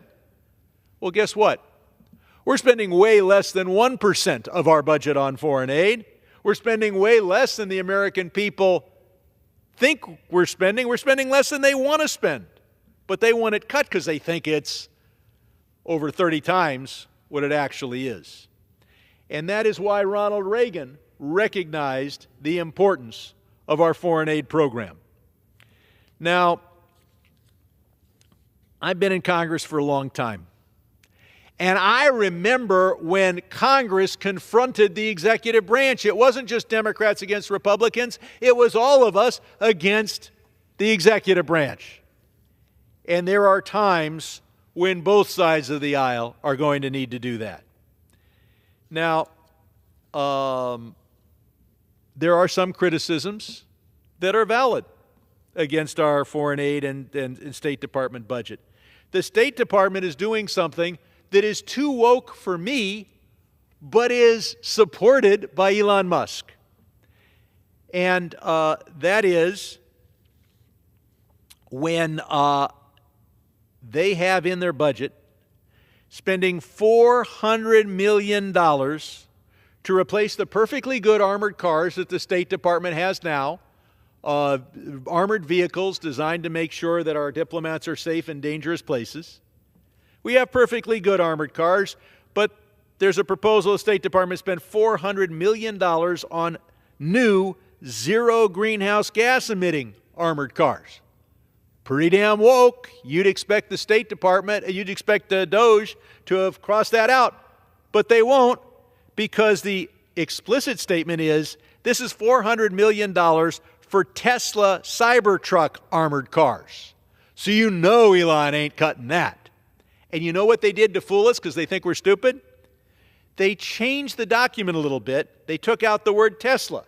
So now the State Department is going to spend $400 million on armored, U.S.-made cyber trucks. Do they really think those aren't going to be Tesla cyber? Is there somebody else who makes armored cyber trucks in the United States? That money is going to reduce the greenhouse gases of our armored vehicles, and it's going to Elon Musk.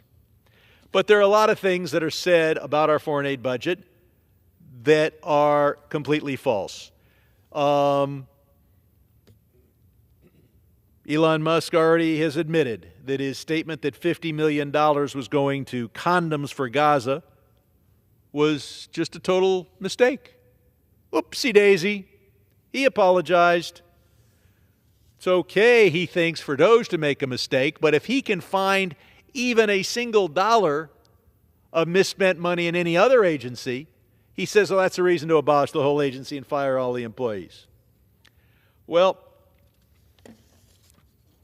that $50 million was going for anti-AIDS programs in Africa, and some of it was going for condoms. That's one of the ways you try to prevent this transmission of AIDS.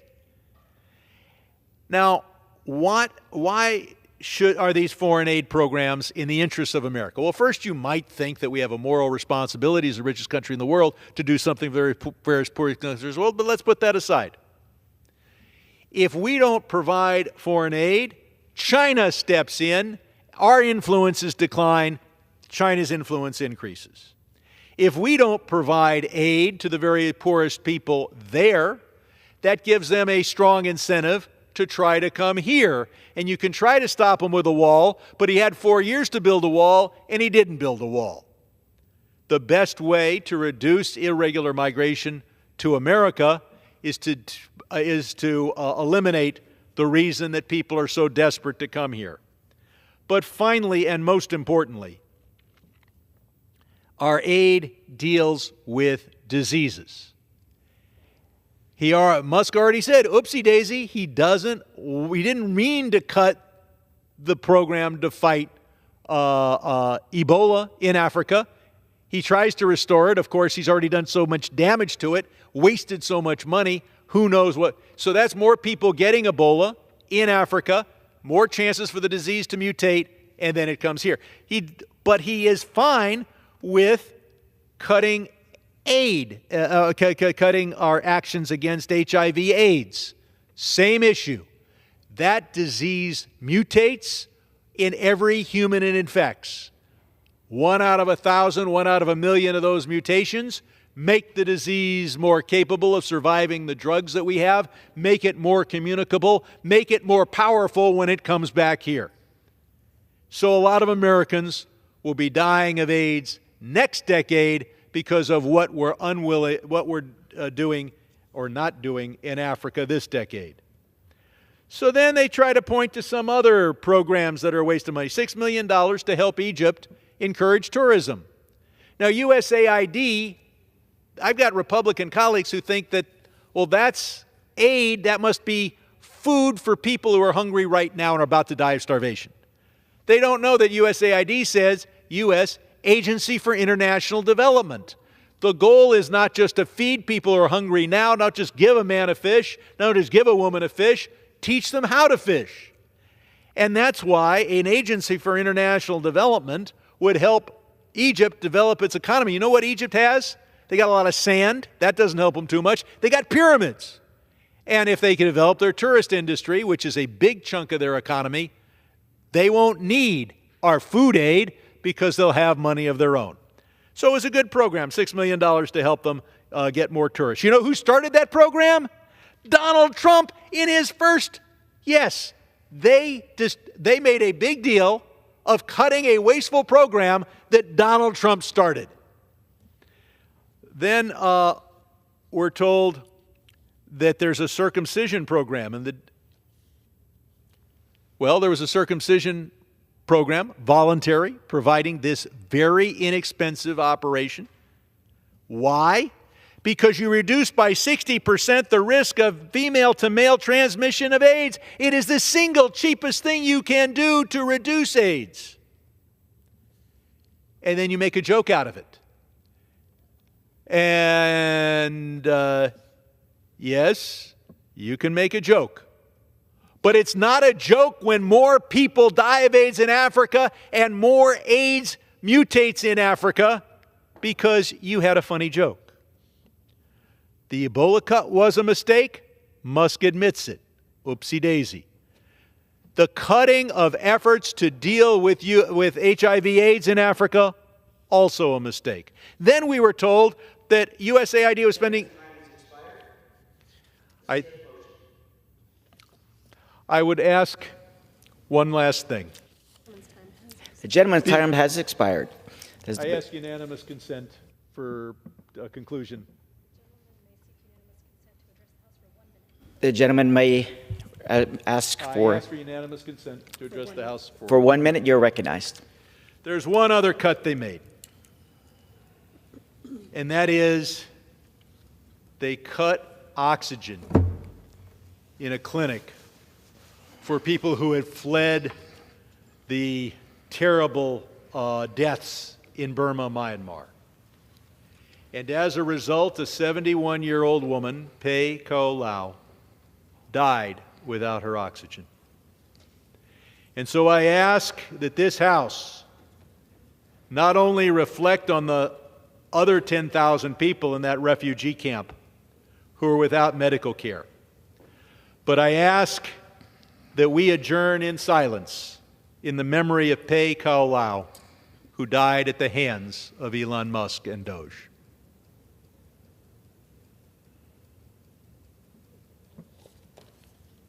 Thank you, Mr. Speaker. Does the gentleman have a motion?